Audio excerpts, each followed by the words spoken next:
This is Jocko Podcast number 503 with Carrie Helton and me, Jocko Willink. Good evening, Carrie. Good evening. So October 3rd, 1993, I would say the most definitive battle for the United States of America of that decade, Mogadishu, Somalia. And looking back from this vantage point now, that battle seemed to, for lack of a better word, redirect special operations, the way we conduct business, the way we train, the way we fight. It led us to great success in the global war on terror. I've had two soldiers from that battle on the podcast, Mike Durant, who's a helo pilot from TF-160 Night Stalkers, and his aircraft was shot down. He was captured. He was eventually recovered. He came and shared his story. And also Jim Lechner, who's a Ranger officer who was pretty badly wounded. And I eventually served with him in the Battle of Ramadi, I guess 20-something years later. And today we have another soldier who served in special operations and played a pivotal role in that battle. His name is Hooten. And this is an individual who joined the Army out of high school. May have been a very good decision. We were just talking about it. May have been a very good decision for him.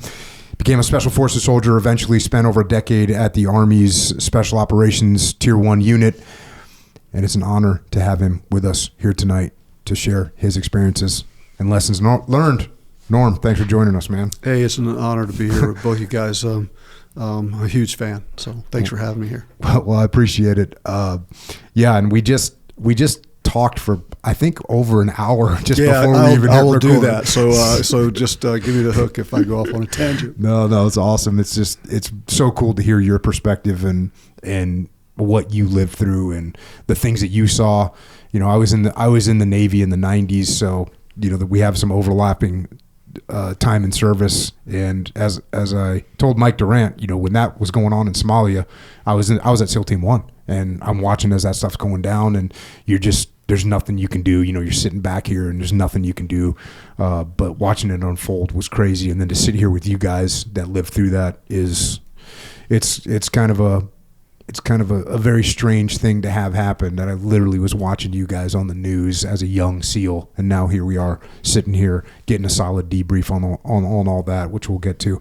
But before we get there, let's talk about your background. What was growing up like for you? Yeah, so grew up Texas kid, West Texas. So I was born in Dallas, but very shortly after a couple of years, I moved to a little town called Brackettville, Texas, in Kenny County, about 15 miles from the Rio Grande River. My dad took a job on the Anacacho Ranch, which is a big historic ranch down there in that area. And so I spent my first couple of years down there on that ranch, kind of free ranging, you know. But my basic rules really before I was in school was, you know, be back before it gets dark and don't play with rattlesnakes, you know. So by the time I was 5 or 6 years old, I was unsupervised with a 22 pump rifle running around shooting cans and snakes and just no range safety officer. No range safety officer. I was telling somebody when I was in Special Forces, I was like, man, the Army spends weeks training to do stuff I'd do off the cuff when I was 7 years old, you know. But was very blessed to grow up out there like that. And then you know, somebody one day whipped me up and said, hey, we're going into town, you're going to school. Mm-hmm. And so it was horrible. I mean, I remember my mom took me in. I wouldn't go into the school. And so she brought me back home, and my dad was like, what the hell's the problem? And he said, he won't go. And my dad took me back in. So what are you, like 8 years old or 7 years old or something like that? Yeah, 7 years old in first grade. Yeah. And you just refused entry. I wouldn't go in, man. Because I didn't know what it was, and I was so used to doing whatever I wanted to do, which caused me problems for the rest of my life, by the way, and that I just didn't want to be in there, looking at a chalkboard all day. It was brutal. And then my dad finally took me in. He drugged me down the hallway, pushed me in through the door of the school, and I can still remember my cowboy boots sliding on the floor as he pushed me down the hallway. And then he pushed me into the classroom, and I'll never forget the teacher's name was Miss Veltman. And in a town we grew up in, it was kind of like a little house on the prairie kind of school, you know. And I saw, as he pushed me through the door, I looked, and there was an open window, one of those things you roll up, and I went across the classroom, out the window, and down through the playground and into the woods. And, man, he was furious. But anyway, he took me back into school, and she said, all you got to do is sit here, and there was a big wooden airplane in the corner, and play with that airplane. Mm-hmm. And for the first couple of days, that's all I did, was just push an airplane around in the corner. And then, I had to adapt to it. But I remember asking her, I said, how long do I have to do this? And she says, well, what do you mean? I said, how long do I have to go to school? And she goes, well, you got to go through elementary school, middle school, and then high school, and then you're done. And I said, how long is that? And she goes, 12 years. For a 7-year-old kid, that's 2 life sentences, right? So I was like, oh, my God. And I never fit. Mm-hmm. It was just every day I spent in school was absolutely horrible for me. And I think if I hadn't started out doing whatever the hell I wanted to do, I might have been able to adapt a little better. Mm-hmm. But when you have no rules, and all of a sudden now you did nothing but rules, mm-hmm. It was a difficult transition. But I was glad when it was over. And I made it all the way through, graduated high school. First guy on that side of the family to do that, by the way. So obviously it wasn't just my problem. A lot of them had problems with it. But you come from a long line of people trying to stay out of school. Long line of people that didn't like structure. But my dad was a ranch worker, and he for a time he worked on the ranch, and then he took a job as a state tick rider. So he rode the border on horseback, looking for livestock that didn't belong there. So mm-hmm. livestock that crossed the river, and I used to go ride the river with him when I was a little kid, and and enjoyed that part of living out there in Kenny County. But he also had to make a little money on the side, and one of the things his family did was make bootleg whiskey. So, and along with a lot of other things, and so grew up around that environment. He actually brought that in from my grandmother's side of the family, who came in, back in the 1840s from Texas. Just to Texas. Straight up old school bootleggers. Yeah, they would make it, and they weren't popcorn Sutton or anything like that. They didn't make huge amounts of it, but they made enough to put gas in the truck, and enough for friends and family to have a little bit of moonshine laying around the house when they want it, but which caused me a little issue later on in life.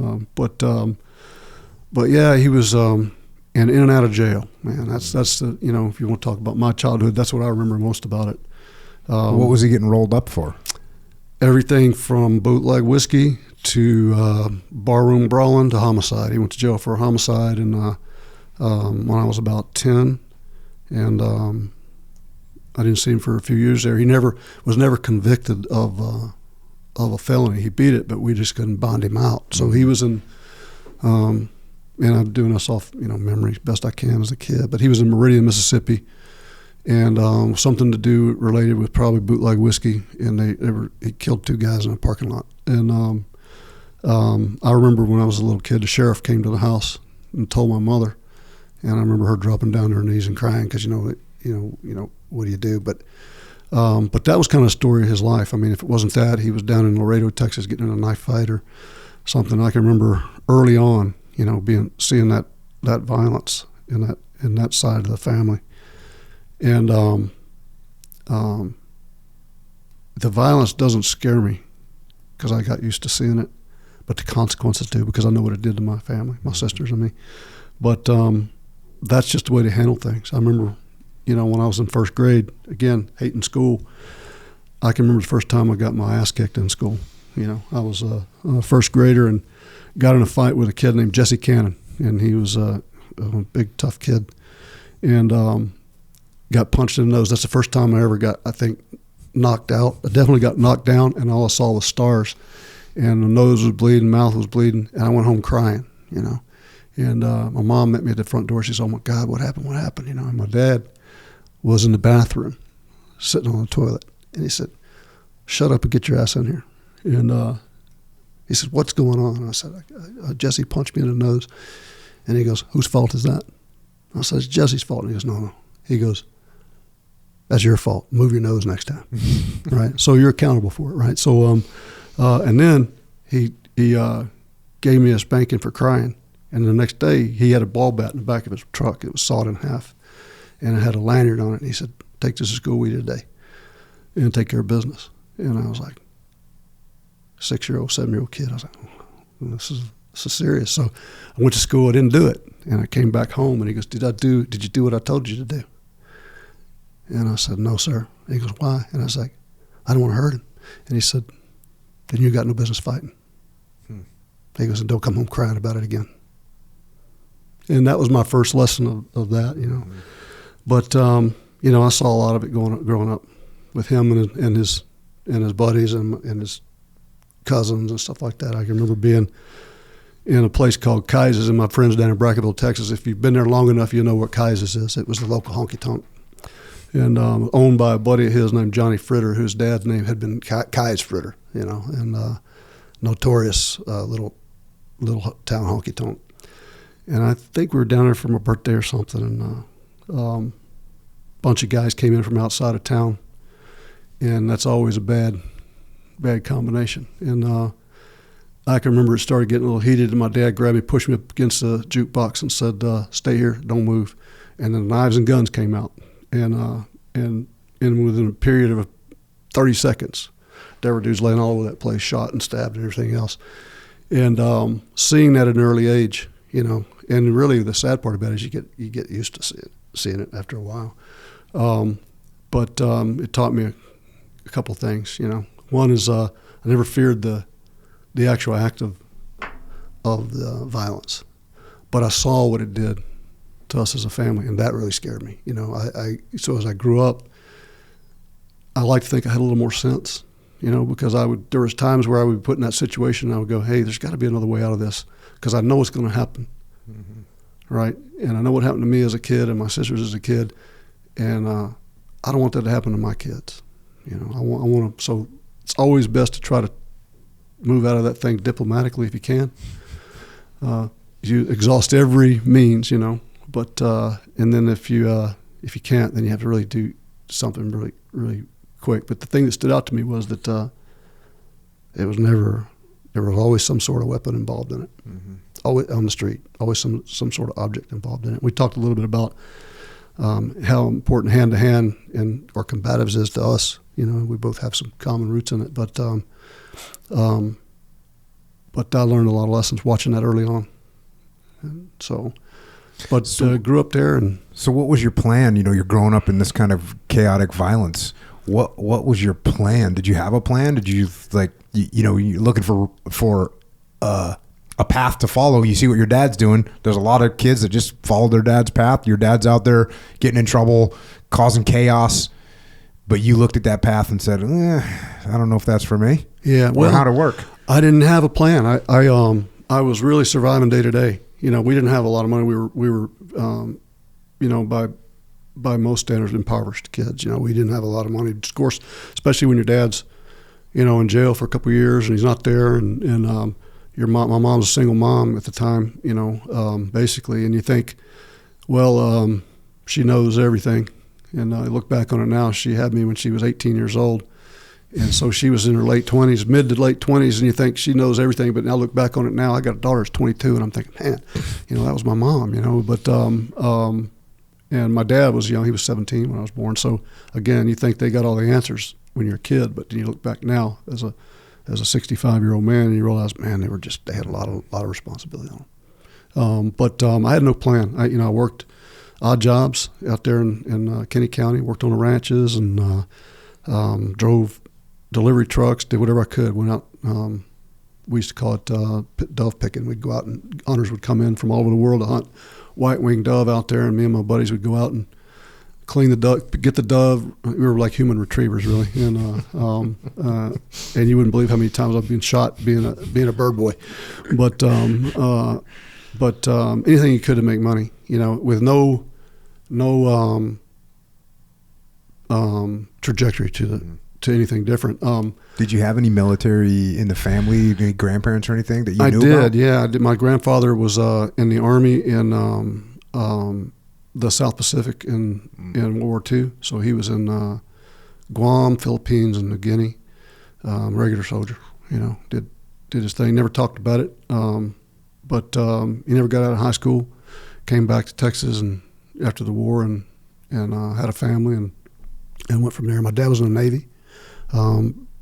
he was in the Navy probably before the Korean War. Mm-hmm. So between World War II and the Korean War. So never really saw any action. But I actually think he was out here in San Diego. But as a sailor, I don't know what he did. But was the military on your radar at all for a career? You know, I grew up like every kid. I think every young man at the time, every young boy, you watch the movies and you kind of romanticize it. I remember watching the Green Beret when I was a kid, thinking how cool that was, but I watched all the old at that time, 60s. So I was born in 1960. So when I was really at the age where you're interacting with other people outside your family, 7, 8 years old. Small town America, I'd go down to the barbershop and you have guys from World War II, Korea, and Vietnam was kicking off at the time pretty good. So a lot of the kids in high school, high school football heroes and stuff like that were going off to fight in Vietnam. And I remember a couple times these kids would go off to fight and they would come back and they would bring it back, and they used to have a funeral procession down the street. And a lot of times they'd put it on a buggy and a horse, and they'd pull it down the street because it's what typical West Texas town. But I remember that being very impactful. I remember how it affected the community. So growing up in small community America back then, there was a lot of respect for the military. And at the same time, off in the cities, I guess, because we didn't really have TV or anything, but they had the anti-war movement that was starting to pick up steam. But I was never really exposed to any of that. So I had a very positive opinion of the military. I used to sit in the barbershop and listen to these guys talk, guys missing legs and stuff, and talk about, being in Third Army in Germany or being in Guadalcanal and stuff like that. And I just loved it. And I'd sit down there, and they were just my heroes. And at the time, I'm like, these dudes are really, really old. But if I look back on it, they're probably in their 40s, But that was a cool place to grow up and a cool way to grow up. I think I always look back and I say, I've had bad and good in my life like everybody else. But one of the most fortunate things, I count my blessings for being raised in Brackettville, Texas. It was just a cool place. I loved it. And, a lot of the guys that would come in there to get your, it was a garrison town. So you had Fort Clark, which was built for the Indian Wars down there when they were fighting the Comanche, and then the Mexican-American War. Beautiful little post right on the border. And so I'd have kids that I went to school with that were the descendants of the original soldiers that would serve there back in like the Indian Wars, but they just never left. When they got out of the Army, they just built a house next to the base. And some of them were the descendants of Buffalo soldiers and Seminole Indian Scouts. It's a really cool little town. So if anybody ever gets a chance to go down and check it out, and most people that go to Brackettville are lost. They find their way there because they're lost. But yeah, it was a cool place. But I had no plan, man. I was just living, and I looked around at what people did, and nobody in my family had ever been to college. Nobody I knew in the town had ever been to college, because I'm sure there were kids that went to college, but they never came back to Brackettville, Texas. But people there were salt of the earth. But yeah. So you graduate high school. At what point do you decide to go in the Army? So I left Brackettville when I was 14, and my dad was in jail at the time, and my mom was trying to make it work there in Brackettville, Texas, and we were starving to death, to be honest with you. And my uncles came down, and they picked up my mom, my two sisters, and me. My sisters one of my sisters went and lived with one family member. One went and lived with another family member. I went and lived with my grandfather, who was a preacher in Oklahoma City. So when I was 14 years old, I moved to Oklahoma City and lived with my grandfather. And so I didn't see my dad for many, many years, probably five years there. And went down to Texas, went to high school, last year of school in near the Houston area. Then I took a job driving a lumber delivery truck, and two trucks actually. I drove a Tupperware delivery truck and a lumber delivery truck, and I take the Tupperware delivery truck any day of the week. One, because It's a lot lighter to lift. But 2, because I was 18 years old, long blonde hair, green-eyed kid, and all the people I delivered to were like 30-year-old Tupperware female salesmen. But that's another podcast all to itself. But never mind podcast. That's like a romance movie or something. Yeah, it was pretty funny. But I had no idea what I was doing. And my dad called me up, and he had kind of straightened his life out, and he said, I hadn't seen you in a while. I'm at the Houston Livestock and Rodeo Show. Why don't you come down and let's go get lunch?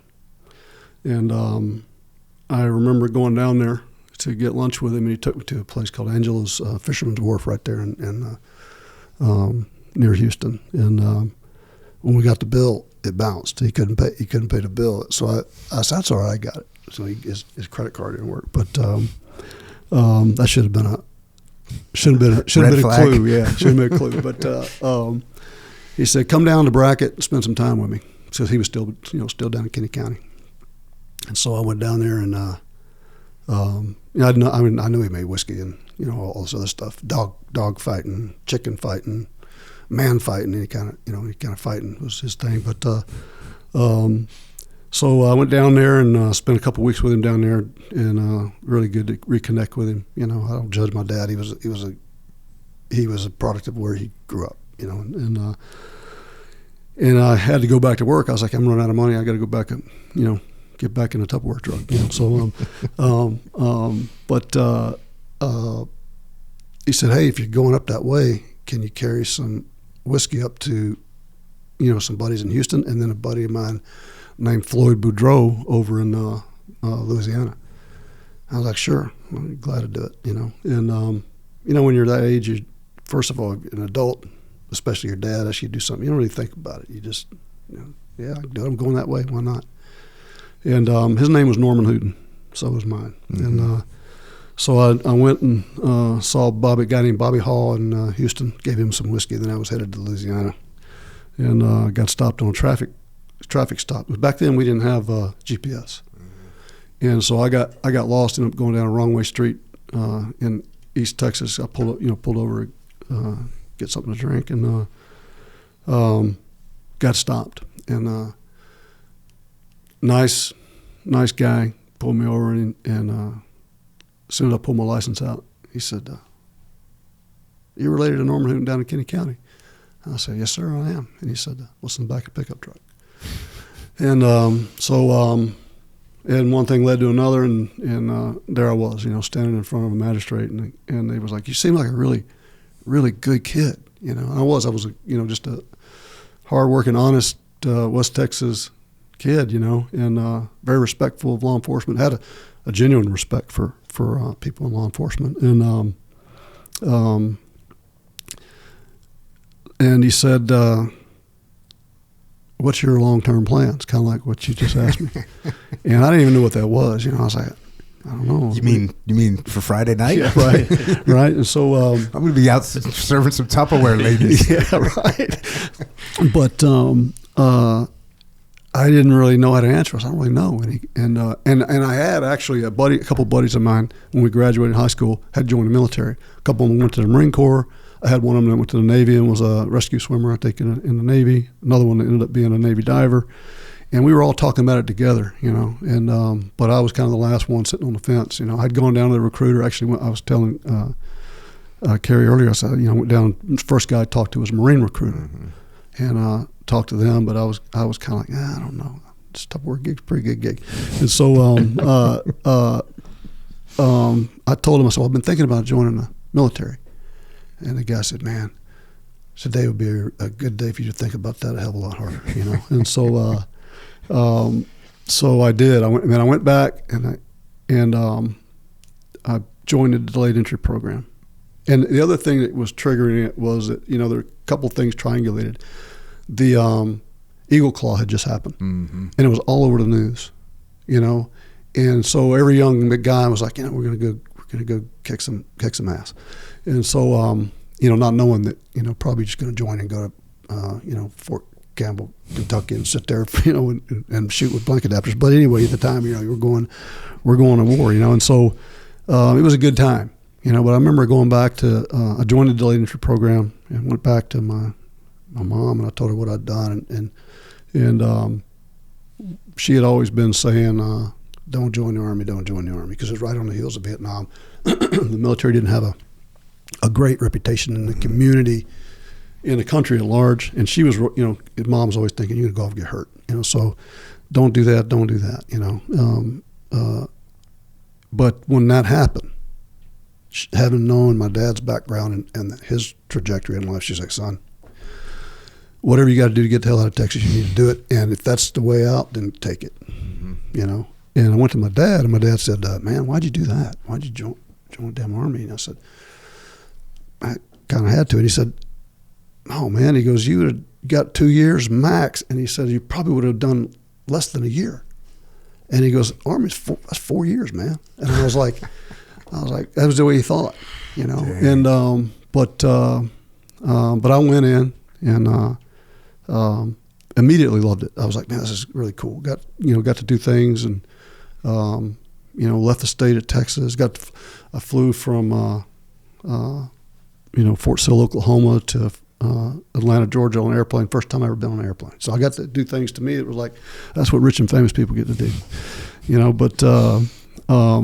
But it took me about 8 weeks to get in trouble in the Army. So I was in basic training, and we had a gap, a couple of days off on the weekend between basic training and advanced individual training. So we got a pass on the weekend. Worst thing you could have done for me. And the other thing that was bad was that my two best buddies in basic training were from South Boston. Mm-hmm. And so you take those two guys from South Boston and put me out of the Nueces Strip in the same room, and it was just a recipe for a disaster. So we went out on that weekend. We were down in this area in Fort Sill called the White Wolf Recreation Area. It was a training area, and it said off limits. Of course, we just went right through it, and we were down there swimming and jumping off cliffs and drinking beer, and one thing led to another. There were some guys down there fishing that were permanent party, and of course the two guys from South Boston, the jawing began, and then it turned into a fight, and one of them hit my buddy, and then it was on, and we were in a brawl, and I didn't think much of it because I've been around that stuff all my life, but that's just the way it was. If you're with somebody and somebody hits somebody, it's man, you get the drop and go, and that's what we did, and we all got arrested, and first weekend off, you get arrested. No, if I'd been in the Army 8 weeks, I was in the brig, man. And my platoon sergeant at the time in training was a guy named Sergeant Eichert, an old Vietnam vet. He came down and got us out of jail, took us back in for the commander. So I had my first solid in Texas when the guy said, you got caught doing something wrong, join the Army. 8 weeks later, or after I delayed entry program, so a few months later, I'm 8 weeks in the Army. I'm standing in front of this guy. I think his name was Captain Richards. If he's still around, I owe him a great thanks. But he goes, man, what the hell are you guys thinking? And I was like, they started it. And he goes, you guys weren't even supposed to be in there, and he said, I'm this close to throwing you out of the damn Army, man. Because I was a trainee. Trainees don't get a lot of grace. And he goes, do you even want to stay in? Two guys from South Boston were like, fuck no, get me out, right? And they were gone. And I was like, yeah, I want to stay in. And he's like, okay. And I got a summarized Article 15, 8 weeks in the Army. Didn't even know what the hell that was, but it was like $50 fine, and I had to pay the parking lot for 2 weeks or something like that. And then, and did you when you enlisted? Did you enlist for Special Forces? I did. So I went in. Actually, like I said, I went into the Marine Corps, as I was telling Carrie earlier, and really liked the Marines. Man, I had buddies that were in them. A bunch of guys that I really had held up on a pedestal in a small town in Texas were, Marines. Really sharp dudes, and but I went in, and they were like a buddy of mine had joined the Army, and he was like, I've got airborne school, I got this, I got that, I got this, I got that. Went in the Marine Corps. I was like, hey, you guys got any schools, cool stuff? And he goes, you're going to be a Marine. You can be a Marine. Yeah, that's it. And what about jumping in it? Bud, you're going to be a Marine, and if you don't like that, you go join the Army. And so I joined the Army, and but I went into the Army, and I didn't know what I wanted to do. I was like, know nothing about the Army. My grandfather had been in the Army in World War II, but he never talked about it. and they had all the posters all over the wall, of different things, helicopter pilots and stuff like that. And I looked at this one poster, and it had a picture of a Green Beret with a rope slung across his shoulder, and it said, "If you don't think you can do this, don't even try." Right? And I was like, "Man, gun hanging on him, all this sexy stuff." Right? And I was like, "That looks pretty cool." And so I talked to the recruiter, and I said, "What I got? Can I do that?" And he goes, "Yeah." He goes, "You can do that. We have a program you can sign up for." And I said, "Well, I want to shoot guns and jump out of airplanes and stuff. I can go scuba diving and all that stuff." And he's like, "That's the place to go, bub. You're set." And so I had no idea what I was getting into, no idea. And but it was part of the recruiting spiel.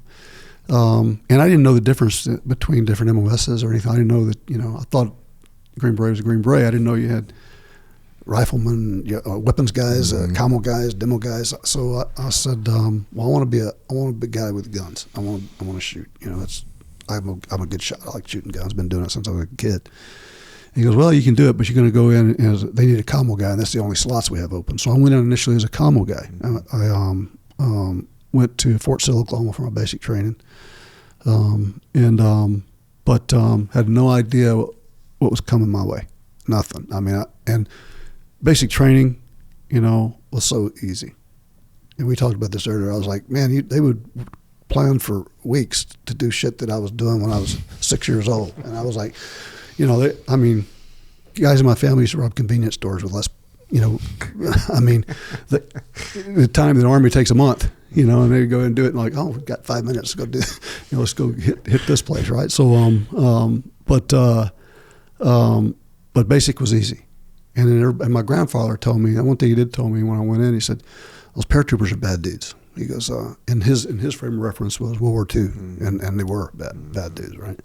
And so he goes, "Jump school's hard." He goes, "It's going to be hard." I went to jump school, and I was like, man, my feet hurt from running so slow, right? It's like, man, you're doing this shuffle around thing. It was just miserable. And then got to Fort Bragg, North Carolina, and they cycled through training. Was at Camp McCall, as it still is, but that was where he ran the Q course, Special Forces Qual course. And it was 7 weeks, 5 days long. I know because I marked every day off of it on a calendar. And I think probably 20 minutes, but they had what they call pre-phase for SF babies. So it was maybe a month long workup. Basically taught you how to put straps on your rucksack and, lace your boots up and basic land nav and stuff like that. I got there at the end of a pre-phase cycle, so I didn't get any pre-phase. I just got there, moved into barracks. A couple days later, I was on a cattle car headed to Camp McCall. I mean, way behind the curve, bub. How old are you? Like 18 or 19 years old? 19 at the time, yes. And most of the SF students were already in the Army for 4 or 5 years? Yeah, it was a good mix of guys. So there were, and the course was not modified for SF babies. It was what it was, right? And so it was designed for seasoned Army non-coms. I would say most of the class had been in the Army before. So I had guys in there from the Ranger Battalion. I had guys in there from the 82nd Airborne, all over the Army, who were had been in the Army for maybe 5 or 6 years. Now they were going to the Q course. And then you had a good mix of SF babies, guys like me, young guys. And funny shit, man. I mean, we were lost, but got out there. And man, dude, that was the first time I was like, "No, this is hard," right? And the guy, I'll never forget, the first real Green Beret I ever saw was a guy named Major Howard. He met us when we got him off the bus. He's standing. He looked like a GI Joe, and I was like, "Dude, man, look at this dude. He's the guy on the poster, right?" And so he was standing there when we came off the bus, and still to this day, and I've met a lot of cool dudes, but I guess maybe it was my time of life or whatever, but. If I had to pick one guy, if somebody said, "What's the baddest dude you ever met in your life?" That's the guy, and he was nominated for the Medal of Honor 3 times. I think won it once. You can only win it once. But the stories, and the cool thing about him was there were a lot of stories about him, but he never told them. Everybody else told them, And so that gives it a little bit more credibility than a lot of the guys you're out there tooting their own horn. And he was just a quiet stud, man. And he was probably in his 40s then, I'm guessing. But he used to skull drag us all over Camel Call. And I would not have made it, though. We talked about this earlier. That's the one course that I was like, because I was so well prepared for it. They pulled every joke in the book on me, man. It was like I thought the grid lines were actually drawn on the line. I was like on the ground, on a compass course, it was like, hey, I ain't seen a grid line lately. I was like, where is this thing? Every one of them, because I was so naive to the world, and I was radioactive to the Army guys because they were like, they didn't like SF babies. It was like you hadn't paid your dues in the Army, you're basically, screwed up, and that shit might be contagious, and I don't want any of it to get on me. So they were trying to get through the course, and they didn't need to spend any extra time helping somebody else get through the course because you're probably getting 2 or 3 hours of sleep a night. You're getting skull drug all day, and then you're having to learn how to read a compass and do all that stuff. But there were 2 Marines that were from Force Recon. One of them was named Rich Stickle. And the other one, I can't remember his first name, but his last name was Armstrong. He had been an Anglico, I guess that's gunnery, right? Naval gunnery. Yeah, yeah. But he was an Anglico guy but he was a Force Recon guy coming through the course. And then Richard Stickle. And Richard Stickle looked like Hitler's wet dream. He was like 6'2", blonde-headed, blue-eyed, chiseled, looked like a statue, like somebody carved him. I remember seeing him like, man, this dude's a beast, man. And really special guy. And one of the funniest interactions I've ever seen in my life was, and it was really mutual respect, but it was between Major Howard and Richard Stickle. It was in the hand-to-hand pit, right? And Major Howard goes, say, hey, okay, who wants to come in and basically train, right? And Stickle's like, oh yeah, I'll get a piece of this. And Major Howard said, come here, Marine. And he said, you think you can get it done? And he was like, oh yeah. He goes, listen, when I was in Vietnam, and again, knowing Major Howard, you have to know he's joking completely because he wasn't a braggart. But he says, I used to walk in a bar, and he goes, I'd kick one Marine's ass, and the rest of them would kick their own asses trying to get the fuck out of my way, right? So, but I thought that was funny, But anyway, Richard was a good dude, and Armstrong was a good dude. But they saw that I was struggling. We were dropping people like flies. Mm-hmm. Especially guys that had come off the block. We would, literally dropping 20, 30 dudes a day. And they came in one night, and again, these guys are doing everything that everybody else is doing, and they're getting 2 hours sleep a night. And they go, hey, bud, come here. We're going to tighten you up, right? And they took their time to help me. And had I not gone through it, had I not had them there, I wouldn't have made it through it. Ended up graduating on a commandant's list. I didn't even know what that was at the time. But I was like, what is that? And they were like, it's top 10% of your class. Yeah, you're done good. And I was like, yeah, well, you're on the commandant's list. What the fuck is that? And they're like, you done good. And then so, but had it not been for 2 guys in their leadership, especially Richard Stickle, I would have been probably back on the ranch in Texas somewhere, because I don't know that I would have been a good guy in the regular Army. Mm-hmm. It would have been going back to the first day of school in Brackenville, Texas again. But you'd have been out the window. Yeah, I'd have been out the window one way or the other, either of my own accord or somebody else's, and then back on a ranch and probably in prison. Mm-hmm. And I know people say that, but I'm telling you, that was where I was headed. Mm-hmm. And again, I was a good kid, but good kids can end up at bad places. I was an impressionable guy, and I know the way I was raised. It was kind of like being in that fight when I was in 8 weeks in the Army. It was like I didn't want it, but once you hit my buddy and it's on, I'm not gonna run, and that's how you get pulled into. It's almost like I tell my sons this, and we talked earlier. I have 3 sons and a daughter, but be careful who you commit to, because once you commit to them, you're committed. Mm-hmm. Right? So be careful when you choose your friends, because if one of them comes to you tomorrow and says, "Hey, we're gonna," it's like the line off the the town. Yeah, whose car we take. And so make sure you want to get in that car with them because sooner or later you will have to. Yeah. Right. Friendship dues. Yeah, right. And that is what got me in most of the trouble I was in when I was a kid. I never wanted to do it. It was always somebody saying, "Hey, you know, this guy did that or this guy did that," and we're going. And it was like, okay, we're going. You know. Mm-hmm. But yeah, the two Marines. I'm a little bit tangential, so I apologize. But two Marines that I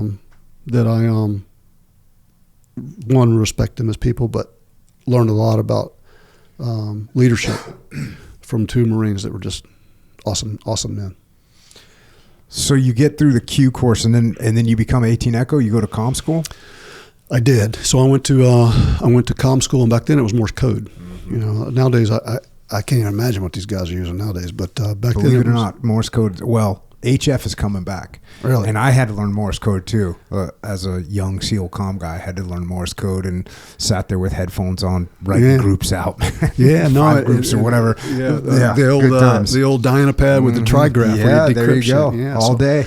Yeah, and then we used to call it the Angry 71. It was the ANGRA 71, where you had to wind it up to send code over a box, and you hope that the spring lasted through the message. So it's different phases of the Q course. All the physical stuff's done in the first 7 weeks, 5 days, and then you go into comm school. And at the time, the highest attrition rate was probably in the medic course. Mm-hmm. We lost a lot of medics in the goat live tissue training. Yep. And then probably second highest was commo because of Morse code. Mm-hmm. Yeah, a lot of guys can't pick that up. Yeah, it's like a weird natural thing that some people can't. They just can't get it. Yeah, they don't have the ear for it. It's not an intellect thing; it's a skill. Mm-hmm. And so, because I certainly wasn't the smartest dude, you know, to ever pop out of Brackettville, Texas, but I was a code savant. You had an ear for it. I was, and it was like guys would come in and struggle with it, and it was one of the few things that I ever ran into in life where I was just, man, this is not only easy, because it's easy, it's fun, right? And so went through there, did good in code school, and went to course phase 3, Robin Sage, all that stuff. And then as a commo guys at the time, it was kind of a random draw when you finished the Q course. Most guys went to base station, so they were up at the battalion or the battalion headquarters, receiving messages from A teams all over the world. So they'd sit back and they'd write copy code, break it down into text, and then so messages moving back and forth. So the base station commo, and I was one of the lucky guys. I went to a company, so I went to the company B team, and was the radio operator for the commander and the sergeant major at the time. So I wasn't assigned to an A team initially. But I was a B team commo guy, and I was on Sante Road back when 5th Group was on Fort Bragg. Mm-hmm. So before they moved to Campbell, they used to be at Fort Bragg on Sante Road, bunch of wooden shacks, and all the team sergeants in A company 1st to the 5th had been Sante Raiders. Mm-hmm. Right, and then a lot of the guys in the battalion, worked very closely together. Our buildings were basically adjacent, so you had guys like Jocko, you know, old stud. He was he used to come down, sit down in the team room, and you had Komorowski, and you had Major Howard would come down there and hang out with his buddies, and so being a young special forces guy, I mean, I knew I was around legends at the time, but now at 65, I was like, man, you should have asked him this, you should have asked him that, you should have done this, you should have done that. But we had a Sante Raid guy on the podcast, and he showed up for that mission, but he hadn't been to Vietnam yet, and so he was in Vietnam for like 20 minutes. His welcome to the team. His welcome to Vietnam. He got off the helicopter and like shot a guy in 10 feet away, like drilled the dude. Yeah, and it was like and then that was it. He did the Sante Raid, and that was it. Yeah. It's kind of wild. Yeah, we had. I was lucky, man. Again, lucky, and sometimes better be lucky than good, right? And, always. But I was raised by those guys. Yeah. And they were a little standoffish at first, but once once you're around a while and you win them over, dude, they were the best guys. They were like big brothers, you know. And again, old ass dudes, and probably in 30s, right? And I mean, a revolving door of legends, you know. And I was on the B team, and one of the Francis Komorowski, Frank, came down from the scuba team. Back then it was called ODA 511, and they since changed the number to 515, but it was ODA 511. And he came in and said, "Hey kid," he goes, "You think you could pass scuba school?" And I was like, "Yeah, I think I can pass it." And he said, "I need a demo guy." And I said, "I'm a commo guy." And he goes, "I've been trying to get a demo through scuba school for the last couple of years. I haven't been able to get anybody through it." And he goes, "But if you go as a commo guy, come back, I'll send you to demo school. And you'll be my demo guy, and you can be cross-trained as a commo guy." I said, "Well, let's go." So I went down there, and I thought at the time, I'm a good swimmer. You know, I used to swim the Frio River all the time when I was a kid. I can hold my breath for, you know, I used to, you know, when we were kids, we used to go down to the highway, and the river ran under the highway through a culvert pipe. And our cool thing to do was to go in one end of the culvert pipe and shoot out of the other end, you know. And so you had to hold your breath maybe 30 seconds at the most. But I thought I was pretty much a stud, you know. And then it took me all about 30 seconds in scuba school to realize, man, dude, this is a different kind of swimming, you know. And so, I went through pre-scuba, made it through it. Pre-scuba back then was, you know, you had guys from pretty much all services except the Navy, because you guys the world-renowned masters of the ocean. But everybody else comes to Key West to go to school. So I had PJs, CCT guys, had some Force Recon guys there, and a lot of Rangers, and of course SF guys went through. And I can't remember how many we started with, but it was close to 100 people, and I think we graduated with 15 total out of scuba school. And it took everything this cowboy had to get through scuba school. I felt like I was in the pool with cowboy boots on, because it was not intuitive to me. And one of my buddies in scuba school was a guy named Art Glass, and the old dude. He was 28, I was 22, and but we hit it off as friends, and which becomes kind of important later on in life. I talk about relationships, but he was a really, really solid dude, stud, you know, a beast. But both of us drowned on the same day and went to the hospital on the same day. So that last day of pool week, which is crossovers, they push it to the point, and it turns into basically a melee underwater, because guys are just, you know, it starts out organized and then it turns into a garage sale. And but both of us, all I can remember is on the last crossover, you know, everything turned a little green, and then the next thing I know, I'm laying on my back, you know, with a set of 2080s under me, and look to my right, and there's Art Glass laying there with me. And so, we went to the doctor. They cleared us to come back to train. Nowadays, I don't know if they clear you, but back in the day, as long as you know, you didn't have brain damage or something, you go back in. Slap you on the ass and say, get back in there. And but while we were at the doctor, we everybody else was doing their, I think it's 3,000 meter surface swim. And so we came back, and it was like, boy, you got work to do. So, you know, the last thing you do is feel like going out in the middle of the ocean swimming 3,000 meters, but we did it together, you know, and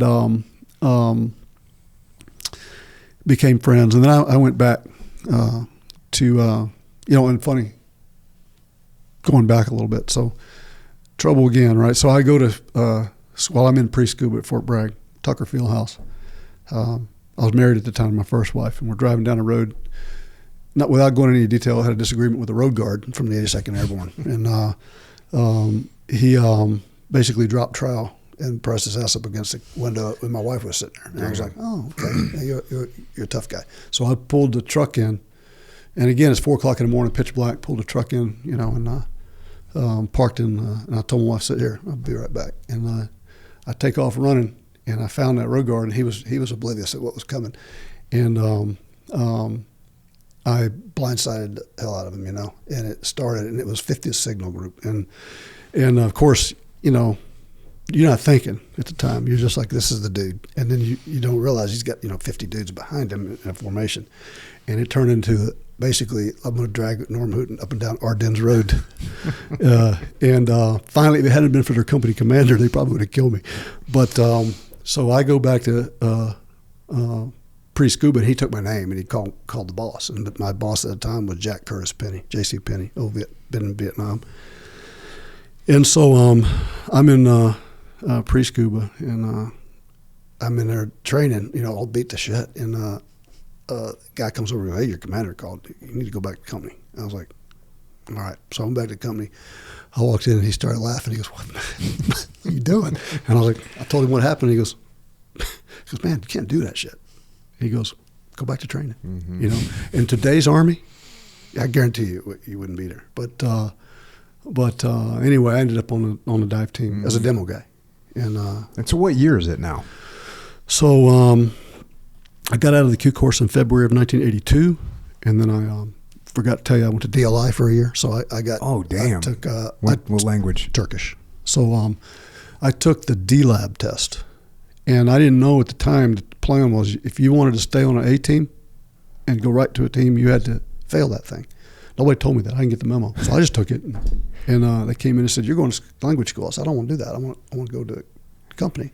And they were like, "You're a bar to re-enlistment if you don't go to language school." So I went out there, went to Monterey for 47 weeks, Turkish, and again, one of those things where so code is a listening thing. Language is a listening thing. It's not an intellect thing. It's a skill, right? Mm-hmm. Because, you can have guys with very, very low IQ that speak perfectly good English. But I was the distinguished honor graduate. I had the highest score ever in the history of Turkish language school out there. Damn. Graduated with a 4.4, and they said you would have been a 5.5, but you have to be a native speaker. You have to live in Turkey to be a 5.5. So graduated with a 4.4, and again, it was one of those things where it's like, what does that mean? I don't even know if it's good or bad, And went back to Bragg, and that's when I went to my company B team. But so by the time 1982 graduated, language school would have been late spring of 1983. I was on the B team. Summer, I went to scuba school in the summer. So within summer of 1983, scuba school. And so now you're in an A team, and what are you guys doing what are you doing? Yeah, I remember the first thing I did as a Green Beret, and I was thinking, man, this is really cool. We picked up pine cones in Fort Bragg, North Carolina. Hell yeah. So it was beautiful because there wasn't a lot of shit going on back then. Little police call. We did. That was the first thing I did when I got to SEAL Team 1. They're like, yep, I'm all fired up. Just got done with buds. I'm, thinking I'm this most special of the special, right? Go clean the shitter. Yeah, Cool. Exactly. And then I went on deployment. Yeah. Get done with work, I'm going on deployment. And we had beepers, right? So we were high speed. We're on deployment. We have beepers. And we get the 911 page. Like, get to the freaking unit right now. So we haul ass down to the unit. And it turns out we hadn't picked up the brass when we had shot on the range the previous day. And they were pissed. So they recalled us to go pick up brass. At that point, I was like, all right, my dream is over. Because when I was young, dude, I thought I was going to Vietnam. You know what I mean? I was going on deployment in 1993. Right. I thought I was going to Nam, dude. Like, it's on. Yeah. So now here I am getting recalled to pick up brass. It's not exactly what I was signed up for, but that's what we're doing. Yeah. So I guess it was much the same, picking up pine cones. Oh yeah. Well, I remember I lived in the barracks, 5th Group barracks at the time, because most guys were NCOs, lived off post, but I was a PFC. I was still a young dude in the Army, and living in the barracks, and I had staff duty one night, and one of the non-coms on the scuba team in BCO. I won't tell his name, but good dude. But he was a big Harley rider and an animal, a savage. And I was staff duty. He comes rolling up on his Harley, the big custom Harley. He parks it right by the sign that said 5th Group. And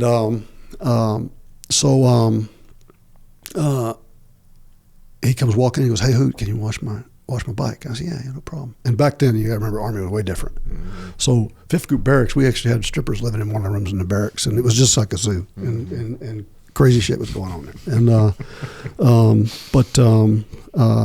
I said, yeah, I'll watch it. And then hour or so later, the battalion sergeant major comes up, and his name was Forrest K. Foreman, and Vietnam vet, good guy, but he was the smudge, right? And so and we used to call him Foreskinner, right? So instead of sergeant major Foreman, but he came and he goes, Hooten. He goes, whose fucking motorcycle is that on my grass? And I said, I don't know. And he goes, whose motorcycle is that out there on that grass? I said, I don't know. And he goes, okay, well, here's what you're going to do. You're going to call a tow truck, and they're going to come get that thing, and you're going to get it off this barracks, and you're going to do that in 30 minutes. And I said, roger that, Sergeant Major. And as soon as he walked out the door, I run down to barracks, and I get Gardner. I said, you got to move that bike, dude. I said, I'm calling a tow truck right now, but if it's gone when the tow truck gets here, then all good. We're good. And so that's what happened. And then Foreman comes back when the tow truck's there, and he's like, where's that fucking motorcycle? And I was like, I don't know. I went out there with the tow truck. It was gone. And he goes, okay, that's your story? I said, roger that, Sergeant Major. And he goes, all right.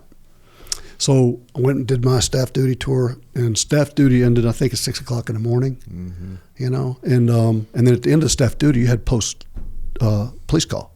So that's when you did your pine cone duty. So you'd do your staff duty all night. Then your last hour or so, you'd walk around by the PX picking up cigarette butts and pine cones. And so I walked around, and I came back, and he called me in at the end of the police call, and he said, how you doing? I said, good. And he goes, you got anything for me? I was like, no. And he goes, did you do police call? I said, yes. And he said, well, go back and do it again. And I was like, okay. So I went back, did a police call again, came back. Long story short, I did that thing like 10 times. Mm-hmm. And so, you've been up 24 hours already. So the next day at 1,800 hours, I'm still doing police call, right? And then finally I found it. It was a can he'd put up underneath the bush. And it said, hey, asshole, bring this can back to Sergeant Major Foreman. And I walked back in, and I said, is this what you're looking for, Sergeant? He goes, good job. And he goes, now, what do you think about that motorcycle? And I was like, oh, okay. And now, learned my lesson there. So, you get your licks in, but so do they, right? And so, but yeah, it was a good tour. It was Did you guys go on deployments anywhere? Or did you guys do like training trips to other countries and do J sets or anything like that? We did. So I can't remember exactly the year. It would have been 84. Mm-hmm. Back then there was and I think I'm good saying this now because it's old, but there was a project called Roof Shingle, and it was a 5th Special Forces group over in Saudi Arabia training, basically giving the Q course or watered down version of the Q course to the Saudi Arabians. Sure. And there were some people embedded from OGAs with us who were doing their thing. Mm-hmm. So really a roof shingle, because I remember time I was like, man, we're giving these guys a Special Forces course and they really suck, and we're giving them certs and all that stuff. And I was talking to one of these old dudes, and a legendary dude, by the way, his name was Tom Roberts, and had been a POW at Kasserine Pass. When he escaped, linked up with a British unit. They took him back to England, and then they threw him on a boat for Normandy. Right? I'm like, man, yeah, super dude. But he was an OGA guy at the time, old, and he was old. He was in his, at the time, would have been in 70s or whatever. But he goes, you got to get it. He goes, this really isn't about the Q course, He goes, but you do your thing, and let me do my thing. Mm-hmm. And so we did that for a year, and went from roof shingle to what they call Royal Oak. So the name changed. But I spent about probably close to 18 months in Saudi Arabia. We go over for 6 months, come back for a couple of weeks, go back over. So that was kind of the focus for you guys at the time. Yeah, that was my first enlistment in the Army. Was really. Did you pick up any Arabic since you're naturally good at languages? I did. So I was in, but later I picked up Arabic when I was over there, a little, enough to talk on the radio. So I could talk to them on the radio when we're out on the range. I could run a range and stuff like that. And then later on, and later in life in the Army, I was in Lebanon. I was there for about 6-7 months, and picked up Arabic over there. Then I spent time in Jordan, and then after the Army, I spent 5 years in Jordan. So I picked up a good amount of Arabic. Never went to formal training for it. Arabic is a lot different and a lot more difficult than Turkish. Turkish is pretty simple. Yeah, Turkish is 1 year DLI school. 47 weeks, I think and it's because Arabic's a year and a half, right? And you can kind of judge how hard the languages are by how long it takes to teach the knuckleheads the language. Like Spanish is like 4 months. Yeah. And then we had dudes going out there Spanish that were fluent Spanish speakers. And I was like, man, dude, what do you know? I mean, how did you get that gig? But Turkish is part of the Ural Altaic language group. And a lot of the languages, like how do you say radio in Turkish? Radio. How do you say automobile in Turkish? Automobile, right? I mean, so they've adopted a lot of the modern language, and the script is the same as English, right? Arabic, you're writing backwards, and it's Martian, right? So and you have to all the stuff like that, and it's difficult. Yeah. It's a lot more difficult. So Turkish is fairly easy to pick up. Not as easy as Spanish, but like I said, I had a buddy out there, Balderas, who's out there, grew up speaking Spanish, and now he's out there on a language course for 6 months, basically surfing every day. And I'm like, dude, you got the good deal. But yeah, I did pick up some Arabic. And so what was after that ODA? 515, 511 became 511. 511. Yeah, 511, and it became 515 when I was there, and they were just starting the warrant course, the SF warrant. I think they call it the 188 Alpha course. I'm not sure, but guys were, up to that time, you had an officer on the team, and everybody else was a non-com. And very rarely did I have an officer on a team. We had sporadic officers, but we didn't. First of all, they didn't run as many through the course, and but in the Army at the time, there wasn't like if you were on a team as a demo guy, you were 12 Bravo. You weren't an 18. They didn't have that career field. So officers didn't go there because it was kind of like the dead end for them. Yeah. Right? That was all a special operations. Yeah. Like back in the 80s and 90s, like a SEAL officer, in the early 90s, I should say, like a SEAL officer, that was like a dead end. You weren't going to really ever. And now we got, like so many admirals, it's ridiculous. Oh, yeah. And same thing with the Special Forces. Like Special Forces now is a great career path. Yeah. It was not for an officer back then. And truly for an NCO, it wasn't either. Because, you were competing against a very small pool of people, and they were all really good. Whereas if I'd been in like the 82nd Airborne, you're competing against the whole Army. Yeah. Right. And there's a lot more positions for you. But for officers, it was kind of like the death knell, right? So we didn't have a whole lot of guys, jumping in line to be an officer. And the other thing was scuba school back then, you didn't have scuba pay, right? So guys would be like, well, I'm not going to go get tortured to get, nothing. And that was in non-coms too, right? So, but once they started paying people, I think it was $225 a month, it was like, I made $483 a month base pay. So that was like, a hell of a raise, man. Anyway, we didn't have O's there, but we had a warrant. So one of my buddies, his name was Tim Kennedy. He was, not the current young Tim Kennedy, but an older dude, Savage. And he went to the warrant course. And he went over when he came back for the warrant course, he went to a 2nd Battalion. And it was ODA 545, another scuba team. But it had an additional duty. It was a SATM team, so it was a nuclear weapons team. Oh, yeah. Yeah. And so he went over and he called me up and he goes, hey, man, you want to come over and be my demo guy? And I love to do. That's some serious demo. Yeah, right. That's the most serious. You know what that is, Kerry? Nuclear? Yeah. So it's like a man-packed nuke that you would jump in, dive in, whatever, plant, and then leave. Damn. Yeah. No, it was... it sounds sexy, but really it's a pain in the ass. I mean, it was like you spend a lot of time training on that device, and it becomes the center of your world for you. So you don't get to do a lot of the cool stuff. It's like, okay, you're going to go down here and you're going to work your protocols for just getting it running and taking it down, getting it together, taking it down. Movement with it, all that stuff, and it's highly regulated, man. You got guys always, checking you, and it was just when I got there, I thought, oh, that sounds so cool. Mm-hmm. And then by a couple months into it, I'm like, man, dude, I liked it better on 511. But how often does that actually get deployed? Well, it's never been like deployed. never. Yeah, never been deployed. We haven't dropped any. We haven't used any nukes since WWII. Yeah. We got to do some cool exercises with it, so you would jump it in like we jump into the desert, and then you hump that 100-pound piece of crap over the mountains, and then you go set it in on a dam or a bridge or something like that. And the whole deal is it's not a massive nuke, I think, and it's been 40 years, but I think you can dial it in based on how you put it together.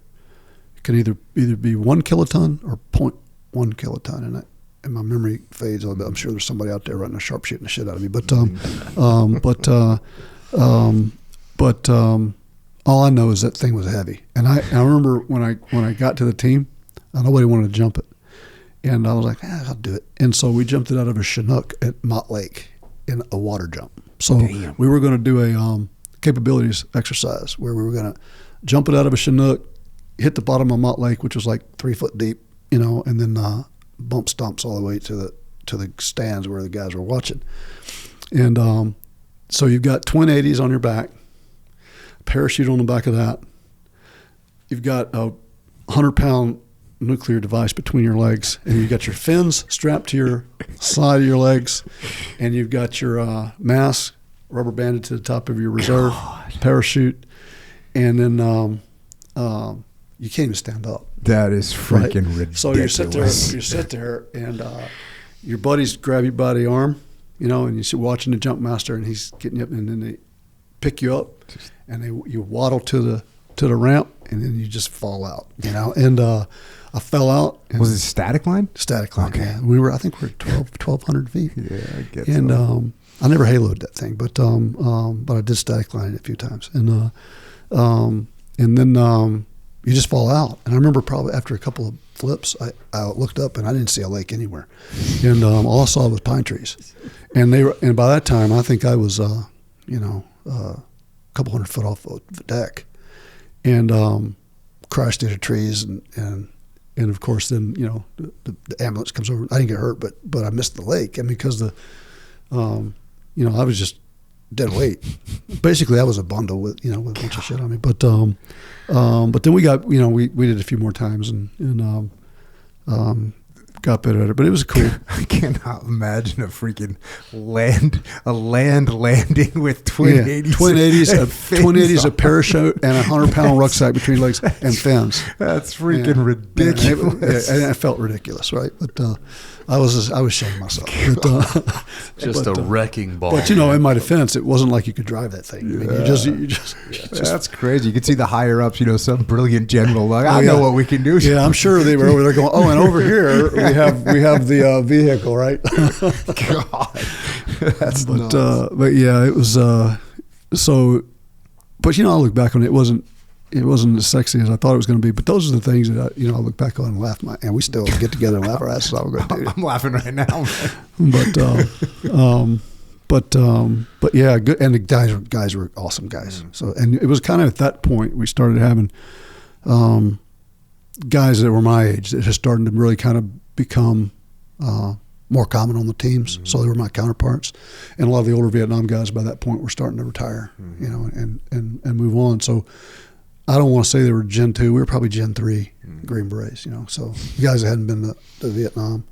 I would call the Gen 1 guys the Jedburghs, the guy that weren't Green Berets. They were like before like OSS types. Yeah, those guys. And then you had the guys that were post Kennedy.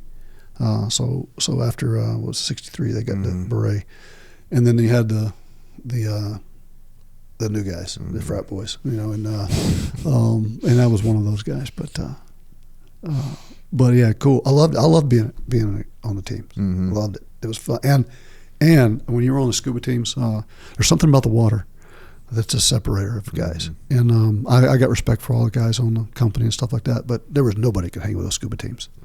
Even later on in life, when I went to my Tier 1 unit, I would go down to those teams, and I never said it, but I was like, boy, you don't want to go down there and train with those scuba teams.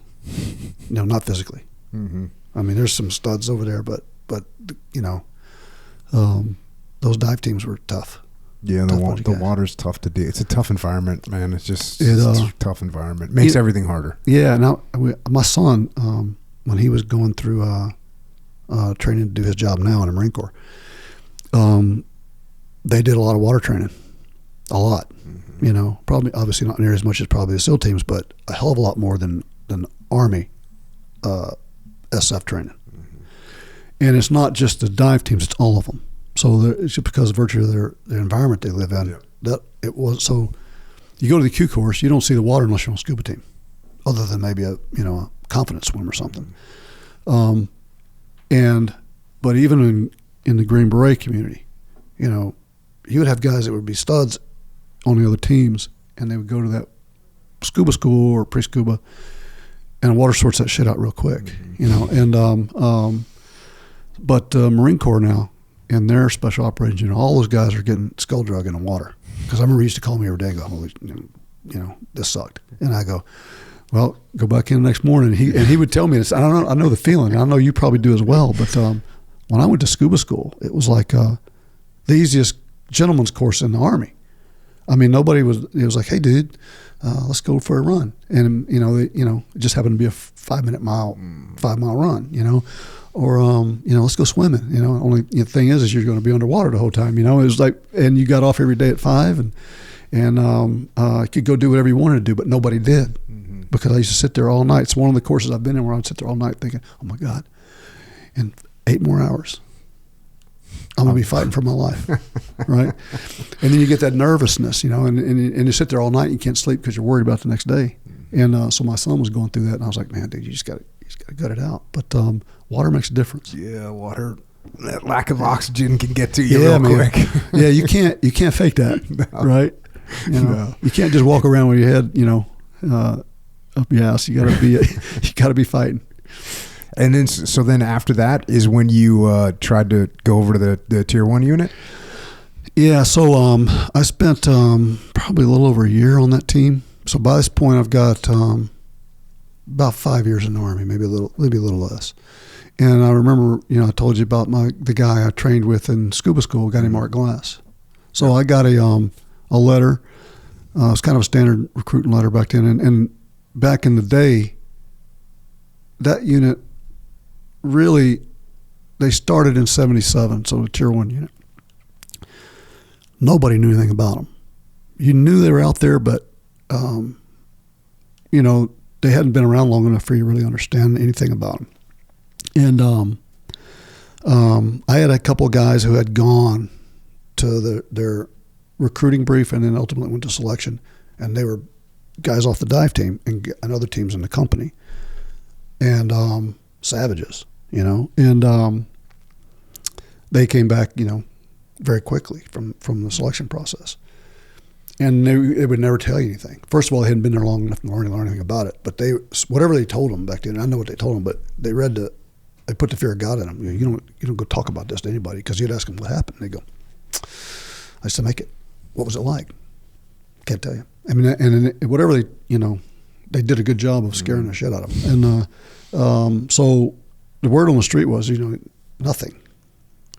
I think there's a little more information about it now, but back then, and they were in the post stockade, so that's what their building was on Bragg. They initially, before they built their compound now, which is crazy, big, but back then they were on the stockade, and the teams were actually in the cells. That was their team rooms, the cells and I was like, it's probably where you guys belong.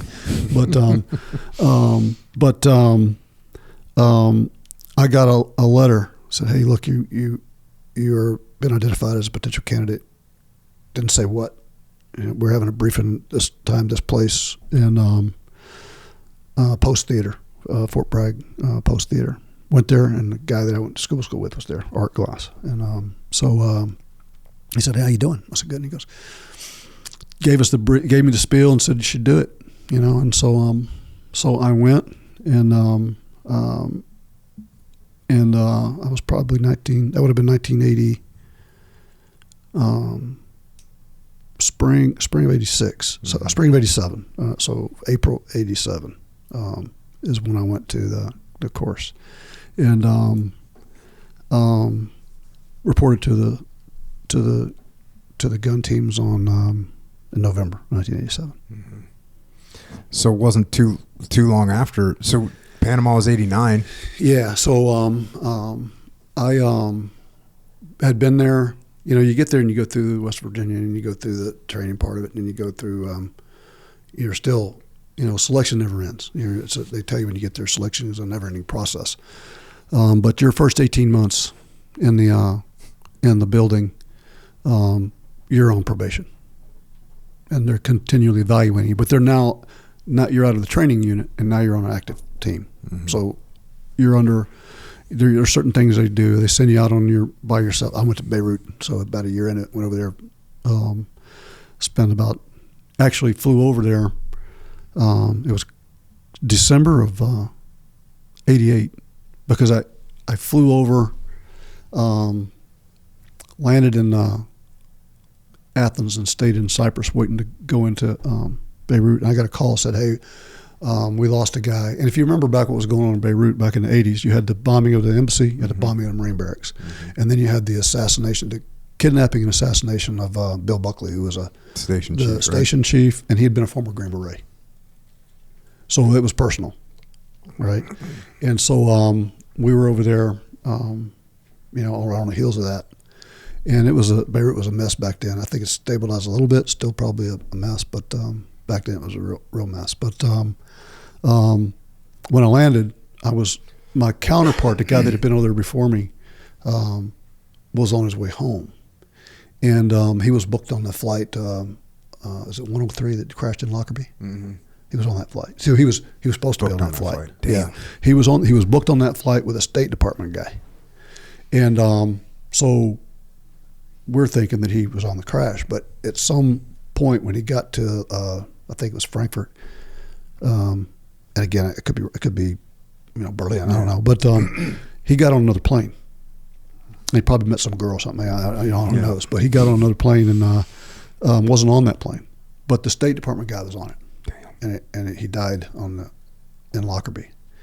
So, you know, hit Beirut that day, and it was like a beehive, you know. And then came back. I think it was May or June. So I went over in December, came back in June. Mm-hmm. By myself, you know, and as a young dude, came back, didn't get fired, you know. So I guess it went okay. And then.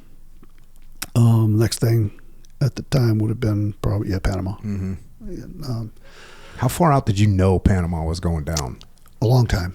We were doing a big clearance in Ramadi, and you know, we're just moving through the streets, and I'm the ground force commander, so you know, I'm kind of outside of a building. Let's, you know, move to the next building, get inside, you know, check with it, just doing that kind of command and control stuff. And my breacher's like, well, one of the breachers, you know, he comes up, he's like, hey, there's a safe in this building. Can we blow it? And I'm like, yeah, all good, you know. It's like, yep, go ahead. And then, you know, whatever, 3 minutes later, he goes running past me. And I go, oh. And I like got inside of a building and boom. I'm like, yeah, okay. I should have been a little bit more thoughtful when I said, yeah, you're cleared hot to blow this safe. Because he went pee for plenty as well. Yeah. I had no format. I was like, hey, I've never done this before, but I put everything I got. And then everything the other guys had. Bring me your shit. Right. So we started just stacking it on there. But literally, it took his roof and just peeled it back. And I was like, and my sergeant major was like, looked at me like, dude. And I was like, I don't know what to tell you. But that was my first cigar. Wow. So it was Christmas. And around Christmas time, a couple days before Christmas. Yeah. And I had never smoked a cigar before. I drank a lot of whiskey growing up, but I'd never seen a cigar. And so my team leader at the time was like the biggest Mexican ever born. His name was Mike Beltran. Ended up being the best man at my wedding, but he was 6'6", like 270 pounds, like 10% body fat, and he was, you know, looked like an operator, and I looked like a kid, you know. And so he goes, we're gonna open up his Christmas presents, and we're gonna smoke his cigars next to his tree, and we're gonna give these pictures to like the guys that were running music and running information, so that he knows that, hey, we missed you, but we got your stuff. Mm-hmm. And so we went into his desk, and he had a box of cigars on his desk that said, they were gold bands, and it said M.A.N., Manuel Antonio Noriega, his own private stash. Dang. And we stood in front of the Christmas tree, This is like Eagle's Nest, lit, World War II lit Hitler it up, stuff right here. Lit it up and took pictures. And I told Mike at the time, I said, I don't smoke cigars. He goes, yes, you do. And so I guess I do. You do now. Yeah. And so we ransacked his house, blew the roof off of it, messed up his safe, and then caught him a few days later. And I remember when we finally got him, he ran into the papal nuncia, which is like I'm not Catholic, so I don't. It's like an embassy for the Vatican. Mm-hmm. He sought refuge in there, so he ran in there and they, we couldn't go in, but he couldn't come out. And somehow through negotiations, the Catholic Church was like, you gotta leave, And but I'll remember when we posted up around there, I had I can't remember which side it was, which cardinal direction it was, but on one side I was next to the bathroom window where he would come in every morning, brush his teeth, and comb his hair. And I remember he came and looked at me and he goes, "How you doing?" I said, "Feliz Navidad." And then a couple of days later he came out, and then we turned him over. But yeah, I look back on some of the things, and we did a lot of, I think we did 33 buildings or something back then looking for him. And some of it was super funny. I mean, like we had a building where his girlfriend's mistress was living, and it was like 40 stories up. And so, you're never supposed to take the elevator, right? You're supposed to just take the stairs. My team leader, Beltran, take an elevator. So we're all kitted up, totally kitted up. And we take the elevator up, and the door opens up, and it's a husband, a wife, and like two little kids. And they're like, we'll take the next one. I was like, okay. And so, we got his mistress there, and took her in, and started running some silence. But yeah, that was my first little gunfight. Yeah. I did the elevator thing. We were hitting a target in Baghdad, and it was like in a hotel where there was contractors were staying. There was kind of like a nicer hotel, but there was a bad guy there, and we knew what room he was in, and it was on like the 14th floor or something like this. And so we wore plain clothes, and we just dressed up like we were American contractors, right? And but we rolled through the same thing. Like we just rolled through like we lived there. Got in the elevator, 14th floor, went up, and it was pretty funny to be sitting in the elevator. The music playing. Yeah. You're like, all right. And then it would have been quiet, but that door was like indestructible. And the Terp was like knocked on the door, and he was like, yeah, let us in. And the guy's like, no. And he's like, no, like room service or whatever the hell my Terp was saying. And then I was like, hey, step aside. And so I'm going to kick this door open. I've kicked open like, I don't know how many doors I kicked open. So I, turn around and give this thing the big mule kick. That thing doesn't move. So I kick it like 3 or 4 more times, 5 more times.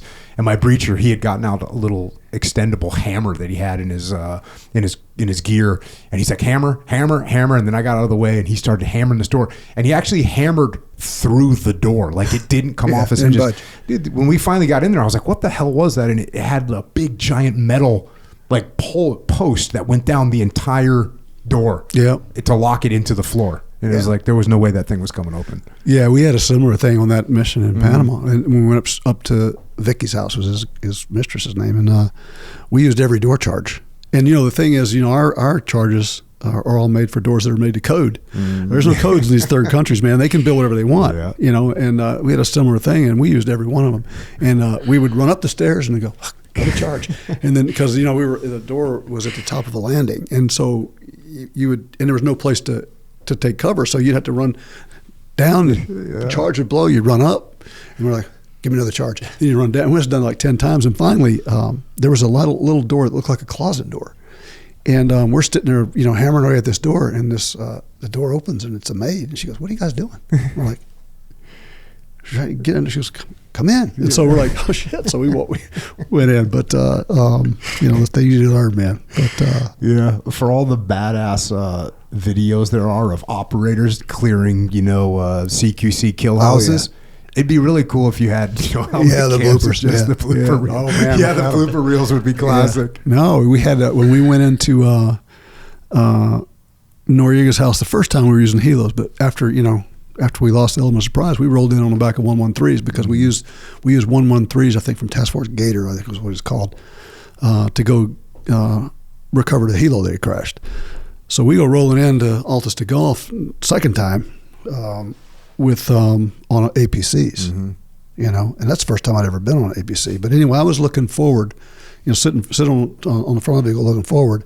Then we had teams, you know, guys on each side kind of looking out left and right. And then we had a rear security guy on the back of the vehicle, and his name was Gary Gardner. He's an old dude. He'd been there for a while, and he was facing backwards. And we turned the corner, and it was like you only had like a second. You know, we turned the corner and pulled in a driveway, and there's an archway over the thing, and the archway was about that high off of the APC. So I, and literally a split-second decision, I just jumped up and over the archway. The guys on the side jumped off. Freaking Jackie Chan over here. I mean, it was instinct, right? It's like, here it is. You get, you know, it's on you. And the guys on the side jumped off, but Gary didn't know it was coming. Oh, we got cleaned out. Oh my God, dude! It wiped him out. And, but it was on video, and it was like getting hit by Lawrence Taylor, you know, from behind, and it flat off the top of an APC, face planting on the pavement, you know. But those are the things that, you know, that you don't want people to know about, except for, you know, your buddies. But I never thought of that, calling it the blooper reel, because I've always thought, like, dude, there's so much shit where you're like, that looked terrible, Keystone Cop activity going on. But yeah, just a full on blooper reel of dudes, because everyone looks good in the kill house. Like, hell yeah. But yeah, you could make a hell of a movie with the blooper reel. And then so how did you guys do, like, after Panama? You guys must have been like freaking pretty damn proud of that whole thing. Yeah, it was a great learning experience for me. I got to, you know, be down there to watch it go from being a 4 or 5 guys to, like, you know, okay, now we're gonna, you know, this is a D-Day invasion, and so I got to watch the progression of the thing and train. So when we first went down there, you know, we were training for basically taking out a vehicular motorcade, and so we did a lot of work on motorcade work, stopping a motorcade, and you learn all those things you're learning for that particular thing. You're going to show up later on in life in your career. So it helped out in the Balkans. So learning that when you go out and you try to shoot a motorcade, a vehicle that's moving, and you're 90 degrees to that vehicle and you try to hit it with an AT4 or a law, if it's going faster than 15 miles an hour, it's about an 80% chance you're going to miss it, right? So learning how to manipulate a motorcade into where you want to kill zone, hit it from the front, or make it stop, or stuff like that you hear about and read about, but there's nothing like going out and trying to do it and then having it go south on you, you know. And so then it progressed to the next phase. Okay, now we're going to get bigger. It's more than 5 guys. It's a troop of guys. It's a squadron of guys, and so it's kind of like, you know, to use an analogy that we're both familiar with, it's like starting out and learning arm lock, and then how do you position that, and then it's still useful, but now you got this move, and so I learned the progression of kind of a lot of the progression of special ops through that particular workup. And the other good thing is, like you said, a lot of the Vietnam guys are starting to retire, you know, in 89, 90, you know, because they did 20 years, you know, they came in 1970 or 1968, so a lot of those guys are retiring, so it's good to get some of that combat experience under your belt. And it was different, right? So things changed. So the Vietnam guys were, you know, jungle patrols and stuff like that. And the stories they used to tell were like, we'd go out 30 days at a time with 4 dudes with no support, you know. And one of the stories that stands out was where this team went out, Green Berets, and there were 5 guys that were doing reconnaissance work, and they posted up in the jungle. And then a battalion of Vietnamese soldiers moved in and set up camp right on top of them. And I'm thinking, man, dude. And it was a couple of days, so they're sitting in there underneath some bushes, and guys are posted right up on top of them, walking within meters, you know, feet of them, inches of them. Yeah. And that's that. I don't know if I'd probably just spaz out. I mean, I don't know about that, but they didn't have vehicles. right? Yeah. They were all on foot, and they carried a lot of weight, and they were really into like camouflage and concealment and operating in the jungle. And it was like they'd come through the old scene where I think it's Platoon, where the guy goes, "You don't need that, you don't need that, you don't need that." That was real. You know, you would jump up and down, and they'd listen for things that rattled and stuff. So, and I think it's a different psychology. Psychologically, it's different. Guys are hunting people that are hunting them, and it's not like they had a bunch of assets that we have now, where guys are going to fly in in Blackhawk gunships and bail them out, or you didn't have a Spectre. Yeah. They were kind of on their own, and they were a different breed of man. I'm telling you, and not that the modern warrior isn't, but there's different parameters. Oh yeah, I mean, right? I've told the SOG guys that have come on the podcast, like, they'll be telling me about a mission. I'm like, yeah, I was a troop commander. There's no way I would have approved you to go do that. Like, you're going to take you and one other American and 4 Indige, and you're going how far into Laos, and you're going to, set up. I couldn't, in good conscience, be like, yeah, go ahead and do that. And they did that over and over and over again. And they were there. I don't know how to explain it, but there was an iciness about those guys that I didn't have. So I'm going to say we, as a generation, my generation of special operators in the Army, we didn't have that ice water in our veins. We were good. I mean, we were good at what we did, unstoppable. Yeah.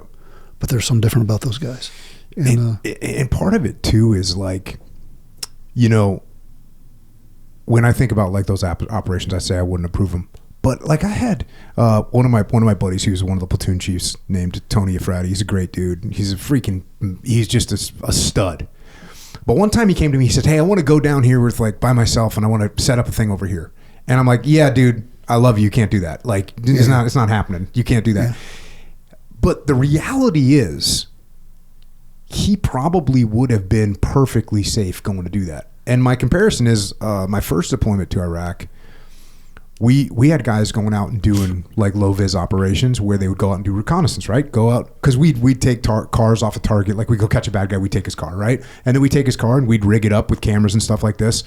And then those guys would go out and drive by the next target and get footage of the door and the fence and the whole 9 yards. And I would start getting questions from like the leadership, like, these guys are out here. They're what happens if they get rolled up? And one time I was like, come and watch one of these videos. Because you'd watch a video and you'd see just normal people in Baghdad walking around, and this car's right there driving by them, and like no one cares. Like no one notices, no one cares.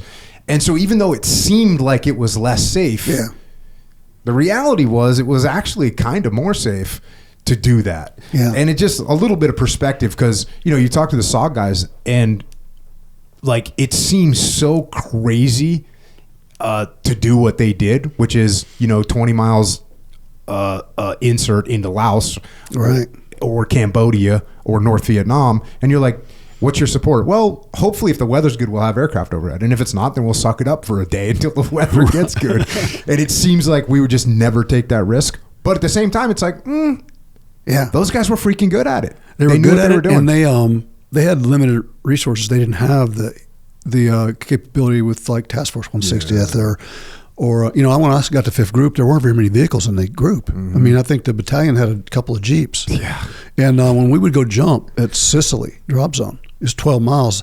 I would pray that it was an aircraft, so we could go to Pope Air Force Base, get on an aircraft and fly out. Because if it was a helo, it was like, okay, 3 o'clock in the morning, we're going to ruck 12 miles to Sicily. We're going to jump for a couple times, and we're going to ruck back. Damn. Because we didn't have trucks, we didn't have vehicle, and that was the culture back then, and I can see it physically with the guys. When I first signed into my company, they could ruck all day long, and they could run like deer, but there weren't a lot of big, bulky guys there because what they did is run and ruck, right? And as I got to older, and we started focusing more on and we got more vehicles. Right, we started doing, there was a time where we were a lot of helo on the X type of stuff, and we could ruck and run and stuff like that. But we had more time to spend in the gym, and we got bulked up, and we looked a hell of a lot better, and a lot more handsome than those guys. But those old dudes could ruck, man, and they could do it. I mean, I had my team sergeant, man, he was like chain smoker and could, he used to show up for a PT test. He'd light a cigarette, take a couple puffs, run the 2-mile run, be back before a cigarette was out. I mean, he was and I don't know how he did it, but they were different kind of human, different guys, man. I don't know how to describe it, and it's not that it's better, because certainly our guys over the last 20 years have been accounting for themselves very well, but they were different guys, and I think it would be a lot more stressful to be in the environment where you didn't have any support, where they flew you in a Huey, kicked you out in the jungle, and said, "See you in a month." It's different. But Tilt was talking about weighing 140 pounds out there, 150 pounds, carrying 80, 100 pounds on them. That's wild. Jungle. Yeah. Nuts. No, it was, and you have to take care of yourself. You got to, your feet. You're getting bug bites, and Vietnam. David Hackworth, he said, because he was in Korea and he was in Vietnam, and he was at the tail end of World War II. He didn't fight in World War II, but he was like one of the occupying forces, and he said Vietnam was the worst. Vietnam was the worst. It was just like the jungle, the mosquitoes, the foot rot, the lack of food. He said it was like terrible. Yep, terrible. You never feel good. Dysentery, the whole 9 yards. And I haven't done a lot of jungle work, but I did a jungle school down in Army jungle school down in I think in Panama. JRTs or something. Yeah. I got enough of it to know that I don't like it. And I remember when I went down there for jungle school, it was like I got a packing list, and I was like, take all this shit, mosquito net, all this. And I was famous for like, I don't need that, I don't need that, I don't need that, I don't need that. And when I got there and I saw the first initial brief about the bats and the snakes and the mice and all the shit, I was like, holy shit. And so I hit that jungle, man. My first order of business was building like my Swiss Family Robinson hooch that was 10 feet off the ground. But it's a different environment. Yeah. The CQC and even vehicles. Like when I first got to SEAL Team 1, 1991, if we had to use vehicles, we would call it a helo truck. They'd be like, "Oh, we have to use a helo truck because we don't have real helos." But the idea that we would use vehicles to go on an operation was like it wasn't a thing. And when I was in Iraq, I mean, I never actually went on a helicopter operation in my life. I only took vehicles. To do ops. So it's like a totally different mindset to think, actually, it's like you said the first time you were ever on an APC was going on a freaking combat operation, No, I'd never been on one, never seen one. But yeah, cool. So what came after Panama? You mentioned, were you on the Pifwick operations over in Bosnia? Yeah, but that was that was in the mid-90s. So first it would have been Desert Storm. So shortly after Panama, we had Desert Storm. Okay. And that was my first exposure to life as a sailor. So did you get put on a ship somewhere? We got put on the Guadalcanal. Get some. Yeah, and we got into all kinds of trouble, man. We were all over the place. I didn't know there were certain stairwells you couldn't go up. I just went everywhere, and I didn't know you weren't supposed to be up on the flight deck. But I learned enough on that trip to know that when I joined the Army, I made the right call. Mm-hmm. I was like, shit, dude. I would hate to be a guy that joined the Navy thinking I'm going to be a SEAL and not make it through buds and then end up on one of them boats. Yep. That's the biggest risk in the SEAL pipeline. And, if you don't make it through the Q course, you can be an infantryman, a freaking badass machine gunner in a freaking infantry platoon, which is awesome. Yeah. If you don't make it through SEAL training, you're going to be on a ship. Yeah. And look, there's some people that's what they want to do, and God bless them. Like, there's some people that are totally into that. They're motorheads. They like freaking engines. They like working. They love that stuff. And I'm going to tell you, dude, we would launch the helos off that boat, and we couldn't launch them all at once. So we would move them up on the elevator to the flight deck. We would launch them, fold the blades out, launch them. Then we would fly around and wait for the next sortie to come up. And it gave me goosebumps because you're flying around that, I don't know what ships, vessels, I guess, accompany the Guadalcanal. Yeah. But whatever it was, It was a badass battle group. I was like, holy shit, dude. I mean, there was there were jets flying over, helos flying around, boats, and it was night, so you could see the phosphorus coming off the props. And I was like, oh my God, dude. I feel sorry for the other guys. I mean, look at this. Mm-hmm. And it was the most awesome display of American military power I'd ever seen. You know, when you put all that together, and it was just, and I was very impressed with the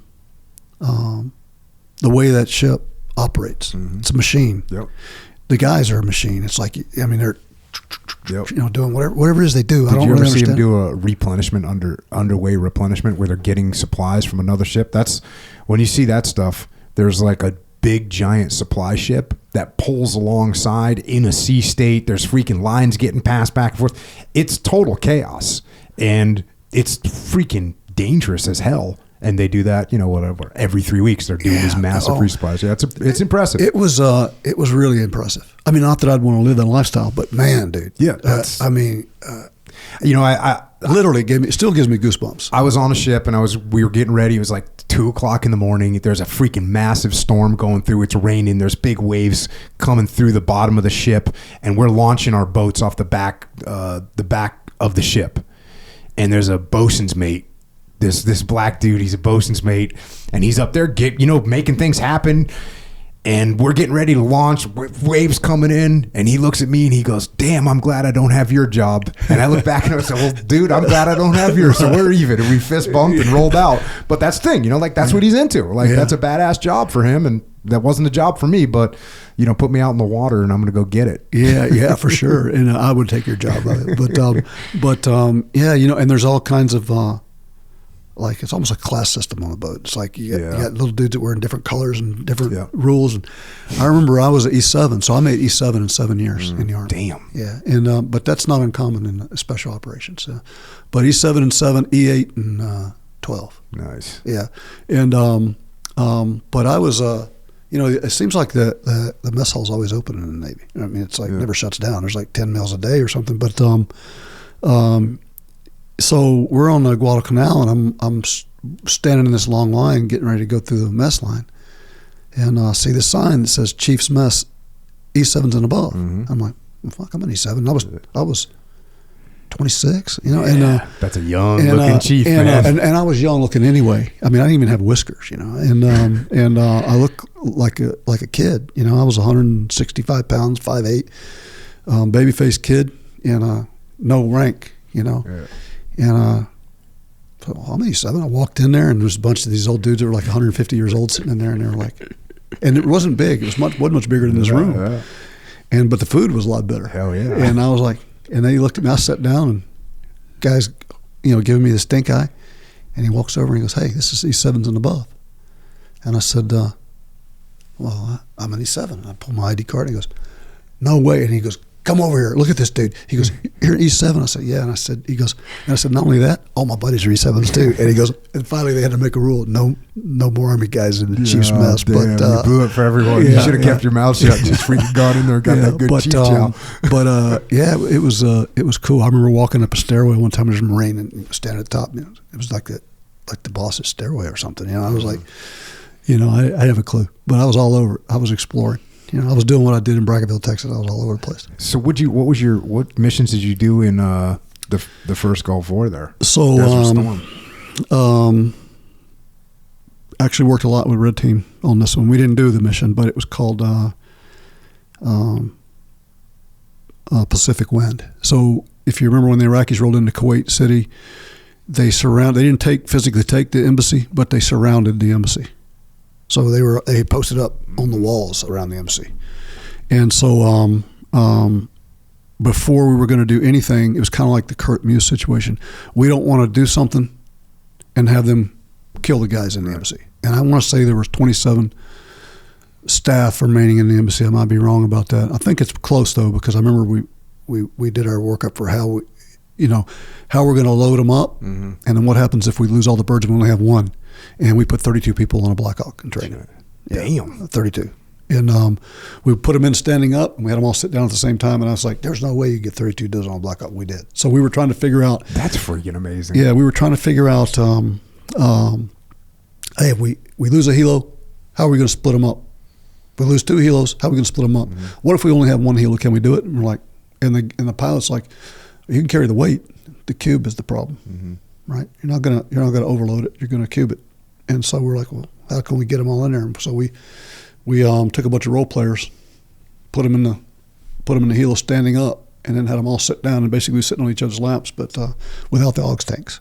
So we pulled the aux tanks out. But I think it was 32 dudes we put on that thing. A lot of people. But our mission was to go in to lead before the first shots of the war we're going to get the embassy back. And so we were going to go in, and that's the first time I ever saw precision-guided weapons. Because I remember they were talking about we're going to bomb all these dudes. And we're thinking, okay, how's that? That's pretty close, right?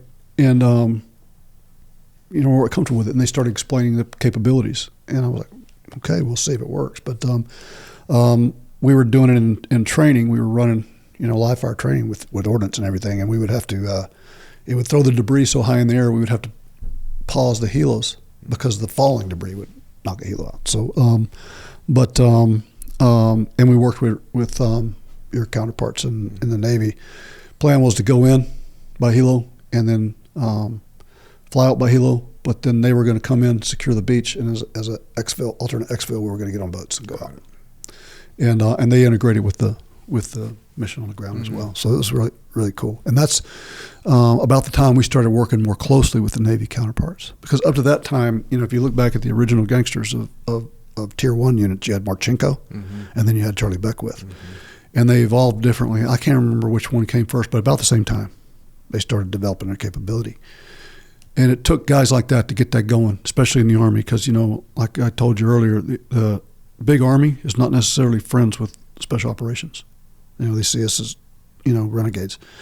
And it took those kind of personalities to push that through, and they didn't always work well together.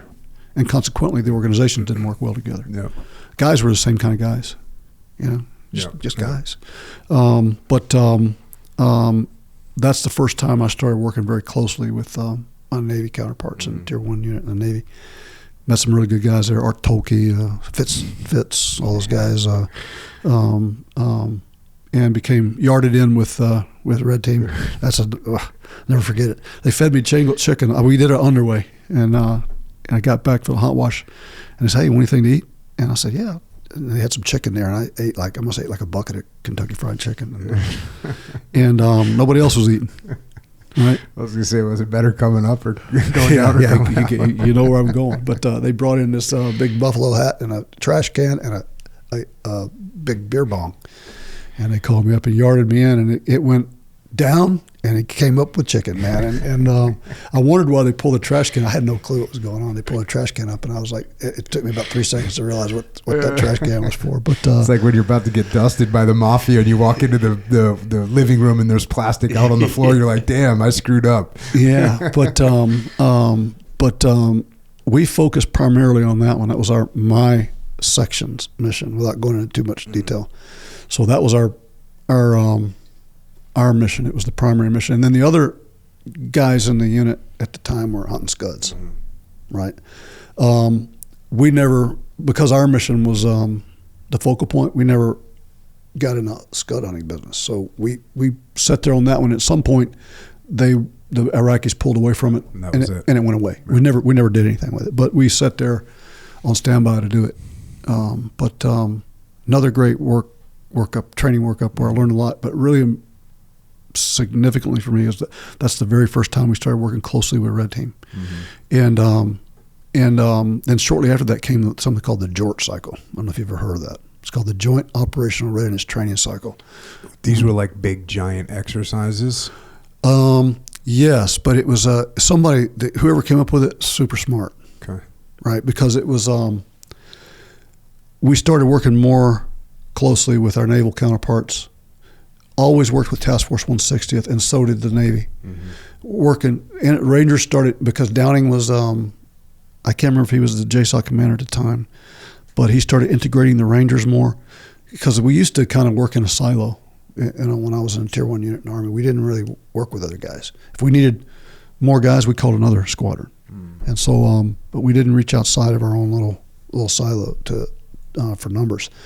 But we would go do an exercise or do like the deal in Kuwait. And one time you'd be with one team, next time it'd be a different team. All good, but different. And so you kind of got to learn, get to know each other over and over again. By the time you go through, a couple of years goes by, maybe different guys. So they said, we're going to we're going to make this official. We're going to pair up Red Team, C, Bravo Company, Rangers, B Company Task Force 160th. So every time you go somewhere, that's your team. Got it. Right? So I got to know the guys really well. I'd spend time up in Virginia. They'd come down to North Carolina, knew all the pilots. And I was talking to Bruno Fallon about this the other day, and he said, "Oh yeah, it was great because truthfully, I worked with other squadrons in the unit, knew them because I'd gone through selection with them, and we worked closely. But as far as like physically working with them, I worked with the guys from the Navy more than I worked with the guys in the other squadrons because every time we would deploy on a training op, they would come with us. Every time we went to combat, they would come with us." And it was just really cool. It was great for the community. They needed it. Yeah. Need to have those relationships. Yeah, and they become very important. It's a lot easier to go to war with somebody that you know and trust than it is with a stranger. Mm-hmm. But it was a cool thing. And so then you get done with Desert Shield, Desert Storm, and what's next on the plate? When do you guys start? When does Somalia come up on the radar? 93. So Desert Storm was 91. Is that? Yes. 91. And I should know the day, it was but 90. 90. No. You're right. It's 90, and then 90 was the build up, and then in 91, like March of 91 is when they went in. You got to forgive my memory. It all kind of runs together. But I made team leader. I did right after actually in the first Gulf War. I was over in England. I was doing an exchange with the Brits. So I worked with Tutu for about 6 months. Another cool bunch of dudes. Loved them. Yeah, cool, funny. Not only do they work hard, they know how to play hard, right? And so and it was just a cool bunch of dudes. So I actually was over there with them when I got called back. I was like, you can't come home. We got something going on. So my wife's a Brit, and so I'm over in Iraq, and we're getting ready to do a bunch of hits, and we're hitting some targets, and the SAS is hitting some targets, and some, other people are hitting targets, but we're all kind of talking together. So I'm sitting there standing with the Brit, like the troop commander, and we're looking at the battle map, and we're like going, yeah, I'll go here, and looking at pointing at the targets, and I go, hey man, I'm actually married to a Brit. And the dude, without missing a beat, he just keeps looking at the map, and he goes, "Sorry to hear that, mate." And then we just kept briefing. It was freaking awesome. Yeah. No, they're awesome dudes, man, and very good. And I would argue that knowing what I know, I wasn't one of the original gangsters of the SMU, but Charlie Beckwith and Bucky Burris had both gone over and gone through the selection for 2-2. And I want to say they spent 3 years over there each, and they came back with an epiphany. They were like, and they'd both been Green Berets in Vietnam, and they knew though, they could see that the earth was moving, and they were like, we're not in the jungle anymore, and these guys, we can learn something from these guys, and they organized the Army side almost identical in the selection process and in the structure of the unit and everything else to the 2-2. Yeah, and They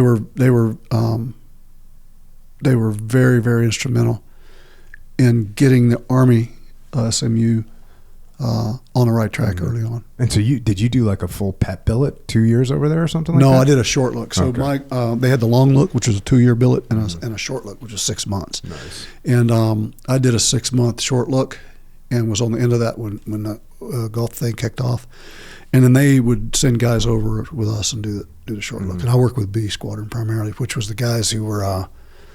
So when I left to come back at the start of the Gulf Desert Storm, the guys I was working with the Bravo 20.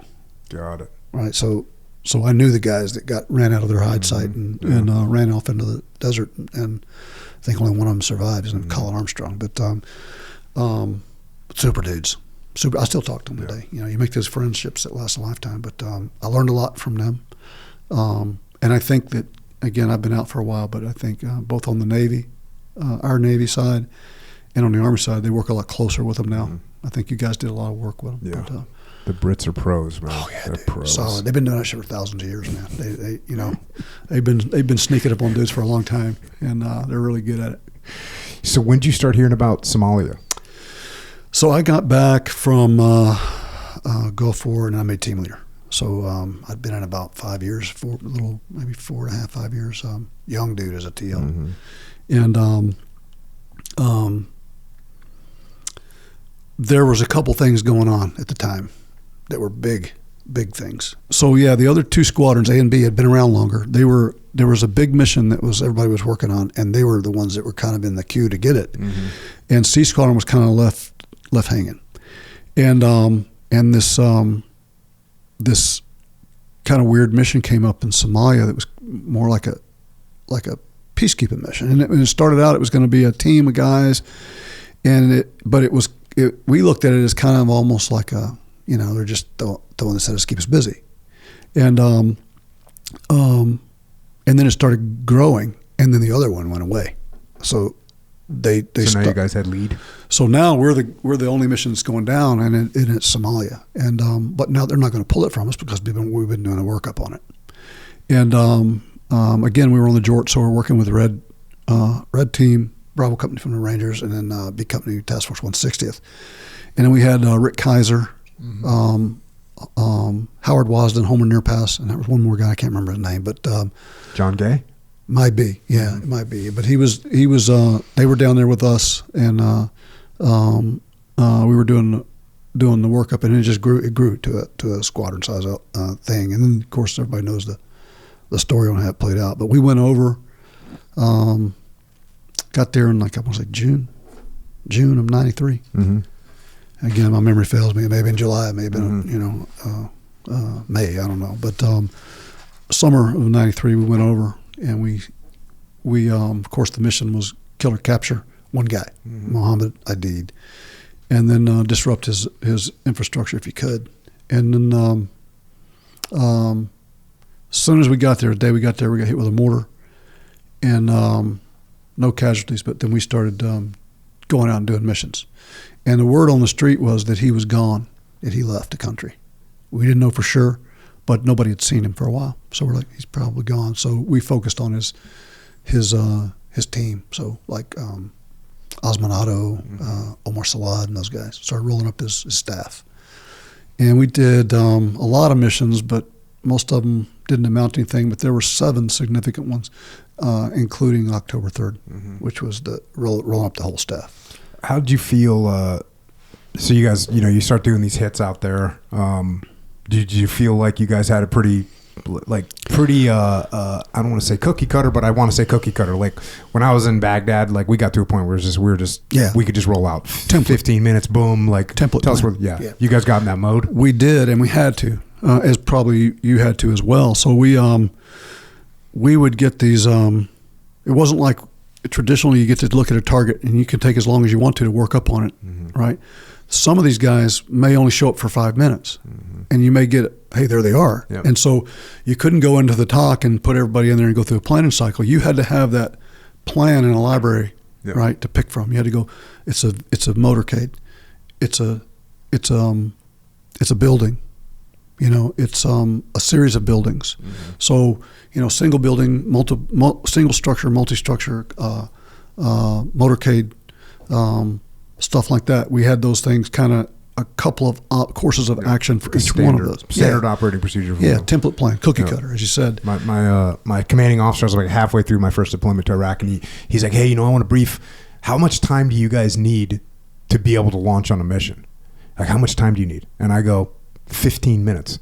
And he's like, no, really? And I go, no, really, 15 minutes. Yeah. Like, if you give me 15 minutes, the guys will have in the gear and we'll be in and the only thing I need is on the way, when we get on the road, if you pass me the target location and the frequency of the battle space commander that they're on, we're good. And we did that multiple occasions, like 15 minutes, let's roll. So it sounds like you guys were in that mode. Yeah, same thing. And literally we used to get we had a air horn that would go off, and the air horn would go off. The team leaders would run to the TOC. the assistant team leader in the team would equip the birds, right? And so they'd run out there with the fast ropes and they'd load the birds, and the rotors were turning, and they were already on the aircraft. So I would be in the TOC, and for example, when we hit Osmanado, he was a vehicle. And we rolled in, and they said we were watching on the camera. And we saw a blue Fiat driving down Army Forces Boulevard, and we're like, okay. And we knew, okay, this is the way this is going to go down because we have the plan already. And I ran out to the aircraft, and rotors turning, guys sitting on there, and I had a illuminated board with a grease marker. And I drew a car. I drew a helo, and I went, and they went. Just like this, not a word passed between us. Yep. And within 15 minutes we were airborne, and of course we got it done. And it works for you and against you. You really cannot operate in that environment without that kind of thing. So people have often said, "Well, did you think doing the same thing over and over and over again was going to hurt you?" Well, yeah, but the option is just to not do it. Let it go, because you can't respond fast enough. So you have to have some sort of way to launch, on something that happens that quick. But that's the way we did it over there, and it worked for us until it didn't. So going on October 3rd, it's the same thing again, right? Like you basically get intel and it's go time. Yeah. So October 3rd. We were at that point. We were like, man, we've rolled everybody up. We've gone out on a lot of dry holes. Sometimes you get good information, sometimes you wouldn't. And they said, and it wasn't like a fast response. They said, hey, we got something going on, and it was Sunday afternoon. We got something Sunday morning. We got something going on. Why don't the team leaders come into the TOC for a minute? Came in, and we were literally in black running shorts, sunning out there on the beach in Mogadishu, and they said, come on in. So we went in, and, I remember sitting there, and they go, there's a meeting, and it's a bunch of his guys. And it's supposed to be here, but we're not sure about it yet. We got one source that's saying it's going to happen. But we don't have anything to back it up, confirm it. So let's keep an eye on it, And we were like, nothing going to happen. And let's go Let's go out in the sun again. Yeah. Go get an MRE, man. And but we started to watch it develop through the day, and then they had a backup source. And they didn't know each other, so they were both telling the same story, independent of each other. And then we started watching stuff on the ground. Started seeing guys show up. All right. Oh, wait a minute. This looks like it might be legit. And then one of the sources. They told him, they said, hey, look, we want you to pull up. They put literally in the movie, they put an X on top of his car. And they said, we want you to pull up next to the building where you're telling us that this is going to go down. And lift your hood, right? And they had a Westcam ball on him, and they also were filming him with the P-3 Orion. So they were watching him through a surveillance aircraft. And we're watching it real time. And he pulls up short, about a block short, and like, that's not the building, because we know the other guy's saying it doesn't match, right? And so they call him up, and they said, hey, bud, are you sure that's the right place? And he goes, no, it's not. He goes, but they've got armed guards out, and I can't go any further. It's a block up on the right. And so we're like, okay, now it's confirmed. And it went from being this ain't going to happen to horns blowing, and we launched. And flew in, and first thing I noticed was that when we launched, we saw they used to light tires on fire to signal everybody. We saw that pretty early on October 3rd. As soon as and they were watching the airfield, and they also, we think they had some embeds in some of the UN troops who occupied the same airfield that we did. So we think they had their guys in some of these smaller country teams that were ratting us out, basically. And but we flew in, and it went real easy. I mean, just normal hit. Yeah, normal hit. We did that was probably the first time the gunbirds ever went hot on insertion now. So we were let out by 2 little bird gunships, and I would sitting on the skids on outside the aircraft, I would always watch the gunships in the front. And if they flew past, and I was like, okay, they didn't see anything to shoot, so it's not hot. At least it wasn't when they went by it. But this time they did their pop up and came down and cut loose with the miniguns. And I was like, okay, we're hot. And they were, the shooting started before we even got on the ground. So, but once we got on the target building, and I'm sure you've seen it. I mean, if you get eyeball to eyeball with them, they don't want nothing to do with a fight. They, if they think they can do it, get away with it, they're good. But they don't want none of it when it's looking them in the face. But we didn't have any gunfights in the building. They laid their stuff down and gave up. But I had the lower level on the I guess northeast side of the building, and looked like from imagery that we could go in there and then link up with the other teams and go up the stairs, but there was no passageway through. So went in the back. There were several guys there. We cuffed them, left them, and then moved around the building till the south side of the building went in.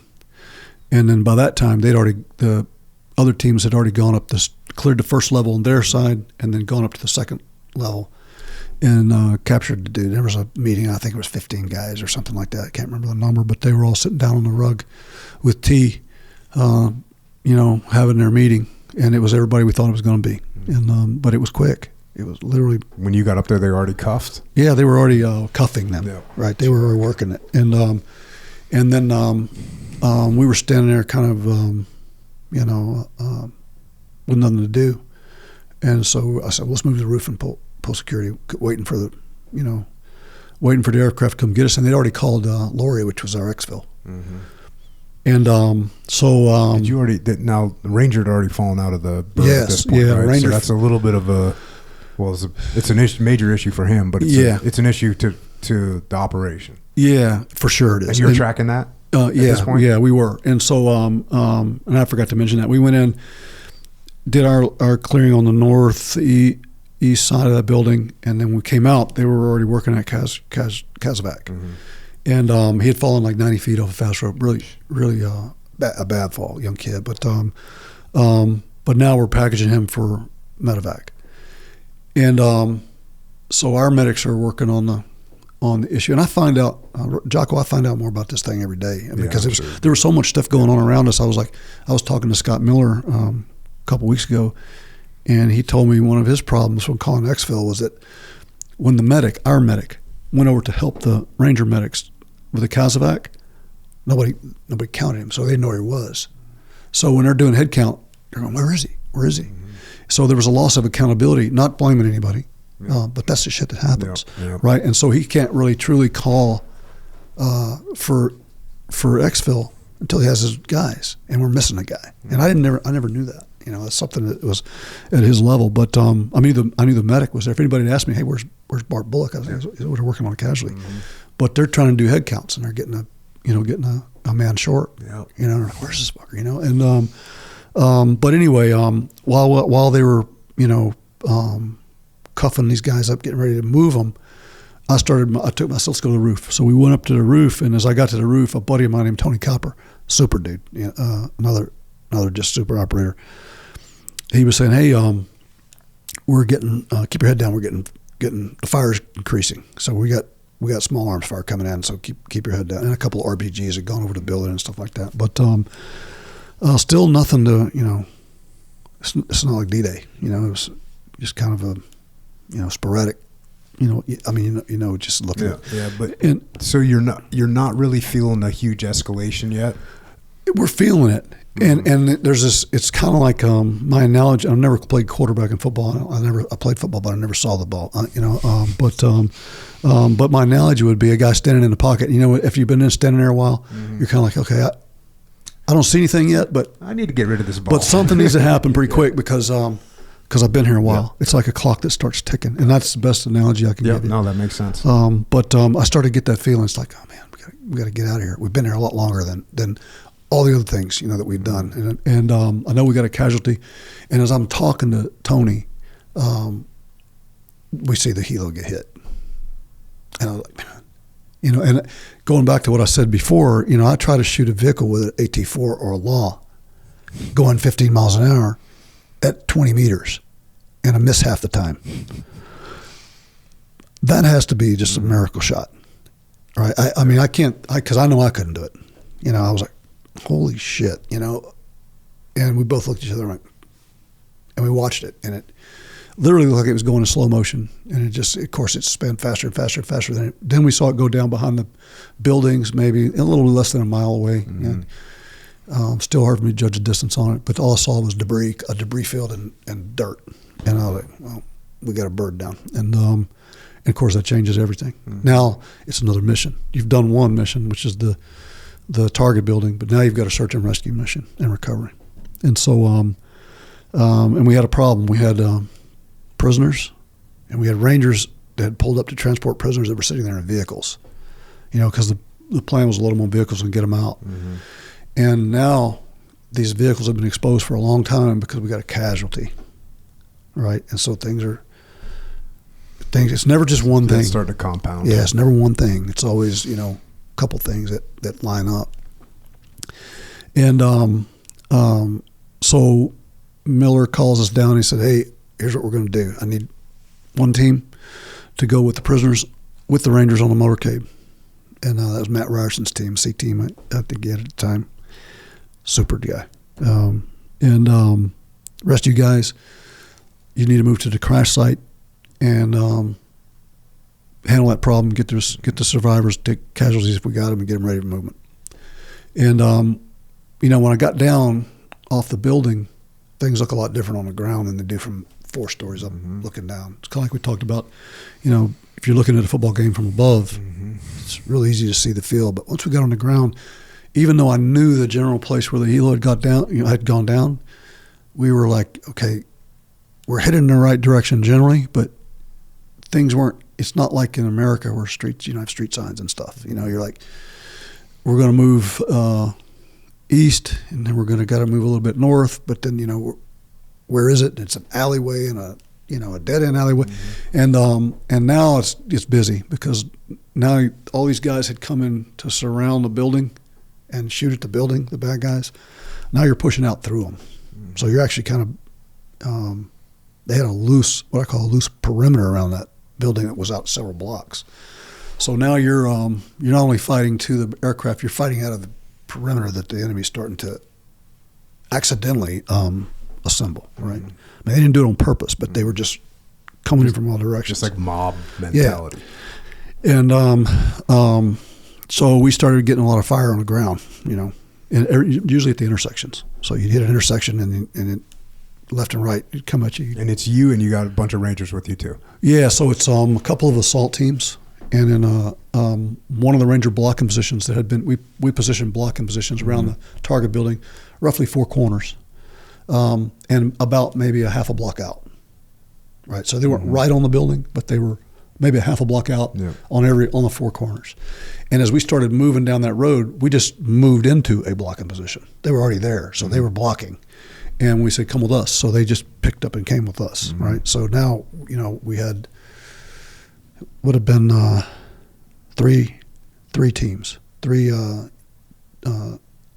tier 1 teams, and then a Ranger blocking position that was around 12 dudes, and one of the other blocking positions on the sister blocking position on the other corner had seen the aircraft. They were on the same street. Got it. And they moved directly to it. So now they're paralleling each other, right? So I've got a blocking position with me and 3 teams, and I wasn't in charge. I was a brand new team leader. So you had Scotty Miller, who was a captain at the time, awesome dude, And then you had our troop sergeant major Ben Frederick at the time, and I can't remember the other one, but Scotty was the ground force commander, right? And so we were moving with him. And we were point, so F team. I was F team leader. We were point at the time, and we were listening on the radio. It was okay, move one more block up, turn left, and but the vehicles were on the same freak, So he's giving directions to 2 units, and we're both hearing them. Right? Hindsight 2020. You know, don't do that again. Right? Were you guys each wearing a radio? Like each individual wearing a radio? Each individual had a radio that was on the Assault Freak. On the Assault Freak, and the vehicles were on the Assault Freak as well? I was a TL, and I had 2 radios. So I had a radio that was on the Assault Freak, and then I had a Command Freak radio. Got it. And I think the vehicles were on the Command Freak. They were not on the Assault Freak. Right? They were on their own Freak. But I mean, they had their own internal comms, but they also were on the Assault Freak. So the directions that were coming down to us were on the Command Freak. So I'm listening to the Command Freak. It's like, go turn left. No, not you. Right? So, it was a cluster, right, on comms. Yeah. And I've been told that since I was a kid in Special Forces. First thing to kill you is comms. You know, you better have that wired. It's more important than shooting. But it had worked for us so many times before, we didn't see a reason not to do it. You know, so yeah, it's comms is always, you know, like you said, it's like the most important thing no one wants to talk about it, but it's where major problems can ensue. But it's interesting for me to hear this. I was always like the most strict person about talking on the radio. Like if you were on the assault force, you weren't talking on the radio unless you were like gonna die. Like no one, if you were down the hallway and I had something to tell you, I'd either yell at you or I'd walk down there and grab you and be like, hey, this is what's going on. But I would never get on the radio and say, hey Hoot, can you push 2 guys down? Like you weren't allowed to do that in my troop. The only people that would talk on the radios would be people that needed to talk on the radio, like a vehicle that needs to move because he's far away from another vehicle. But in a situation like that, it's like it's going to get clustered really quickly. I tell you, man, I'm lucky I wasn't an O, because Miller, I had 2 radios. And it was all my little brain could handle. Miller had like 4. Yeah. And he was talking on the Gun Freak. He was talking on the Assault Freak. He was on the everything. And I was like, hey, man, he must be like a genius, man. Because literally one more radio would have busted my little head wide open. But and it was, as you can imagine, it was like, I mean, and you know how it is. It's like, and back then we didn't have great comms. We had throat mics. Yep. Yeah, God. We had throat mics, dude. And you didn't have the noise canceling headsets? We didn't. Yeah, man. In fact, it's a different game. In fact, we had bone phones, I think, bone phones and throat mics, yeah. And I didn't even have earplugs in. I remember my ears were ringing for a month after that. But we didn't have we had skateboard helmets, Protex, yeah. And funny backstory to it is, and again, I love the Navy guys. And I was by this time I'm buddies with these dudes, but we figured out real quick that we needed ballistic helmets, and we never had that. We had skateboard helmets, and I'm still kind of torn on whether. But back then they were the K-pots. Mm-hmm. They were not like the modern day Kevlar helmets. They didn't have integrated comms and nod mounts and all that shit on it. They were like German SS helmets. Yeah. And but our buddies up at Red Team had some helmets that were a little better. Mm-hmm. They were like they're like one generation up from a little bit better. I forget what they were called, but yeah, a little bit better. And so they heard about what happened and they sent their helmets down, right, from 6, and there was a note on top of it that said, "Hey, guys, sorry to hear about what happened, and please accept this gift from 6, but maybe next time you'll ask for the whole operator to go with it." So, but even in that, you had the fun shit. I loved it, but yeah, we moved and again we're shooting. And at this point, we've taken a couple of little minor casualties, and you got the guy that fell off the helo, and then we turned. I went past they said I went past the street we're supposed to turn on, maybe 10 meters. Did you have a battle map with you? We did, big ass one. Big ass one. We don't. I think today they're doing this stuff off of tablets. Yeah. They do it off tablets now. Yeah, but we had a big one. But and we had it. The old chocolate chip desert camis with the map that we laminated, put in our pocket. That but it was it was not accurate. I mean, it was generally accurate, but people just build houses in the middle of the road and stuff, that, so it was good at orienting you, but when you got down into the minutia of the city, it was kind of like, that shack's not on the map. Yeah. You weren't gonna make terrain feature calls. No, it was, it generally gets you there. But I got the call to turn a little bit late because we'd already, we're shooting and fighting, pushed forward. And then I was like, okay, you went too far. Right. Now I was a point team. So F team was point. But instead of just totally reorganizing everybody and getting back in the lineup, we just backed it up. Mm-hmm. So now the guys that were in the trail were in point. Right. And as soon as we made that turn north, they got hammered. And we had 1 KIA right there was Earl Fillmore, and then probably 6 or 7 other guys severely wounded in just a couple of minutes of gunfight. And we couldn't see the helo, but we knew it was a couple blocks up, and we had split the column, one on the right side of the road, one on the left side of the road, and we were cross covering as we moved up. And we stopped after we made that turn north, and we kind of rearranged the formation. We're now I'm in the trail. We stopped because we were like, okay, is it this street or the next street? And we're waiting for the call on the radio, and because we can't physically see it, And again, you're in the street, and you're in a gun. Now it's a gunfight, and I remember Earl looking around, and he's sitting there on a corner, and he's waiting for somebody to tell him something. He turns around and he goes, "What are we doing?" And he dropped right there. But and then I've got one guy next to me that was shot through the arm. He was shooting like this, and the round came in just above the wrist, came out the wrist, hit him in the bicep, and came out the tricep.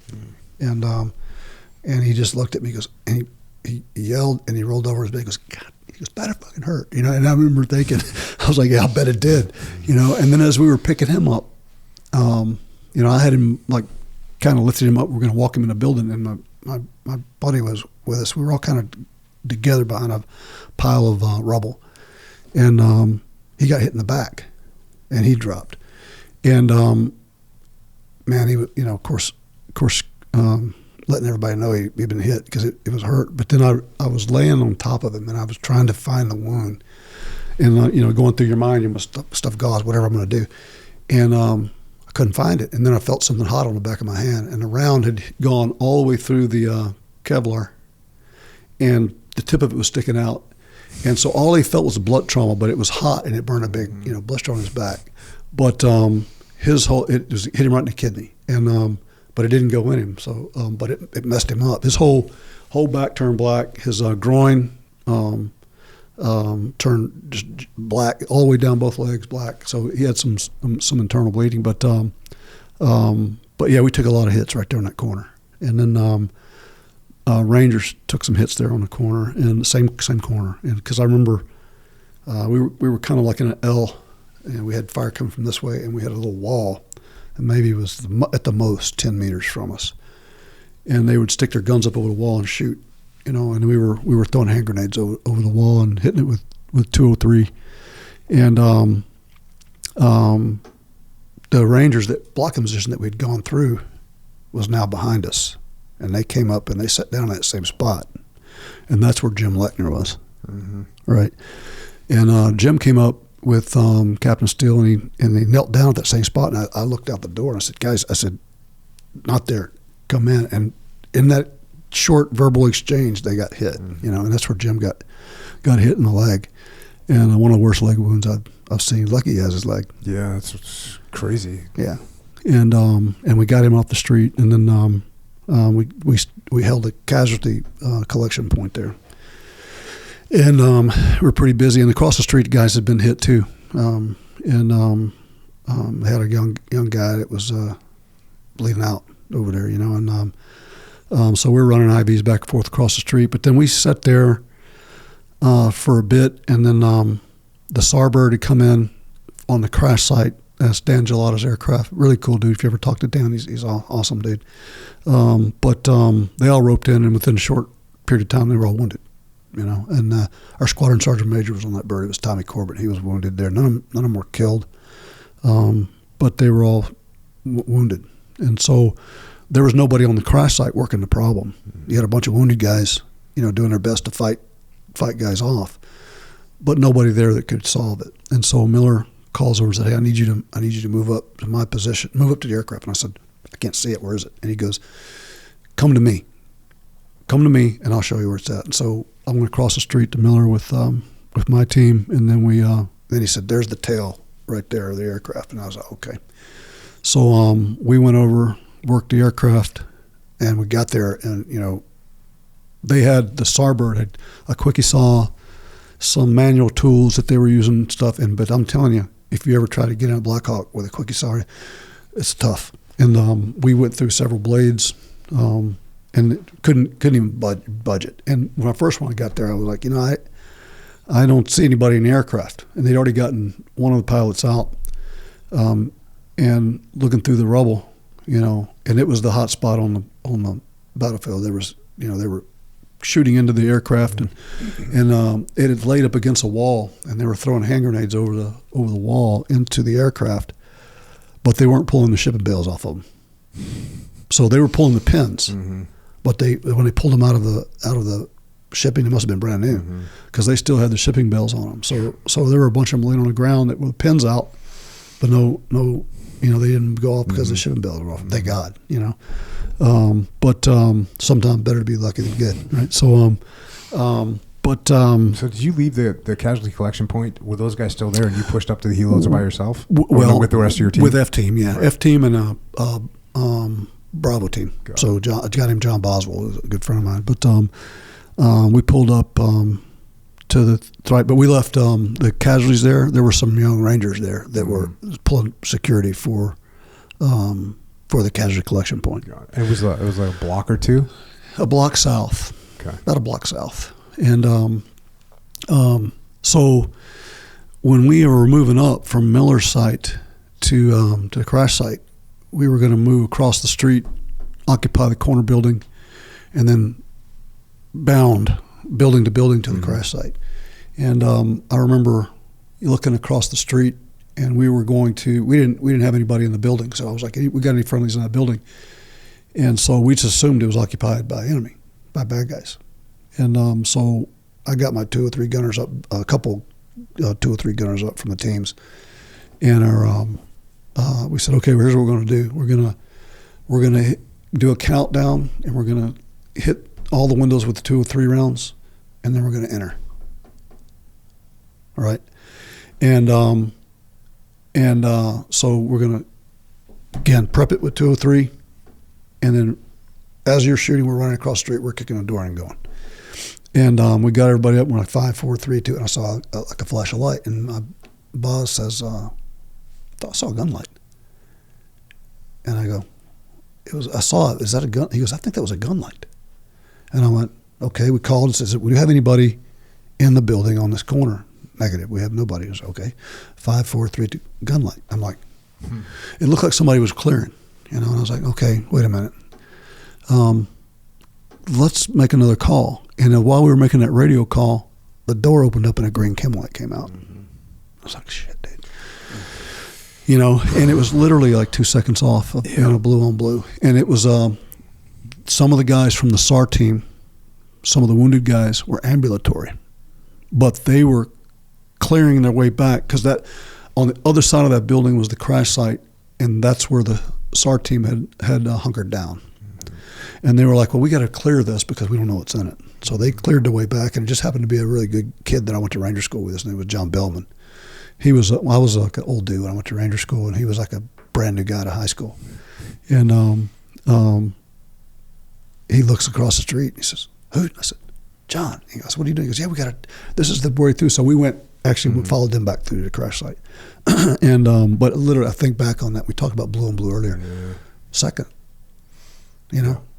Yep. And it was again before we hit record. I was talking through some blue and blue snares. Clearly, I had one where I had an Iraqi guy get killed, and one of my guys get wounded.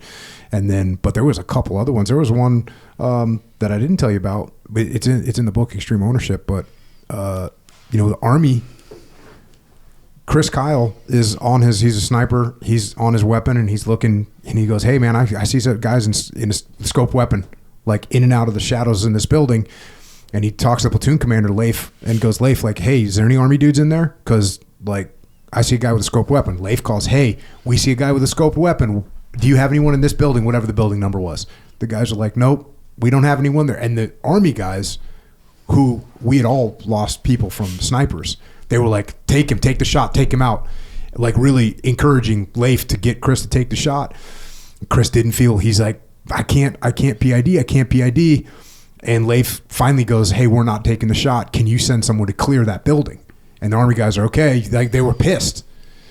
And I'm not doing the story justice, but they were pissed. I mean, and again, they were pissed because, dude, we're asking them to go hit a building where we think there's enemy. That's not a friendly thing to do, right? They're like, but of course, they're our brothers, and they're like, "All right, we're hitting it.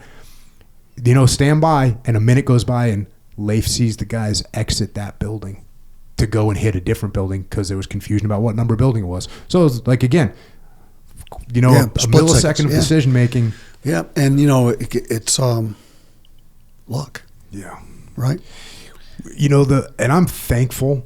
If we wouldn't have had that blue on blue in the beginning, because that first blue on blue that happened with us was in a couple of weeks of maybe three weeks into the deployment.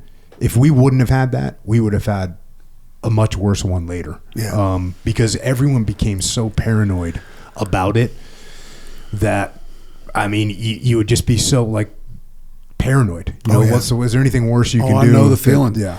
And both ways, right? So we talked about this earlier. It's like when I got ready to move, when people say, "I need you to move from here to there," I was like, "Man, I'm not real worried about the bad guys. I mean, I can handle that, but the Rangers don't miss, man.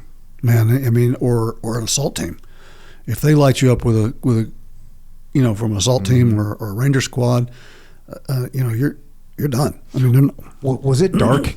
So when you saw that light, were you seeing the light in the late daytime? No, it was pitch black. So it was already pitch black. So it was already dark at this time. Yeah, we had gone through several hours. So you're super lucky that you could see that, because if it was daytime, you wouldn't have seen that light. If it had been daytime, we wouldn't have. Of course, you might have been able to see them themselves, which could have helped. Yeah, but I'm gonna tell you, it was black. So we had spent.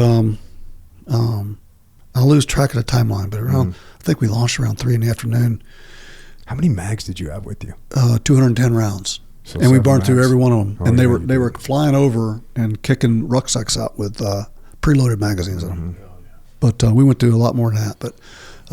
But we were, again, configured for a 30-minute hit. And everything we'd done up to that point, been 5-10 minutes, we were kicking ass, And we were not equipped to sustain. It was like we're going to go in and out. Did you have the extra magazines and stuff already loaded, already in staged? In case something happened. Yes, we had already loaded them up, put them into bundles, and we always did. We always had that because of you guys. Because of you guys, we always had, like in the Humvees, we had extra mags already loaded in the ammo and bandoliers ain't going to help you. I mean, it's like I got but they were already preloaded and stuff like that. So and we had some. And we ran out of IVs. We started running, and everybody carried one. And we started running out of IVs, so they were dropping med supplies. And I remember listening on the radio. They were talking about that we had one casualty in the Rangers, young kid, and if he had been, I hate to say this, but if we'd been able to get him out, he would have lived. But it went on for hours and hours and hours, and we were running IVs over, kept running them, and finally it was like, yeah, he's gone. Heartbreaking, but. It was, so it was dark, pitch black. Now, so you end up holing up in one of these buildings for the night, right?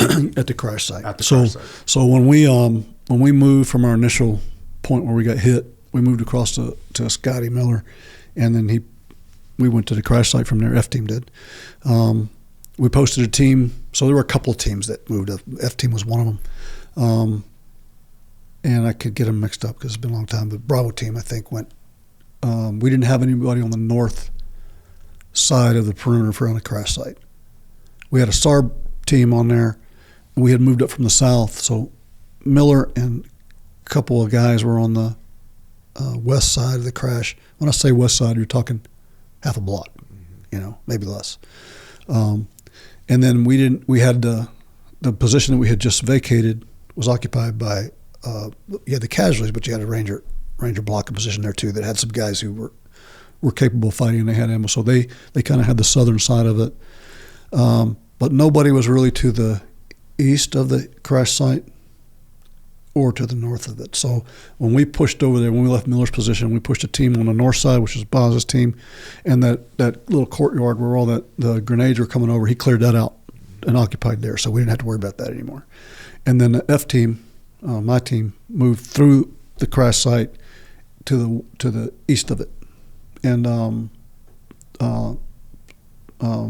positioned ourselves to the east of that crash site to block on that end. And then so I put and I had a couple of guys who were not assigned to the assault force, but they were operators. They were, and I can't remember what they were doing. One of them was on the Starbird, and one of them had been like they were like a backup team. Mm-hmm. It was kind of like guys who were unaffiliated with the team, but we pushed them up with F team to the east of the crash site, and then I went back to the crash site with my ATL and said, hey, we're gonna try to get the pilot out. First thing I noticed was I couldn't see a pilot. I was like, there's nothing there. It's just a wreckage, a pile of wreckage. And they'd pulled one of the pilots out, and then I talked to one of the guys on the SAR team. He goes, no, he's in there. He's down underneath the wreckage. So when a bird crashed, it kind of crashed at a weird angle, and all the engine and stuff collapsed into the crew compartment. Mm-hmm. So I looked down and I could see a glove, and so we started trying to take it apart with quickie saws and everything else, and went on for hours, man. And we were down to like multi-tools, trying to just take stuff apart. And meanwhile, you're in a gunfight. Mm-hmm. And so we got a couple more guys wounded while that was going on, and then it got close to the point where I'm starting to worry, like, man, I can't do it. I'm like, I don't know what to do to get him out, and that's a terrible feeling, because you got to, but you're like, it's like, man, I don't know what else I can do. It was I'd never felt that before, where I was like, man, if I had a crane, I couldn't get him out, and then I heard a main gun from a tank. It was like, boom, and I was like, man, what was that, And heard it again. And then I got a call that, hey, Lee Van Arsdale, so Colonel Van Arsdale at the time, really good dude. He had been in C Squadron before, and then he moved over to JSOC, and he was with the J3 shop. Mm-hmm. And he heard everything that was going on. He was over in the TOC, listening to this on the radio, and said, okay, we're going in. So on his own accord, he got up, left his post, went down to the Malaysians, who, again, this is a UN compound, so we had the Malaysians and the Pakis. And he goes, give me your APCs. Right, they had like their version of an APC, which looks kind of like a LAV, right, like a Marine Corps LAV. Mm-hmm. I can't remember who made it, but it was a little wheeled armored personnel carrier with a gun on the top of it. Don't ask me what kind. It was like a 30 millimeter or something like that. But so he got them, and he walked over to the Pakis and said, "Give me your tanks," right, with the drivers. And so he basically cobbled together this reaction force of UN guys and 10th Mountain. There was a 10th Mountain unit there that was the designated QRF, Quick Reaction Force, and we never met them. And that's one of the things we did wrong. Yeah. We were like, I will never use them, but they're there if we need them. We should have gone over and introduced ourselves and gone through some sort of at least rock drill or something, right? But we never did, because we were like, that was so many layers deep. We were like, we'll probably never do that. And going back on it now would be the first thing I would do. But he got those guys with, so they were in their Humvees, which, by the way, we armored up with sandbags back then. We just piled up sandbags. We didn't have armored Humvees. And he had some Malaysian fighting vehicles, for lack of better terms, and then a couple of Packy tanks. And I remember thinking when those tanks were going off, I was like, well, I hope he knows what he's doing, because blue on blue with the tank. Yeah, wouldn't hurt. But anyway, he came rolling in there. And did you now this whole time did you know that Super 6-4 had gone down as well? No. You didn't even know that this had happened? No, I got one radio call early in the day, before we got to the first crash site. So before we got to 6-1, I got a radio call from Granny Sugar.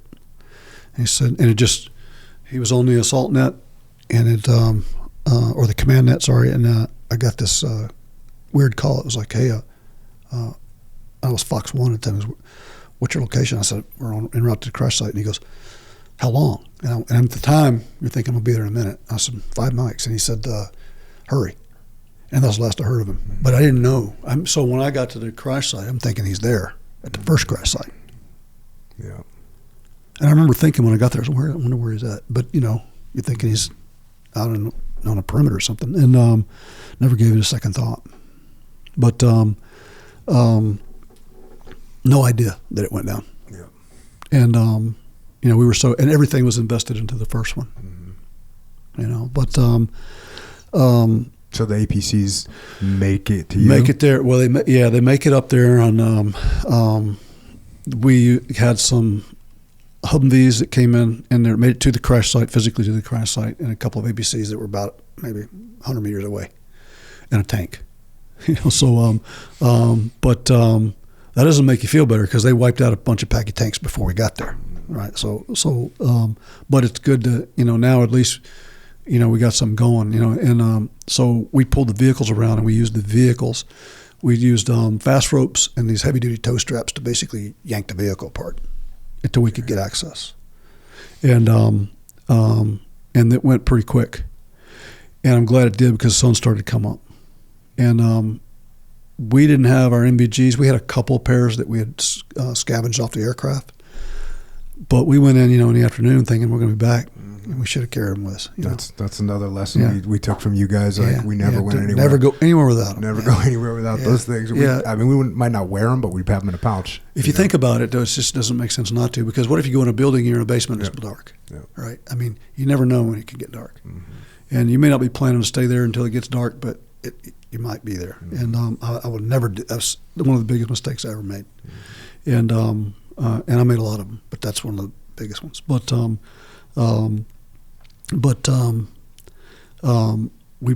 we had MVGs enough to put out with the guys on like the SAW and the 203 gunner. They had MVGs, and so the guys out on these little blocking positions minus. At least they could see, But I was thinking, man, when this thing gets daylight, now they can see, right? I mean, because they'd literally walk down the street into a position. Yeah. I mean, and but I was thinking this is about to get crazy. And at some point, though, we got a call. It was like, hey, look, you guys are going to have to. This is before Van Arsdale showed up. You guys are going to have to get everybody you got. Once you get the pilot out, you get everybody you got, and we don't have the resources to come get you. You're going to have to walk to the Packy Stadium. I don't want to say it's a mile, but in your mind, it's 100 miles because now we had 70% casualties, and so you're thinking, okay, I got in here hard enough to move here a couple of blocks, healthy. Now I got to carry people out of here 3 times as far. And I remember getting that call, and that's again one of those things where you go, oh, you kind of gulp, And normally things are so busy, you don't have time to think about stuff like that. But when you get that call, it's like, oh man, And I was thinking, man, please figure this out. I was like, because I had this sinking feeling if we did that, it was going to be terrible. Were you thinking about like, hey, no, we're going to hold up in a building and we're going to strong point a building and you leave some tanks here and we're going to stay here until you assemble a force to get us out of here? Yeah, I just staying in the city just seemed like an even worse There was idea. so much going through your head at the time. I just remember getting that call thinking, damn, and then you just get the sense of urgency, like, God damn, get I'm going to take care of my 1 meter of ground, and I got to get this guy out. And it's almost like you become hyper focused, and I don't know whether that is a defense mechanism. I thought about that a lot. I wonder if it's like I didn't like that to hear that, so I'm going to just kill dudes. You know, I mean, kind of like I'm going to work on this, and I'm going to just deny that I just heard that. You know, and it's a weird thing, and I spent a lot of time thinking about it. But it's almost like my childhood ADD kicked in. It was like, damn, man, I'm just, I can't worry about what's happening tomorrow, what's happening in a minute, or what I just heard. I just have to. I'm just going to shoot. You know, it's a weird. Maybe it's a flaw. I don't know, but I spend a lot of time thinking about it, and I don't hide my flaws from anybody. It might be a feature. It might be a feature or a flaw. It might be a feature like, hey, there's one thing you got to get done. Yeah. And this is it. I can't worry about that. I got to do this right now, and I'll worry about that when I get to it. But I felt a lot like I did when I was playing with an airplane in the corner when I was in first grade. You know, it's kind of like I'm just going to deal with this right now. I mean, I'm not worried about the 12-year penitentiary sentence that I got coming at me. But it was weird, and I don't know if everybody goes through that, but I did. I was like, oh, I can't believe I just heard what I heard. You know, because in an instant I thought, man, you know, my West Texas math started kicking in. I'm like, dude, we just took half the guys are wounded, and we got to move daylight through that carrying KIA and WIA. And I went, man, okay, I'll just deal with this. You know, it was a weird thing that happened to me, you know. And I think about that a lot. I'm like, man, what was going through your head, you know? Because I had no response to it, I guess. It was just but it was a weird dynamic. Something happened in my brain that clicked. My little cowboy brain just went, okay, dude, just, you know, do what you can do here. Mm-hmm. And just forget you heard that kind of thing. And I can't explain it, but odd. But then the vehicles started showing up, and of course, if Van Arsdale hadn't made that call, you know, I don't know what would have happened. We would have tried to walk out, I guess. Mm-hmm. But we pulled that vehicle apart with the vehicles. The helo apart with the vehicles, and then got the pilot out. And then we had so many casualties, we couldn't put people on the APCs or the vehicles. We just loaded KIA and WIA on there. And in the main body of 10th Mountain had posted up maybe a quarter of a mile south of us. And they couldn't get the whole bunch through. They just got through a few. And then we went down there and linked up with them, and then moved to the Packy Stadium. And part of the way by foot, but I remember being in the back of a Hummer, you know, that we got on down at the link-up site. So we ran to the link-up site, and I jumped in the back of a Hummer with the rest of the guys, and they started going. And then we got to a point where they had a roadblock up. So now you're piled in the back of this vehicle at an intersection, trying to get a roadblock cleared. And I'm thinking, man, dude, I'd rather be out walking, you know, because you just, any minute, you know, you feel that feel coming. But then we got to the Packy Stadium, and then it was like, you know, up to that point, you're looking at the 1 meter of ground you're on and the problem you're solving. But when I got to that Packy Stadium, it was just surreal. It was like, as soon as I walked in, they said, they offered me tea and rice, tea and food. You know, and I was like, and I looked around, and there were vehicles shot to pieces. There were casualties KIA laid out on the ground. Not just us, but the 10th Mountain guys, and I was looking around going, man, you know, what just happened? You know, it was like, it really was surreal. And the sun was coming up, and they came over and they said, Scott Miller came over and said, hey, get your shit on. We got to go back out. I went, what's up? And he said, we got a bird down. I was like, what are you talking about? And he goes, yeah, we got another aircraft down. And I went, no way. And he goes, yep. I said, when did it go down? He goes, I'm not sure, but he goes, get your shit on, let's go. And so we flew from the Packy Stadium back to the hangar, because that's where our gear was. And we started trying to reconsolidate as best we could, you know, put some teams together. And then 10th Mountain had gone out. One of the other guys, absolute savage, his name is John Masonis, really cool guy. And he had gone out with 10th Mountain because he was actually one of the guys on the aircraft that was flying around dropping resupplies. So when we were getting our and he had been on a sniper team, so he wasn't part of the assault force. So he was on the helo kicking resupply bundles to us, and then at some point he got with 10th Mountain and led a group of guys to the 6-4. And when he got there, there was a bunch of casings, some blood trails, and no survivors. And Durant was already captured, but no traces of the other guys because they were they'd already been drugged them through the street and everything else. But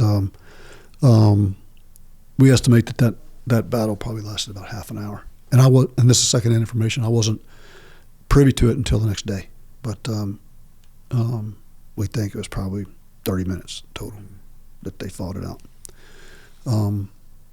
There's one surviving member of that team, and he'd probably be a good guy to talk to get that perspective. And his name is Brad Halling. Just left the unit as a civilian. He was a civilian OTC instructor there, but he could tell you the story on it. But I just get it, secondhand. But by all accounts, it was when they got put into a meat grinder and lasted maybe half an hour.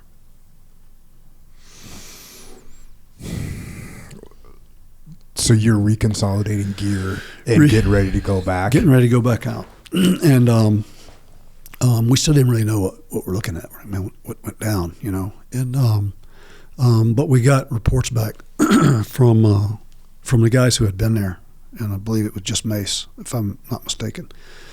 Again, I'm still trying to piece it together, 30-something years later, but I think it was just John Mace-Onis that called back and said, there's nothing there. It's it's down, but there's no bodies, there's no survivors that I can find. And then we started, we got, okay, now we've got guys missing. We don't know they're dead. We don't know, how many were killed, how many are maybe prisoners. And so we started doing profile flights. So we started sending guys out in helos, flying, listening. I wasn't listening, but we had guys that were capable of picking up on their transmissions, trying to vector in on it. And we were trying to find their Brick 112s. I don't know if they still use those when you're young. Yeah, we used them. But we were trying to vector in on them, and we actually we did vector in on one of them, and basically we heard a bunch of chatter on it that was Somali chatter. So we knew, I was like, well, that ain't good. That ain't good. And so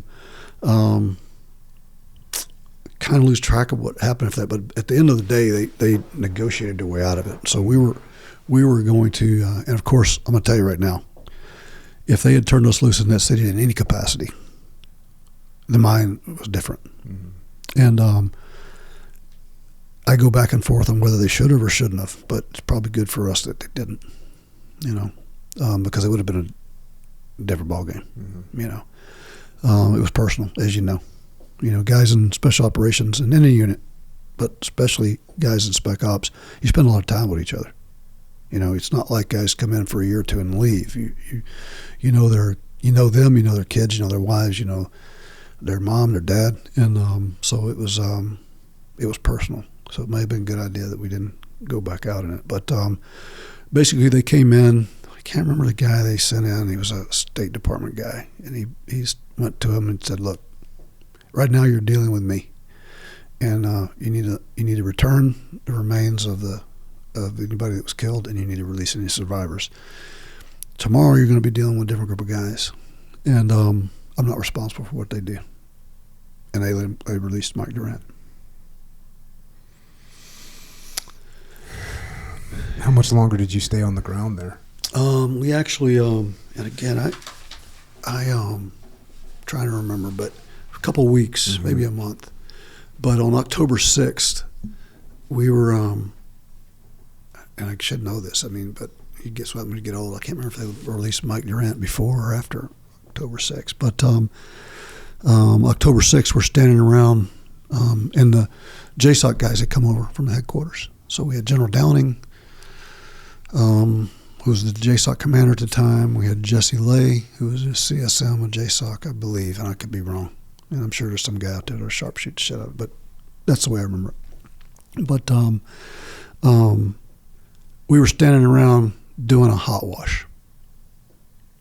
And so it's the first time we really started being able to get the big picture together, like, okay, what happened with the vehicles, and what happened with crash site with 6-1 and 6-4, and where were you, and what was 10th Mountain doing? And it was like we were trying to figure out what just happened. And we were all standing around outside the front of the hangar, and we were talking, and it became a heated discussion. A little bit of finger pointing going on. And General Harrell, it was Colonel Harrell at the time, he was the C Squadron commander. And he said, hey, guys, let's cool off. Take a break. Come back in 30 minutes or whatever, and we'll pick up where we left off, but cool off. And a couple of guys it was kind of a contentious, and it was kind of like unit on unit contentious. So it was like, well, you guys did this or you guys did that, which is not healthy, right? And so General Harrell was doing his best to diffuse it, and he said, okay, you stay, I want to talk to you for a minute, and you stay, I want to talk to you for a minute. And as I remember turning around to walk back to the hangar, and I took maybe 10 steps, and a mortar landed right there where we were having the hot wash, and killed Matt Ryerson, probably if not the best operator in C Squadron. He was one of the top operators in C Squadron, and he was one of those dudes that was just a natural leader. Everybody loved him. You know, everybody's important in those units, and you miss every one of them. But there's some guys that kind of are the heart and soul of the organization. He was one of them, and it was just devastating. So we lost him. We had General Harrell almost died. He was hit I think the frag went through his femur, cut his femoral artery, and he was bleeding out. And then the surgeon was standing there, John Marsh, and his dad used to be John O. Marsh Jr., the Secretary of the Army, and he was the JSOC surgeon, and he was hit, nearly died. General Downing was hit. General Boykin was hit, who was the unit commander. Sergeant Major Lay was hit, and several other guys were hit. And of course, Matt was killed by that mortar. So to add insult to injury, 3 days after October 3rd, that's what happened. But and I trying to remember if there's anything else, but yeah, that was a kick in the nuts. And it just made matters worse. We were like, okay, now, and we felt like at the time it was like, now we need to be able to go out. You guys need to turn us loose. We're not going to sit here and be, shooting, sitting ducks for anybody. We want to go back out and fight. And we couldn't understand, what the deal was. And then of course you had the politics at the time, and they negotiated their, way out of it. And a couple weeks later we went home. And I didn't like that. I was like, you know what? I feel like we got unfinished business over there. And, you brought us home. I felt like at the time it was like, because it's not politically correct for you to do it anymore. It's not something that's good for you. But it was never about politics with the guys on the ground. This is, if it's worth us going in and risking our lives and dying over, then you need to let us do our thing. And that was kind of but that's a story that plays out in every conflict in every generation, right? You have the politicians doing what they do, and then you have us doing what we do, and sometimes they don't always line up. How was it when you get back home? The biggest the thing I remember about going back home was that you go back home to these families, and it's a sense of like, man, dude, you don't even want to. Is you love them, because again, you're talking about extended families, and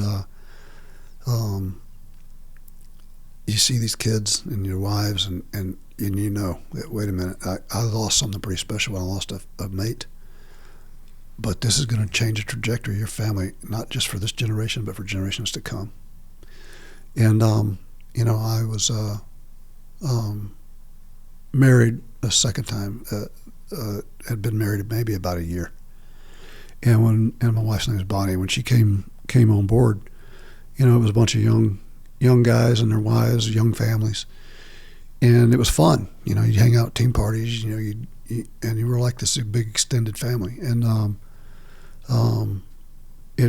it devastates everybody, but it really devastated the family and my wife. You know, I remember towards the end of my career when I got ready to make a decision to get out or stay in, she was like, you know, Norm, if you haven't been paying attention, she goes, you remember when we used to hang out with Barb and Trish and Steph and Carmen, and we'd go hang out and do team parties, and she goes, you know, when I go back there now, she goes, I'm the only one that has a living husband, and the rest of them are widows. And she goes, I don't want to do this anymore with you, you know. So if you go forward with your life, good luck. But I know, she goes, I know, you know, I feel like she had this sense of impending doom, and that it came, I think it started in Somalia, you know, and she was, I stayed in another 10 years, but she was never the same after that. You know, it was more serious to her. And when you're gone away for a long trip, you may do nothing for months, but they don't know that. You know, they don't know what's happening. So seeing the families when I came back, and how it affected them, still troubles me the most, I think, of anything. Because, you know, we all eventually, we choose what we do. I wouldn't have done anything else, and I know those guys wouldn't either. I mean, they loved what they did. They were very proud to be special operators in the Army and of course in the Navy. And we had some great SEALs there with us too. And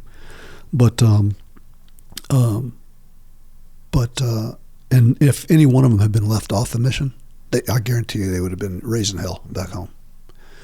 But the families don't get to do that, you know. And they just kind of sit back there and wait and see what happens. And that was brutal. And still to this day, you know, have a little sense of survivor's guilt. Yes, that is one thing. So through the 90s for me, it was like you'd think about doing one mission, basically like one big mission. Mm-hmm. And by the time I was in Iraq, my second deployment where I lost my first guy and Mark Lee, it's like we're going back out, you know, in a couple days. Mm-hmm. And like that's just what's going to happen. And you know, the Army and the Marine Corps taking so many casualties. It was freaking rough and horrible. And yet it's like you're going to get your gear back on. You're going to go back out. That's what everyone's going to do over and over again. The same exact streets where you just lost a guy. Yeah. Yep. You're going. Yeah. You're going. And the fact that it's just not going to stop. And then like on the home front, like my wife was going to my guys' funerals. Yeah. And going to visit my guys in the hospital that were really badly wounded. And that was a whole new, brutal. A whole new scenario. Yeah. And all those families that were going to the guys' funerals, in their minds, they might as well be going to their husband, brother, son funeral. Yeah. That's what it seems like. When you guys got back, I mean, did you guys, obviously you must have had some like incredible memorial services, and then it's like, okay, now we get back on the game. Yeah, no, we had a memorial service in Somalia, where we had, and it was interesting that we lost, there were 19 guys killed in that day, but 18 of them came out of TF Ranger. So, and it's funny, it was six guys from my unit, 6 guys from the Rangers, and 6 guys from Task Force 160. So they were all, 6, 6, and 6. And then, of course, 70% wounded. I mean, it's hard to find a guy that wasn't. And we got back. We had a memorial service, but you know how it is. You don't at that time. I can't remember what we worked up for. I believe it was Pablo Escobar. So we get back. We reorganize. We try to fill our ranks the best we could, and we start working on those next problem sets. And you wonder, you got to be a little off to be able to live that. You can't be normal. And because you just go, okay, that happened, and now I've got this hot order coming up for this next job, and but that's, I think, what makes guys like you and the guys in the Army different, you're able to do that. And it doesn't work well in all careers, but it works perfect in that one, right?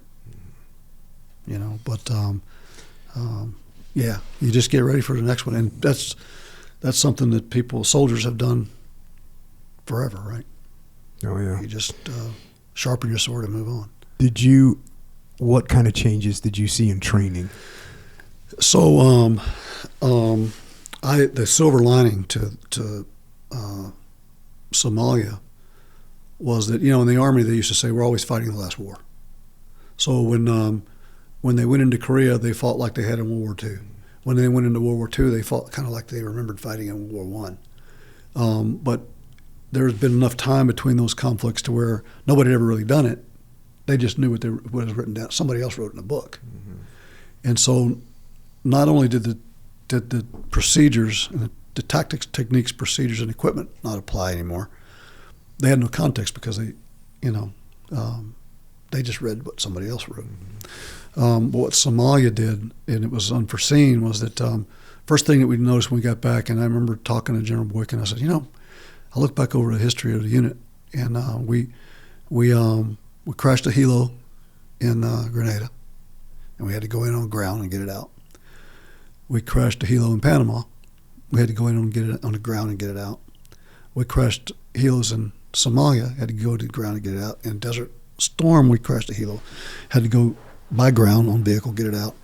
And I said, and every time I go out and I do training with a SWAT team in Houston or Dallas or Pittsburgh or New Orleans, they have an APC, they have an armored vehicle. And we always borrow a light-skinned vehicle from somebody like 10th Mountain and drive through town with Protex and think because we're badasses that nobody's going to shoot us. I said, but the other guys don't know who we are, and they don't care. They're going to shoot at us, and we take casualties because we don't. So why don't we have armored vehicles? And there was a big fight in the unit, about should we have armored vehicles or not? And that's not really cool. That's not that's not commando stuff. And Kevlar helmets are dorky looking, kind of stuff. I mean, really, believe it. I mean, it may sound ridiculously petty, but those are the conversations that were going on. And the big problem with the vehicles were like, hey, look, it's more than just bringing in vehicles. So you have to bring in all the supplies and logistics and the garage, the mechanics and stuff to go with it. So it's a big money item. But if you look at an armored vehicle, and knowing what I know about how you fight in a city with AT weapons, so anti-tank weapons, you have to be a next level of training to hit a moving vehicle with an AT weapon, like a RPG. Mm-hmm. There may be a lot of them out there, but I know because of my experience, like in Panama, that if I'm driving fast and they're at the wrong angle, I can defeat them by tactics and speed. And they may get lucky and hit one of these vehicles, but they're not going to be able to consistently engage me with RPGs all the time and hit me if I'm moving an armored vehicle. And 90% of the guys on the battlefield don't have an RPG, they have an AK-47. So if I look at it from a math point, I can decrease my casualties maybe by 90%, or decrease the number of people who can kill me by 90% just by changing the vehicle. And I can mitigate the others by using tactics. So it only makes sense. And I said, if we're going to be fighting in cities, let's not think we're going to drive through cities in light-skinned vehicles anymore. So they put together this team of guys, and again, there was a lot of resistance in the unit at the time. We don't really want these. We don't need these. And the other thing was we'd always had to rely on other people's driving them, mm-hmm. guys you hadn't worked with before. Yeah. Right. And so me and a guy named Jody Nacy and a couple other guys. First place we went was Camp Lejeune. We went down, and Army had Bradleys, right? And you had M113s; those are tracked. Mm-hmm. We didn't have any wheeled armored vehicles at the time that I knew of, right? Marine Corps did, mm-hmm. the LAV. So we went down to Camp Lejeune, and we went out and worked with, I can't remember what unit it was, but we went in and looked at their labs, watched them do some training, and I was like, man, they do a lot of good stuff with these things. One, you can swim it, Not that we would ever do that, but you can, right? It's got a 2-foot vertical step. You can shoot mortars out of the back of it, you know, and you can reduce by 90% the number of people you can kill on a battlefield, roughly, right? You know, because most people have an AK-47, and the guys having RPGs don't know how to use them. But we looked at those, and at the time, I can't remember if they were renewing the contract on them or something, but we ended up going up to Cadillac Gauge, which I think was in Detroit. And we looked at this new bunch of stuff that was coming down, and we looked at stuff all over the world, but we ended up buying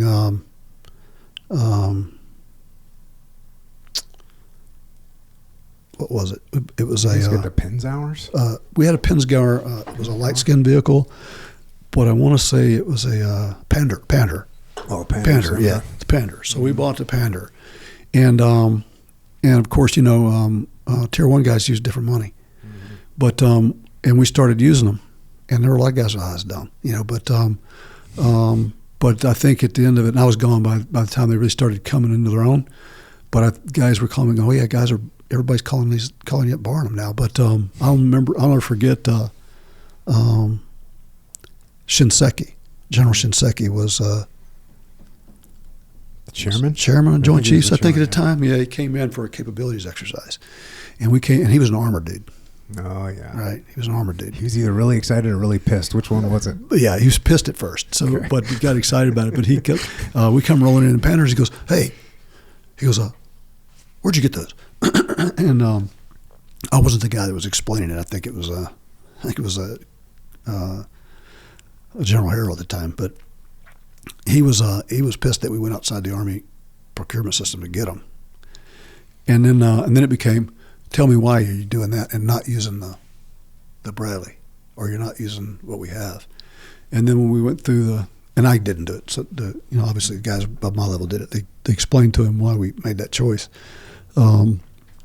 He was like, I like this. And he went out to Fort Lewis, and he started the Striker program. Oh, got it. Right. So going back to your question about what are some of the things that happened after Somalia, had that not happened, we lost 19 guys. And that sounds a lot, and it is a lot. One's too many if it's a friend. But we were better prepared for the global war on terror when it kicked off in the early 2000s, because we'd already been working with Panders and had realized what you could see in that type of environment, and the enemy, the profile of the enemy was similar, So, and they evolved as well, but we like to think we evolved faster. So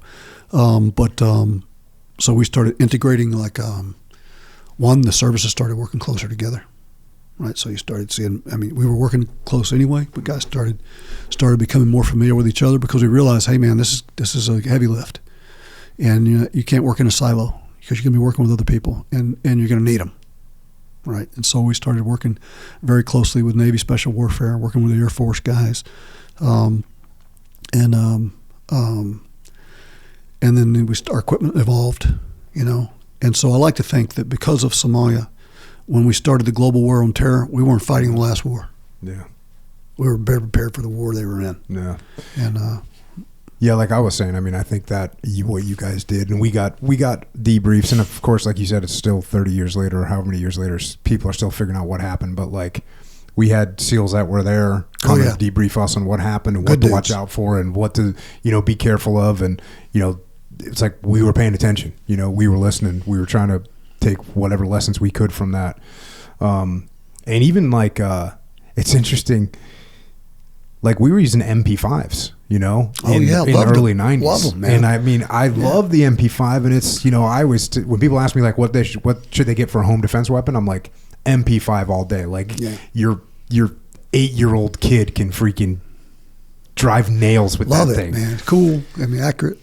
But in the street, it's no chance. If you're going to fight in a permissive environment, it's cool. If you get the right ammo and stuff, it's a cool piece of gear. Yeah. But if you got to fight from house to house, no, you got to fight your way in and out. Yeah. Man, you don't want it. But I was one of the guys that was like, I don't want to. When we had to turn them in, I was like, I want to keep mine. I don't want to turn it in because I love shooting it so much. Yeah. But that makes everyone the best shot in the world. Dude. Shoots itself. So it does. Yeah. But that's like the type of thing where we looked at it and go, oh yeah, well, what happened over there? What, if you guys would have been in the streets with MP5s, it would have been a disaster. Yeah.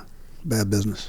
So we definitely tried to pay attention to what you guys did. And the other big thing was like force on force training where, in the early 90s, man, me and my platoon were freaking the best guys in the world against paper targets hanging on a wall. Yeah. And all of a sudden when we said, okay, here we got simunition and eventually we got a high-speed laser tag system that was a lot better than Miles gear.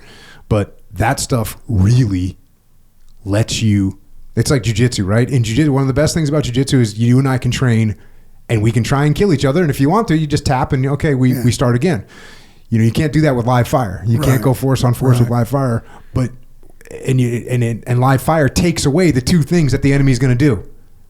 That you have to watch out for: move and shoot back. It's so easy to beat an enemy that doesn't move and doesn't shoot back. So when we were able to start doing that, and again, I think a lot of that came from, hey, we need to open up our minds because the things that we do in the kill house against paper targets, for instance, stacking 12 guys in the hallway while we're waiting to move down the hallway, it's like, that's not a good idea. And so that definitely changed our mentality and started getting us moving in the right direction. And how about from like a strategic perspective? Again, my first deployment to Iraq, we went out and hit a target. And it was like, I got the target package from Intel. Here's a neighborhood and there's a building and there's an X on it. And they're like, yep, bad guy, this building. I'm like, cool. We go out, we hit the building and we get in there. And of course it's like some random family. And we start asking, who do you know this guy is? And they're like, oh yeah, that guy's 2 doors down. And we're like, oh, okay, sorry. We walk out. But here I am thinking, this is terrible. We just breached this freaking normal Iraqi family. We gave them money in the whole 9 yards, but still, that's not good business. So I get back and I go to my intel. I go, hey, who drew this red X here? And the first guy's like, well, it was like that when I got to it. Well, who gave it to you? And I go up the chain of command, and finally it was like just some random person that was like, yeah, we got information that it was one of the buildings in this neighborhood, drew a circle around the neighborhood and picked the building in the middle and put a red X on it. And that's the building we hit. And if he would have just dug down a little bit, we could have gotten more clarification. But that changed my attitude as far as like what we're going to do and why we're going to do it. Yeah. And did you get, and now, you're looking back at what happened in Mogadishu, a month later, 6 months later, a year later. And I even saw this with my guys, like in Ramadi. We first get to Ramadi, like you were saying, you couldn't get a guy. I couldn't pay a guy cash money to stay back from going on an operation. Like they were going no matter what. But you fast forward 3 months, we're taking casualties. It's like, when we say, hey, here's what we're doing tonight. Some guys are like, wait, why are we doing that? Like they start asking those questions. Yeah, right. They wake up. Yeah, they start waking up and it's like, hold on, why are we doing this? What's the situation? What are we trying to make happen? What's the purpose of this? Which is what you want, right? Of course, that's what you want. Did you, looking back, did you feel like you and the people at your team started going, hold on a second, let's rethink this? Oh yeah, especially when it comes to helos, right? And it's really, I remember growing up with the guys in 5th Group, the old timers from Nam, and I remember him telling me, man, hey, look, you want to offset your helos, you want to set off out here, don't ever come and go from the same LZ, little stuff like that, that you forget. And then I look. Back on Mogadishu, and I go, okay, I heard that before, right, in my distant memory, but it didn't mean anything to me at the time, right? And so, who in their right mind thinks that over and over, you might get by with it a couple times, but who thinks in their right mind that over and over and over again, I can land a helo written off at the front door of a target building full of bad guys and not get that thing shot down? Yeah. Right? And we had 5 helos shot down that day. Not just 2. Mm-hmm. So we had one Super 6-4. Then we had the Starbird. Dan Gelato was flying. It got hit and it flew back and crash landed at the airfield. We had the bird that Randy and Gordy were on when they went in to get Duran out. That bird was hit, crashed at another facility in Somalia, and Brad was the only surviving member of that sniper team, and Brad Halling, and he lost his leg on that. And there were one more, but there were five that were shot, and then many more that were had the windshield shot out of them. I remember when we went up to, when we were getting near the crash site, they had Carl Meyer, who was flying a Little Bird for Task Force 160th, set his bird down in the middle of the street right near the crash site and got the windshield shot out of it. He was shooting. He was sitting there on the ground with the rotors turning while one of the guys went to pick up Dan Bush, who had been shot and killed. And he had an MP5 shooting out of the side of it, hit rotors turning, windshield shot out of the helo. There's times you can get by with that. There's times you can't. But what it does is it provokes you to think a lot harder when you go, okay, man, I'm going to put a helo in here, and what are all the things that can go wrong, and where do I not want to put that thing? When you grow up doing it in training, a lot of time we're going to land on the roof, whatever. Really cool in training, and sometimes applicable, but risky, right? And you forget the risk involved in it. And but in everything we did, I would always look at it after and go, man, what can possibly go wrong here, because at the point I used to think nothing's going to go wrong, and after that I was like, everything's going to go wrong, right? Yeah. And so I lost my optimism after that, where I was like, I'd look at everything after that very seriously and go, man, and probably the way I should have been looking at it before, I just had no context.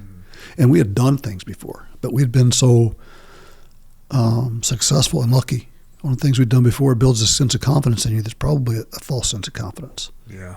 Right. Yeah, no, I definitely saw that with even like with, I'd see SEAL platoons that you go out and do a hit and it goes well because the enemy didn't shoot at you.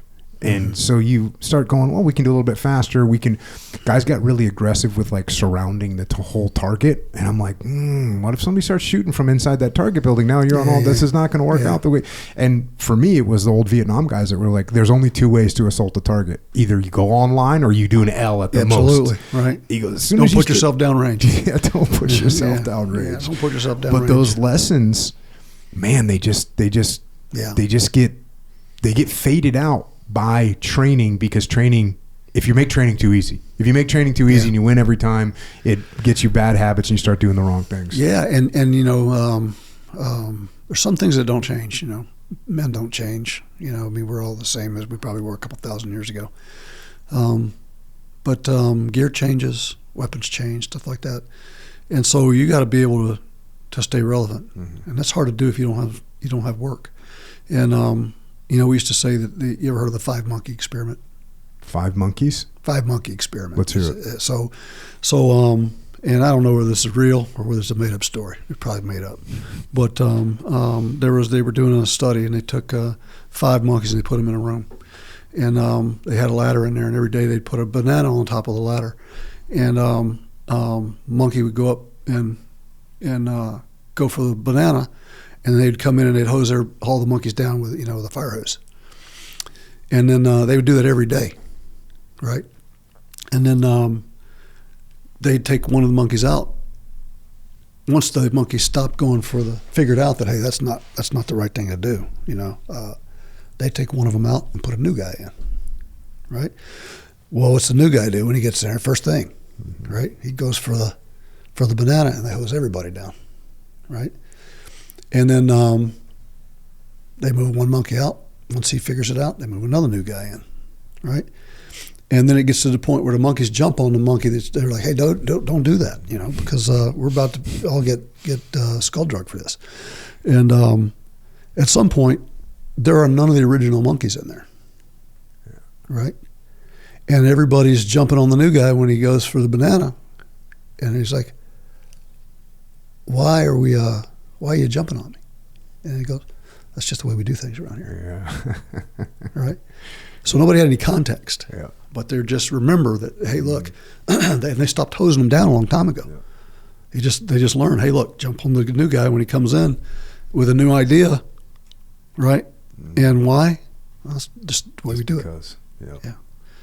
And I probably butchered that, but look it up. It makes sense. Yeah, but at some point, you just there are none of the original guys left, and you're doing things, and you don't know why you're doing them. You're just doing them because that's what you do. Yeah. Yeah, I had that happen. I was on the West Coast field teams, and I went out to the East Coast. And the way we would do a peel, you'd what you would do is on a peel left, when you would turn outboard, and you would check your flank, and then you would turn backwards and check behind you. And what you're really supposed to be doing is shooting. You'd shoot to your flank and you'd shoot behind you. The Vietnam guys told me, they were like, hey, when you're doing a peel, before you peel, you turn to the flank, you dump rounds, and then you turn behind, you dump rounds, and then you tap your guy out and you leave. But the way it looks on the range is, you're like basically spinning around in a circle. It looks stupid. Yeah. And I got out to the East Coast, and they're like, hey, we don't do that out here. And I was like, what don't you do? And he goes, we don't do that spin, that safety spin. And I go, what safety spin? They're like, when it's your turn to go, we're watching you, and you're like spinning to the out and spinning around so you don't sweep anybody, but you just need to high port your weapon and you can go. And I said, oh, no.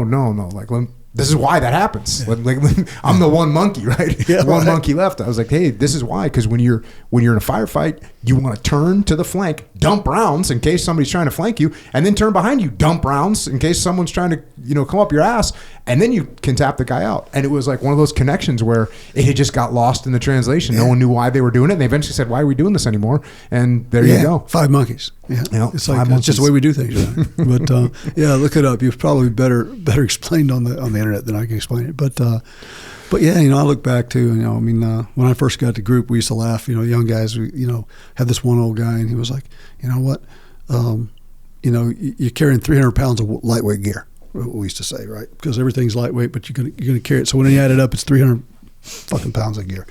And so we had this old guy that was an old crusty sergeant major. He goes, oh yeah, and when I was in Nam, I got shot, and I used to carry a silver dollar that my dad gave me, and it bullet hit the silver dollar.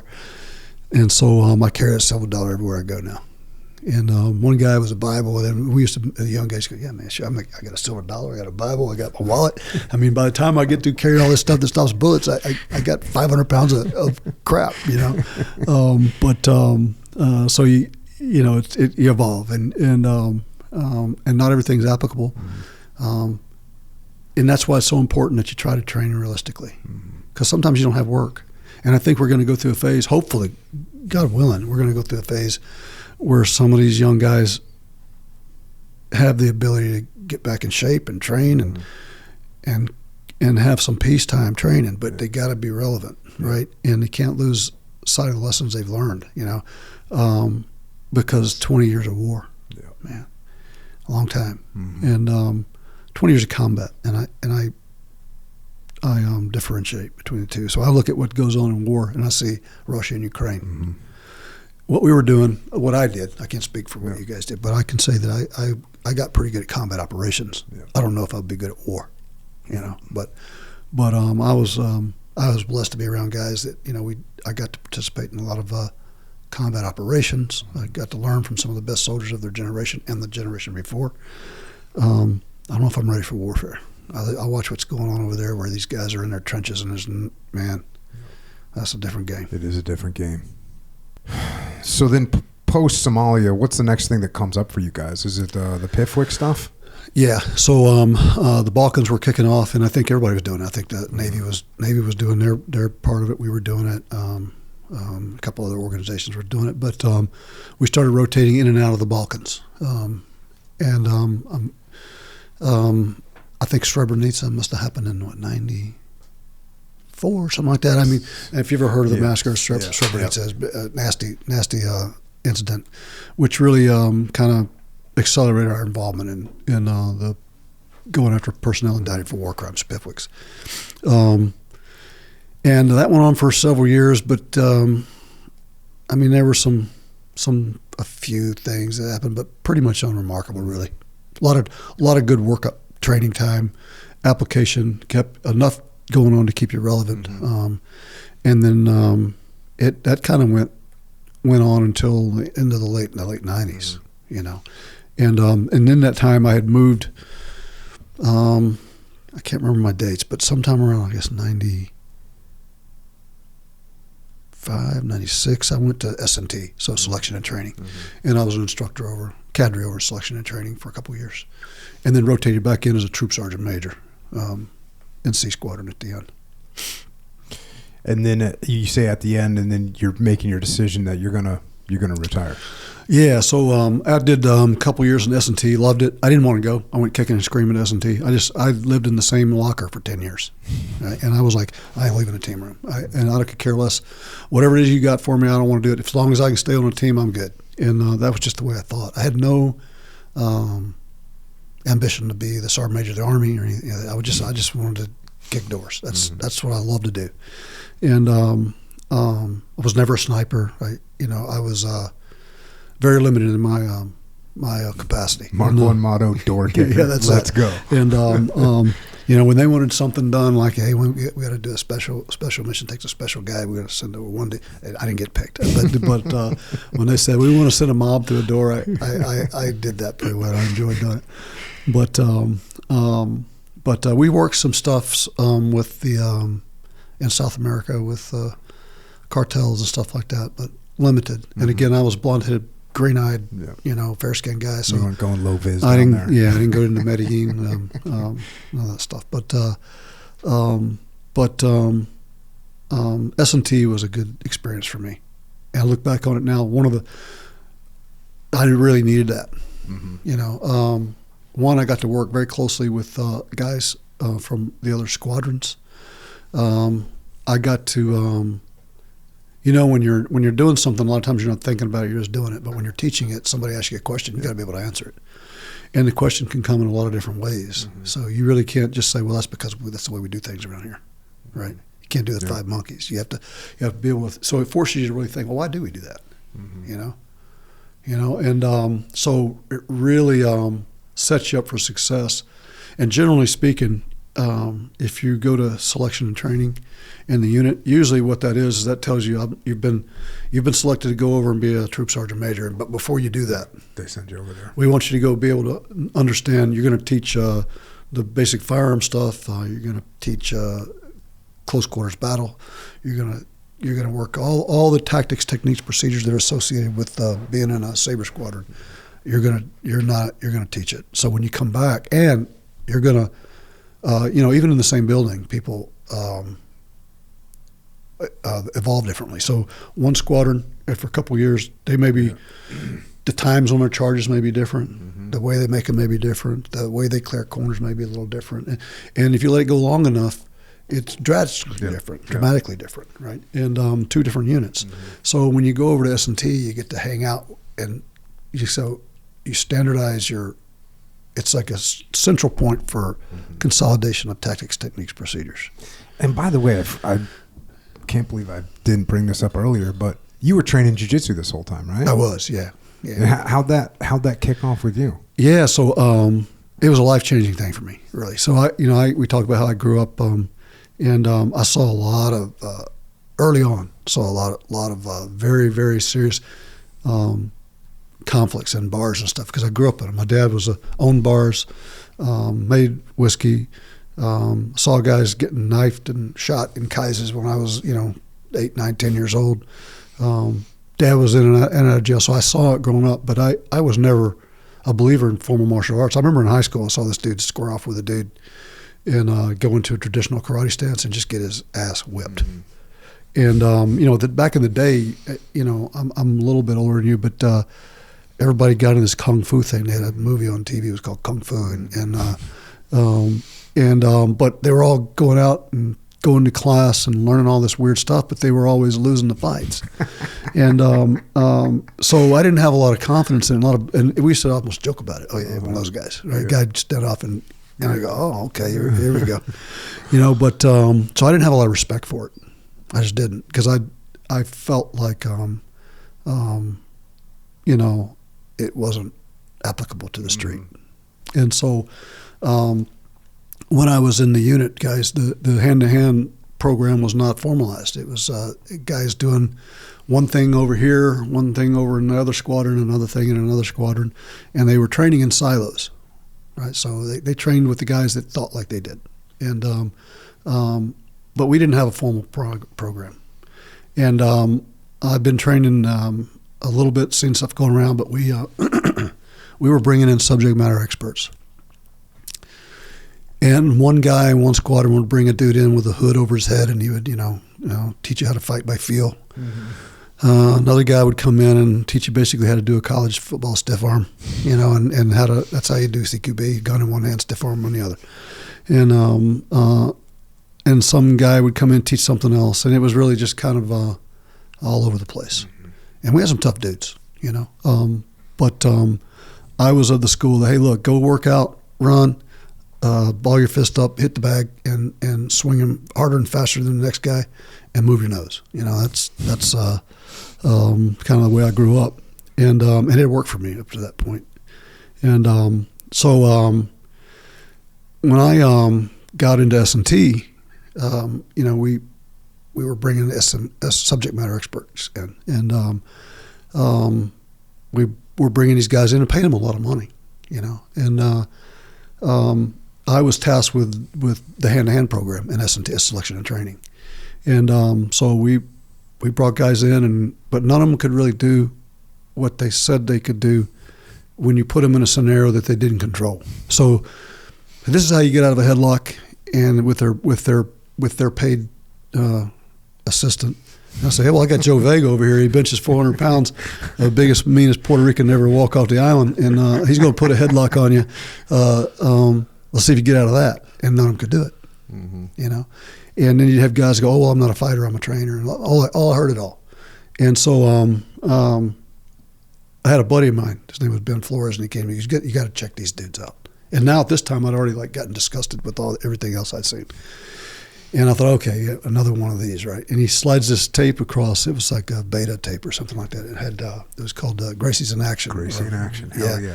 two dudes with Speedos, and I was like, what is this, man? And I was like, I think you gave me the wrong tape, homie. Yeah, I was like, I've seen this stuff before, but I don't watch the stuff with 2 men in it. So he goes, dude, they're the real deal. And I said, I don't know, man. And he goes, give him a chance. So we brought him in. It was Hoyce and Horian. Nice. And Hoyce, I don't know how old Hoyce was, but he didn't look like he was much over 20 when we brought him in. So it would have been in the early 90s. And they flew out to Fort Bragg. It was the winter, and there's Southern California boys. They showed up at the front gate. I think there was snow on the ground, and they were out there shivering with snot running out of their noses, and I was like, "Oh my goodness!" And Hoyce does not look like an imposing guy.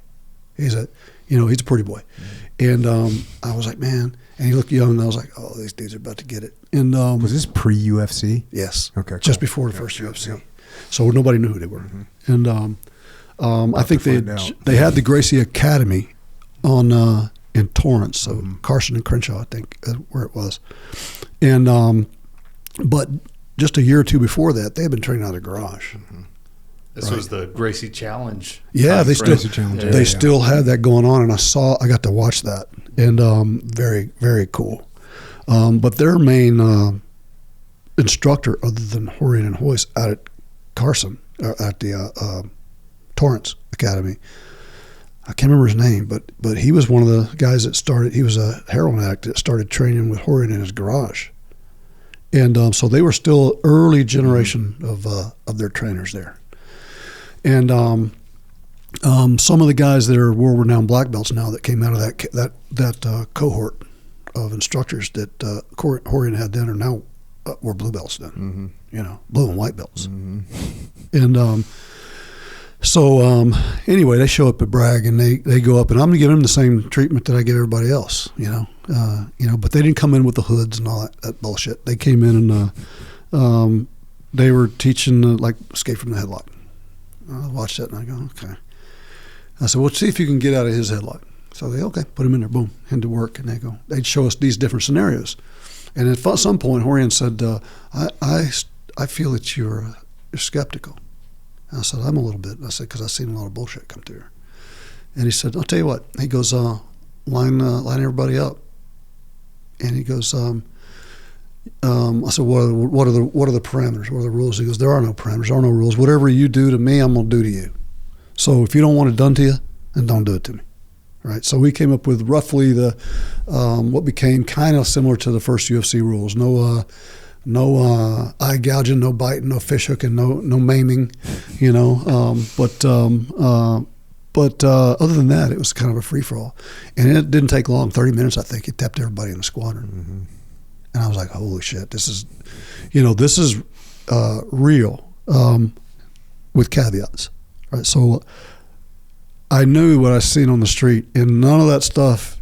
You better be better prepared to that if you're going to go down to Brackenville, Texas, to Kaisers, because they're not going to play that game. They're going to grab an object real quick, but it's a good place to start, right? Yeah, right. Let's start with that, and you got to start somewhere. So you can't just say, "Hey, go in there and grab something and start poking and swinging." You know, you have to be able to have a system. And that was a good place to build it on, right? The other thing that I noticed, Jocko, was that when I first got to Special Forces, guys were in fights all the time. You know, you'd be up at the NCO club, guys getting a fight. Guys would come in from the weekend fights. I remember teammates when I was on the SATM team, we were out in Visalia, California doing, I think it was Gallant Eagle, and we had a SATM scenario out there where we jumped in, but two of my buddies, we were out in a tent and they were like, "Hey, we got to ride into town in Visalia. Let's go." And I was like, I'm tired, man. You guys go ahead. 2:00 in the morning, they came walking back in and the medic was sewing one of them's ear back on because he got, something happened to him in a bar fight. But as I progressed through my career, that became less and less frequent. And then we used to send a questionnaire out in selection and training. We'd say, when was the last fight you were in, and describe it. And most of the guys, at a certain point, after a certain, once that generation kind of started filtering out, it was like, I've never been in a fight. And if you think about it, the military got really hard on people. Yeah. So you didn't have they weeded the guys out that were I would have never made it by modern standards. They wouldn't let me in the Army, and they certainly would have, about the time I jumped on a formation on Ardennes Road in Fort Bragg, they would have said, "Hey, you're done," So these guys were super athletes. They were smart guys. They were very capable guys, but they'd never been in a bar fight before. And I was thinking, man, it's going to be terrible. The first time you're in a fight, it's going to be a life and death fight. You might want to do a couple little easier ones before that one, right? Before you do a back alley in Mogadishu, you might want to go down to Rick's Lounge on Fort Bragg and give it a try. And there's a little bit of difference in it, but there's some similarities, right? You're having to function under the same body chemistry. So you got all this adrenaline pumping through your brains. You're having to perform under a lot of unique accelerated body chemistry, and it's very similar to what you might see in combat, right? And the more you do it, the more comfortable you feel in the environment, right? But I would hate to throw my son out there in combat having know he's never been punched in the nose, because the next thing you see is going to be a lot worse than that. Yeah. So it's a way to put a guy in a position where he's operating in a controlled environment, but he still, can get, hurt. He's getting punched in the nose, or he's getting caught, he's getting choked. And so once you get that going, you can build on that, but if you've never done that before, you don't want the first one to be a life and death fight. The other thing is what point do you want to just say, okay, I got the best bombers in the world, I got the best ships in the world, I got the best fighter pilots in the world, I got the best guns in the world, I got the best helmets in the world. But at some point it comes down to the guy, right? So start with him, right? Because if you don't have that, then you're just hanging gear on something. Right? It doesn't take long to hang gear on something. We used to say it takes 5 minutes to look like an operator, but it takes a lifetime to be one, right? And so, but at what point do you want to relinquish? I'm on a battlefield. I don't have anything but me. I run into a Russian soldier. Oh, you got me because I never trained in hand-to-hand, right? Yeah. Now that scenario is unlikely, but at what point are you willing to give that up, right? Should start at if you want to be a true pro at what we do. Yeah. I think you should say, I'm going to win every time. Yeah. I don't care what it is. Yep. It's going to be with a pistol, I'm going to win it. With a knife, I'm going to win it. With a rifle, I'm going to win it. And if I'm out there butt-ass naked, a light coat of oil, and a pair of flip-flops, I'm going to win it. Yeah, right? I had some discussions around this when I was in, and it was like, I was, saying, hey, look, need to train wrestling, boxing, jiu-jitsu, and Muay Thai. Like that's what we need to be doing. And some of the pushback was like, well, it takes a long time to get good at those things.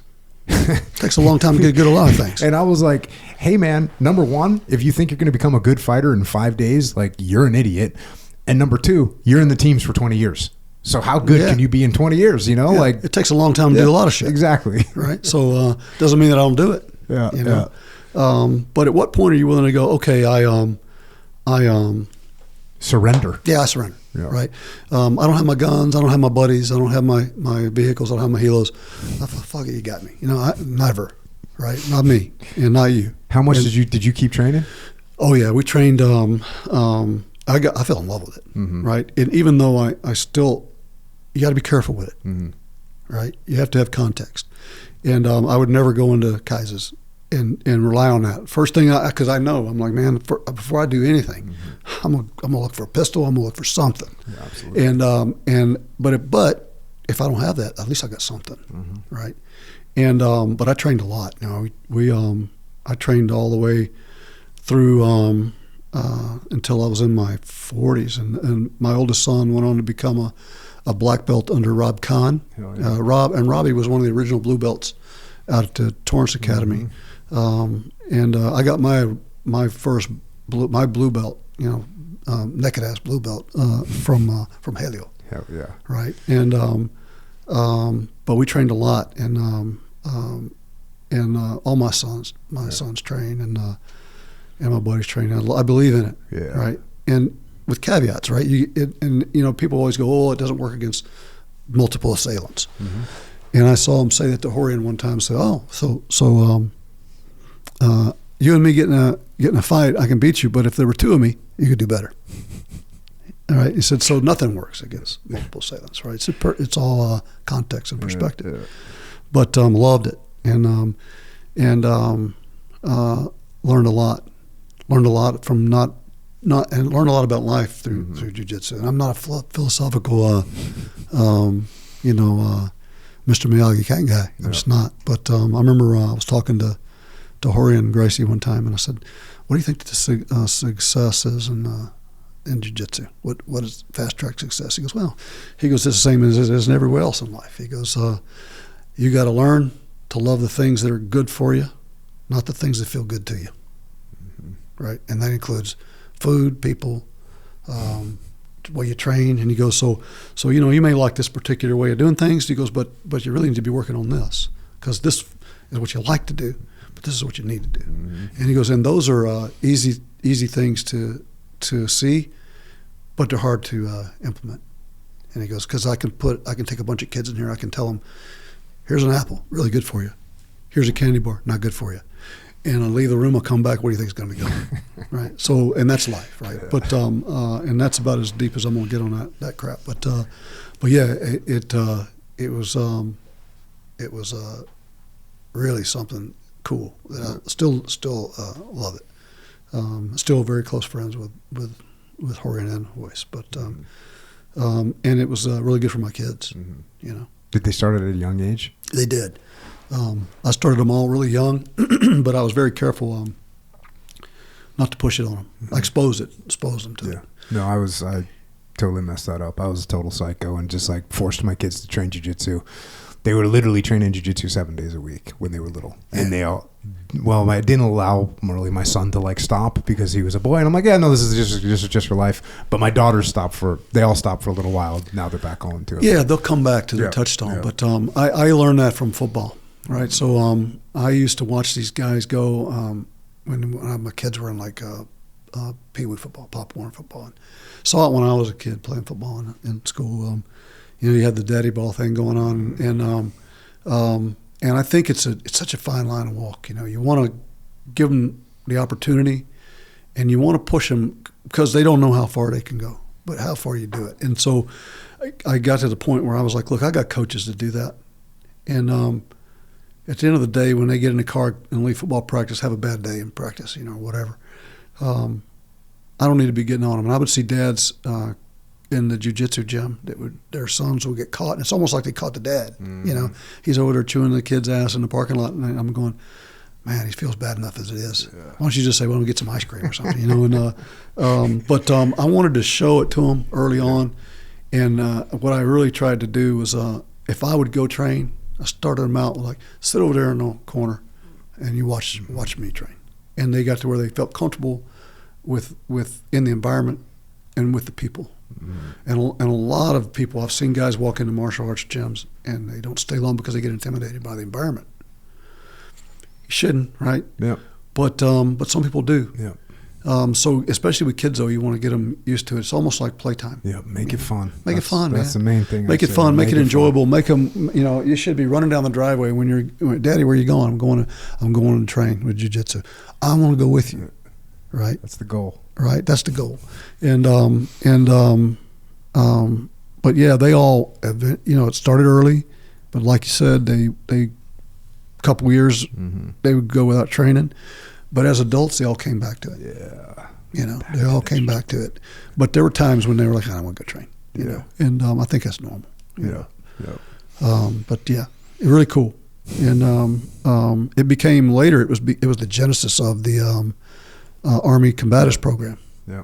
And it started there in Fort Bragg in the unit. But I remember nobody had ever heard of them before they came down, and what they could do. I never had a man be able to dominate me like that, man. I was like, and I didn't like it. Yep. I was like, man. People handle that two different ways. Some people go, I'm going to make sure I'm never near that thing again. And some people go, whatever just happened to me, I'm going to make sure it never happens again because I'm going to learn whatever magic I didn't these like people it, know. man. I didn't like it, guy being able to do anything he wanted to do to me. Yeah. And I was like, I'm not going to let that happen. Yeah, really scary. And it's almost, at the time, now the streets are a lot more dangerous now because everybody knows it. But at the time, no one knew anything. It was like taking candy from a baby. Yeah. Man, I mean, it was like magic dust. Yeah, there's this. So I was on my first deployment. This is like 1992, 1993. And I'm a new guy. And this Master Chief, this old Master Chief, he had to be like 40 years old or something. I mean, just like ancient. I'm looking at this old man, and he comes in, and it's Steve Bailey's his name. He's a freaking legend. And he goes, anyone here want to learn how to fight? And I'm like, well, I don't know what this old man's going to teach me, but I raised my hand. Sure. He goes, yeah, meet at this place. And there was like a judo club. Well, he had been training with the Gracies in the garage in Torrance in like the late 80s and early 90s. And so a few of us rolled up there, and he's like, yeah, I'm going to teach you guys how to fight. And he just lined us up and tapped us out over and over and over again. And he was like he was like a high level white belt at the time. But no one knew anything. No one knew guard. No one knew mount. No one knew what an arm lock was. It wasn't even a thing. It was like smallpox on the blanket. Yeah, it really. I mean, it was terrible shit, man. It was, but yeah, you know, right after that, when I first came out, I was like, man, dude, this is like really magic, and then really, I wanted to cry because like, oh, my whole life, man, this could have been so much easier, right? You know, I was like, I went through a lot of bloody noses. I could have made it a lot easier on myself, but. So we had a core of guys that were like the subject matter experts from each one of the squadrons. And we would come out to Torrance several times a year, as many times as I could, you know. And we would train here at the academy. And you mentioned, Kerry mentioned the Gracie Challenge. Mm-hmm. Never heard of that, you know. I mean, it was something that you guys might have known about here on the West Coast, but, you know, back in, you know, the hub of the Eastern Seaboard, Fort Bragg, North Carolina, nobody had heard of it. And so I came in, and the very first day I was there, they had their one of their lead brown belts, because they only had a couple black belts, and most of them had Gracie on their last name, right? Mm-hmm. And but one of their brown belts was a guy named Lowell Anderson, and Lowell was about maybe 5'6", maybe, standing on his tiptoes, and he was probably a $140, right? Wiry little dude from Montana, and they had these guys come in to take the Gracie Challenge, a couple of local boys, right? And they were, both of them were over 6 foot tall, both of them probably 250 maybe, and shredded, you know. And the rule at the time was if you fight, I think, and again, somebody's going to check me on this, but I don't give a shit. But I think the rule was you come in and you fight one of their junior belts that they select. Whether it's a blue belt, a brown belt, a purple belt, whatever. If you could beat that guy, all right, for free, then you get to you get to go against Hoist, and if you beat Hoist, I think you get $100,000 or something like that. Something crazy. Yep. Something like that. Anyway, I saw these guys walk in, and of course all the guys in all the belts line up on each side of the training room, and then you walk in the door, and you walk the gauntlet, and at the other end of the gauntlet is the guy you're gonna go against, and it was Lowell Anderson, and Lowell's tiny, and he's his first was two of them. So the first guy walks down, and you could always see just the environment. The tail goes between her legs a little bit, but he walks down there, and he looks at Lowell, and he's like, looks back at his buddy, and goes, yeah, okay, here we go, and game on. And it didn't take long, but Lowell ragdolled that dude over the mat. Mm-hmm. And I was like, before that I was thinking, man, I can't believe he's going to put that little dude in there with him. And he ragdolled the hell out of him, man. And I was like, oh my goodness, man, look at this. And then the other guy was like, no, I don't want to go. But the buddy that just got his ass whipped turned and goes, no, you're going. Because if I'm going to do it, you're going to do it. And he beat him too. Yeah. And so, you look at the Gracies and you look at Hoist, and again, he's an athlete, but he's not the 350-pound dude with the muscles, and he's just a normal looking dude. Yeah. And you see him do it, and you go, hell, if he can do that, then I can do it, right? And it was just eye-opening, And I got to watch several of those things play out in that gym, and I never saw anybody walk out of there with money. No. I don't think anyone ever did walk out of there. I don't think I never saw him walk out with money. That's epic. That's an epic little tale of the beautiful jiu-jitsu. Yeah, and it grew in, into what it is today. Yeah. It's everywhere. I don't know how much it is in the, what'd you call it, the gem of the Eastern Seaboard? Hub of the Eastern Seaboard, yeah. But in San Diego and Southern California, there's jiu-jitsu on every corner. Florida it's too. Freaking crazy. Yeah, Florida too. And my son, who's in the 82nd, he trains at Greg Thompson's gym there. Greg was one of the guys that went out there with us on the instructor training program. So he has Team Rock. That's awesome. But it's cool stuff. So now you're getting towards the end of your career, getting towards 20 years, and you got to make the call.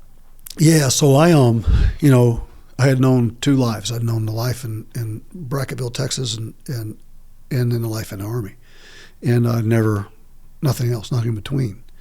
And I was very comfortable at that point in that environment in the unit.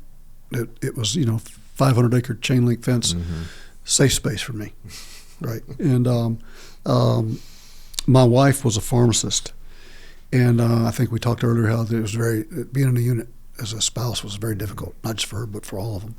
And got to the point where we're getting ready to, I'm getting ready to commit to what would probably be the rest of my life after that. Because if you stay much beyond 20, you might as well stay for 30. Mm-hmm. And because one, your opportunities on the outside are diminished, right? You're not going to get out and start a new career. Every year that you spend in the unit or any military branch, whether you're special ops or not, every year you spend after 20 is an opportunity cost, right? So you're losing opportunities on the outside, so you have to weigh it. So I, like I said, I'm 87 and 7. I'm 88 and 13 years. I was an alternate select for sergeant major year after year after year. Finally got to the point where I was getting ready to make it, and I just assumed I was going to be there forever, and came home and told my wife, and man, she started crying. She's like, I don't know if I can do this with you. It scares me to death. You've lost all your friends. This is not the same place it used to be for me. And I said, well, I don't know how to do anything else. I got through high school, but the extent of my math in high school was consumer math, where they taught you how to read a parking meter and write a check, and I didn't do all that great at that, And I every day I went to school as a kid, literally was like I felt like an inmate. I hated it. I mean, I could not describe to you how much. It still makes me bristle, right? I won one academic award in school, and it was a paddle, right? They hit me literally over 500 times with a paddle, and it was a baseball bat that they shaved the sides off of, and they wrote the Builder of Men on one side of it and the Board of Education on the other side of it. And when they gave out all the awards for best looking and smartest and all that stuff, they gave one. The coach, actually, his Coach Trevino, got up in front of the school and said, "I got one more award." He goes, "Norm Hooten, front and center." And I was like, "Uh-oh." And I was sitting in the back of the class, probably talking to some girl in the back of the auditorium, and I walked up to the front, and he goes, "Here it is. This is yours." He goes, "I wouldn't feel right hitting anybody else with this paddle." Damn. And I still got it in my office, right? And that's for context. That was my school experience. That was your academic prowess, right? That was there. my school experience. I was like every day there was something, and anything you could do to a kid back then, it's not the same way as today. But I mean, I had my mouth washed out with soap. I was hit with a paddle. I was put in a corner. I mean, I made to stand on my head, and I mean, you name it, I did it. So, so I had helped my wife study through pharmacy school. So with 3x5 cars back then, naming drugs, chemical structure, stuff like that. And she said, why don't you go to pharmacy school? And I started laughing. I was like, no way, And I said, I don't even know how to work an algebra problem, unless it's involved blowing up a bridge,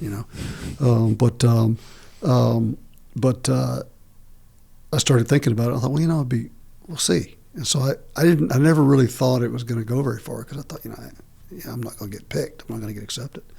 So I did the prereqs at night school on the Fort Bragg campus. Did the chems and all the science part of it as your prereqs. And then I took the PCAT, which was an entrance exam you had to take to pharmacy school back then. And then I made it. I made the cut. And took that and retired. And again, my priorities started to shift. We had young kids at the time. I had a 2-year-old and a 4-year-old, I think. And I got to where when I used to be really, really excited about going on a trip, I got to where I was missing my family more and more. And I think I just hit that age, I don't know whether my testosterone started dropping off or what, but something happened. And I fell in love with something else, and it was my family. And I wanted to do everything I could do, even if I wasn't going to like it. I didn't wake up in the morning going, "Oh man, I'll be a pharmacist." It wasn't something that excited me, but if it allowed me to spend time around my family and have what I call a real life, I guess, I would do it, And but again, I was never thinking it was going to, develop, but it did, And went to school at Campbell University. I went for exactly 1 month. Started in August. I was on terminal leave in August of 2001. September 11th, 2001, I got recalled back to active duty, and with no idea of what was going down. I didn't know whether we were going to war the next day or what was happening. And like Navy Special Warfare and everybody else, sometimes you train jointly with civilian agencies. Mm-hmm. When I was an S&T instructor, the Federal Air Marshal Program used to come down and do some of their range work at Fort Bragg, and they would use our aircraft and stuff like that for training. And so when I went back in off terminal leave, they said, "Hey, we're going to send you up to work with the air marshals." Right. So I went up there, started training with them, and then helping them build their. They had, at the time, like less than 30 men. Yeah, it was tiny. 30. And they were not credentialed law enforcement officers. Damn. They were regulatory guys for the FAA. And they did not have arrest authority, so they could detain you until somebody else came to arrest you. And they rarely spent time on the aircraft. And then General Grange was an old Army Special Operations guy, like third generation Spec Ops guy, was friends with a guy named Tom Quinn, who ultimately became, and at the time when it kicked off on 9/11, General Kavanaugh, was the head of the Air Marshals. He was a retired Army general, a JSOC commander, I think. And so he really used a lot of guys from the Navy, from the SEALs, and from Army Spec Ops to fly these missions for a couple of weeks until they could start, getting things together. And then we took over kind of training. And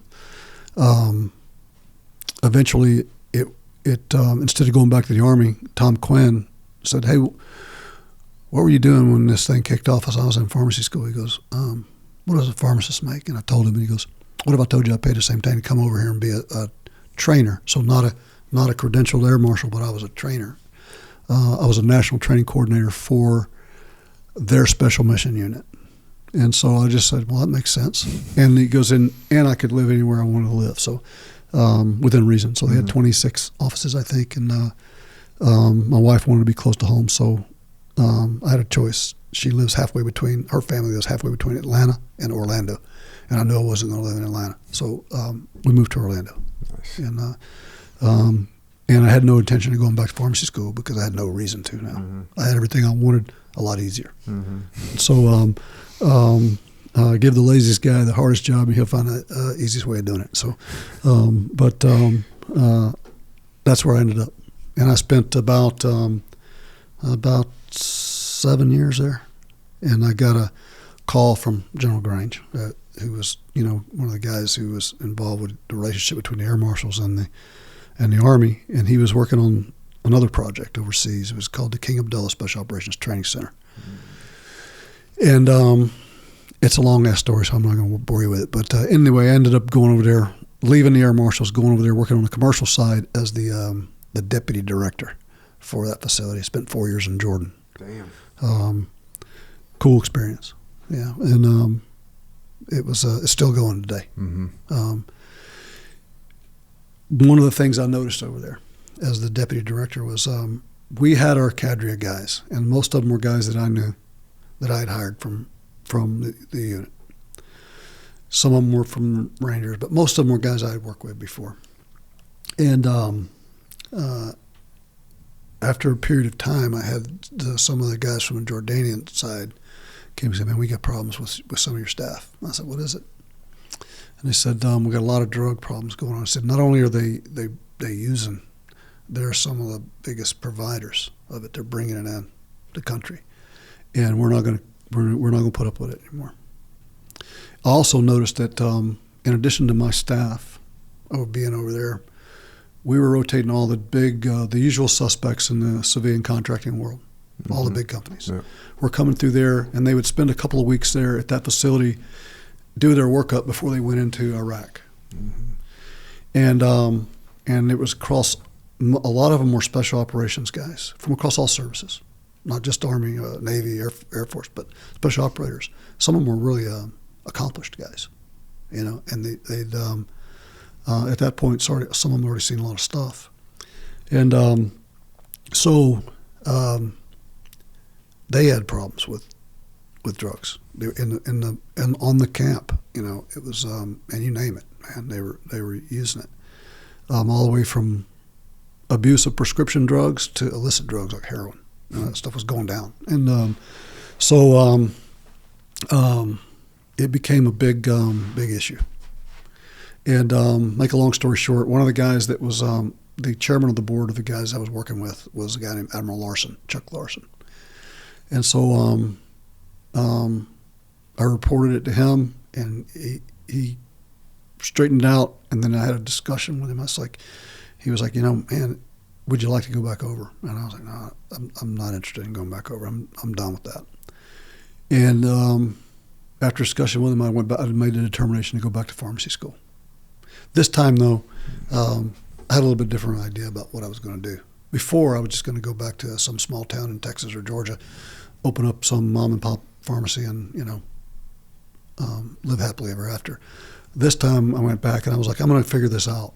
I don't know what's going on with this stuff, but I'm going to figure it out.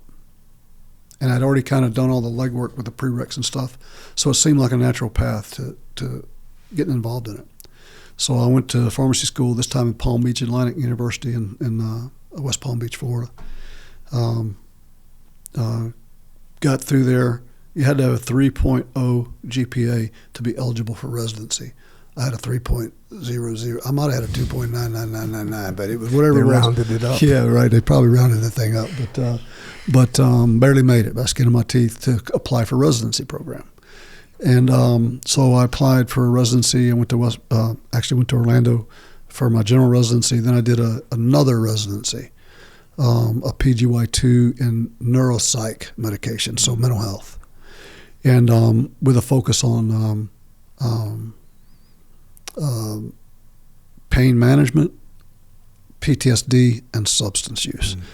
And why those three is because when I was a first-year resident, when I used to rotate from those different clinics, you know, a resident rotates from clinic to clinic to clinic, maybe a month at a time. And I would see the same dudes. I would say, hey, I saw you in the PTSD clinic. And then the next month I'd be in the substance use clinic. I'd say, hey, you were in the, and so I start to see these guys who had all three of them. They're making the rounds. Yeah, so they would be what they call comorbid conditions. So guys that would have PTSD would be have substance use issues and pain, right? And they were related. So we started a clinic on my second residency in a mental health thing down in West Palm Beach, which, by the way, was ground zero for heroin in the time in Florida. It was, you know, Florida was famous for Oxycontin Express, all the things that were going on down there with opioids. And so we were right there at ground zero. And we started a clinic that basically, if you fell into all three of those clinics, you went, instead of going to one of those silos, you went to the one where we looked at all of them. So it was an interdisciplinary team. So you had a psychiatrist, you had a physician, you had a psychologist, you had social workers, you had pharmacists, nurses, all of them working together as a team to treat this particular cohort. And really cool. And then I spent, by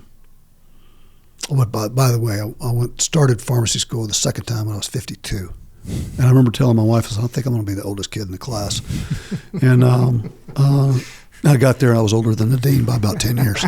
But never mind the kids in the class. Yeah, so I finished pharmacy school at 56. I finished residencies by 58. So I was 58 years old when I finished residency. So from the age of, and I'll count my residency time as employment with the VA because, you know, I don't want to make it sound like I was a new guy, but I did 2 years of residency and then, so that'd be 2016, left the VA this year.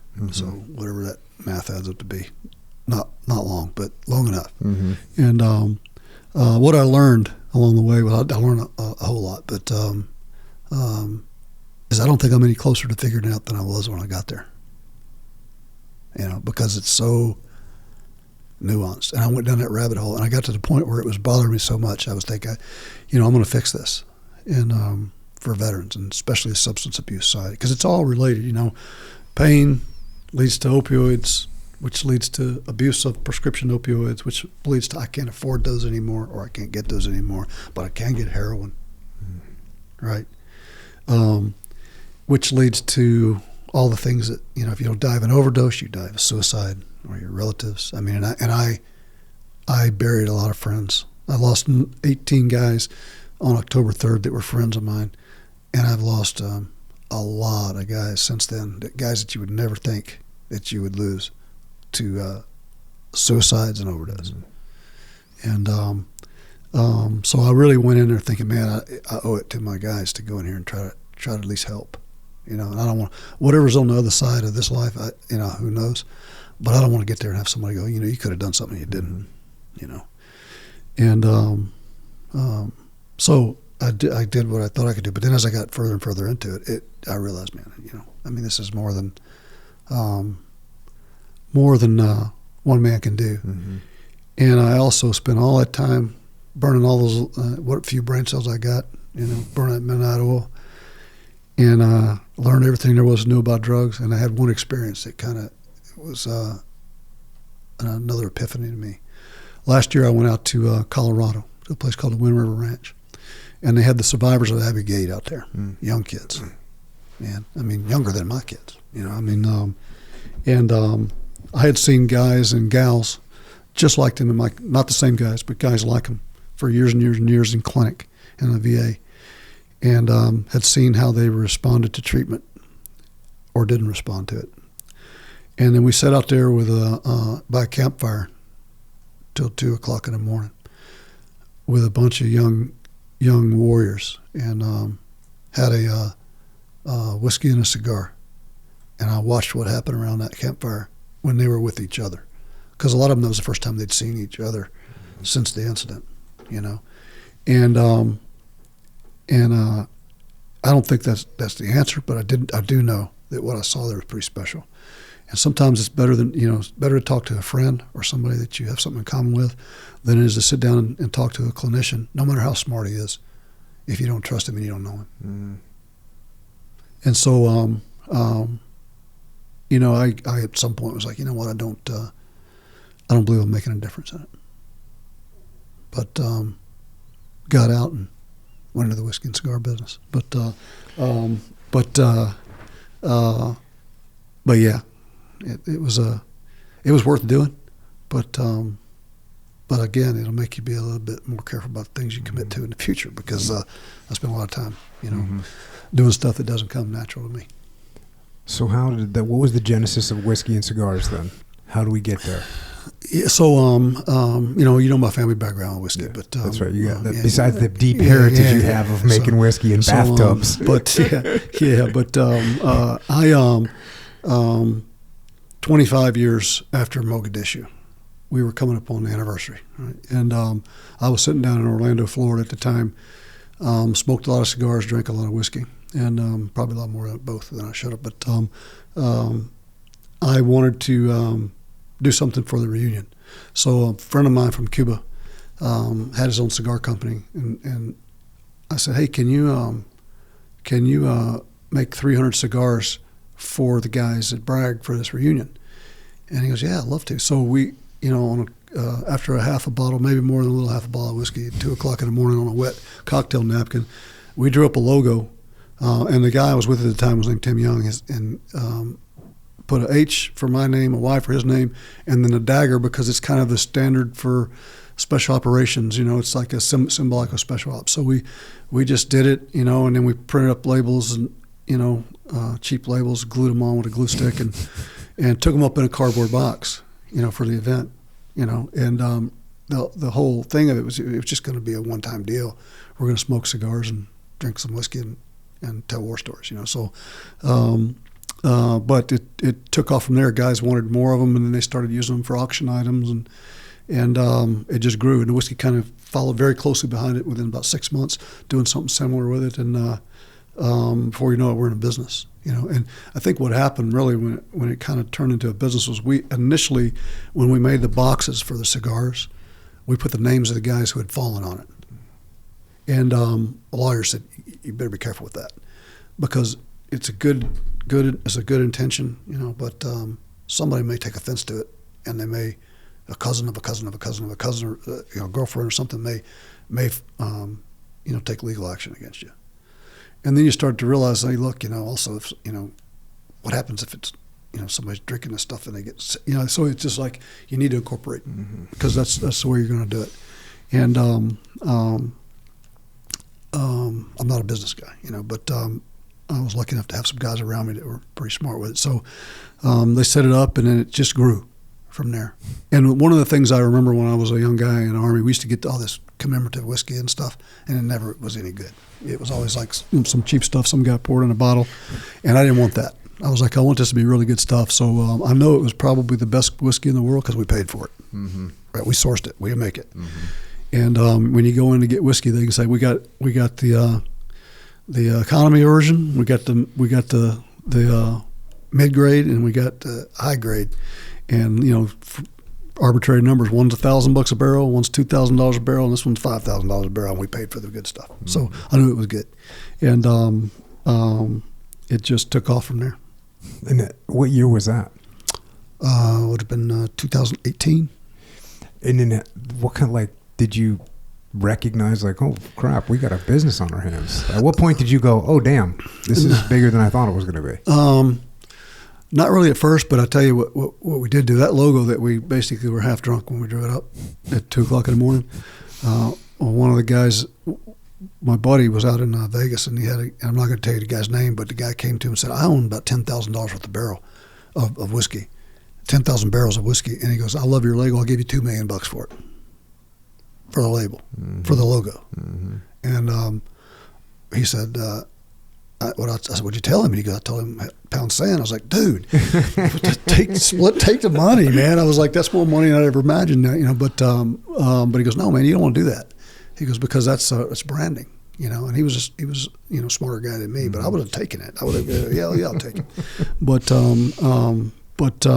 we kept it and kept moving with it. That's awesome. But that's when I realized, hey, man, maybe there's something to this, And then how available is it right now? The whiskey? Yeah. You can get it online. We're in, I think, 34 states. I think we have a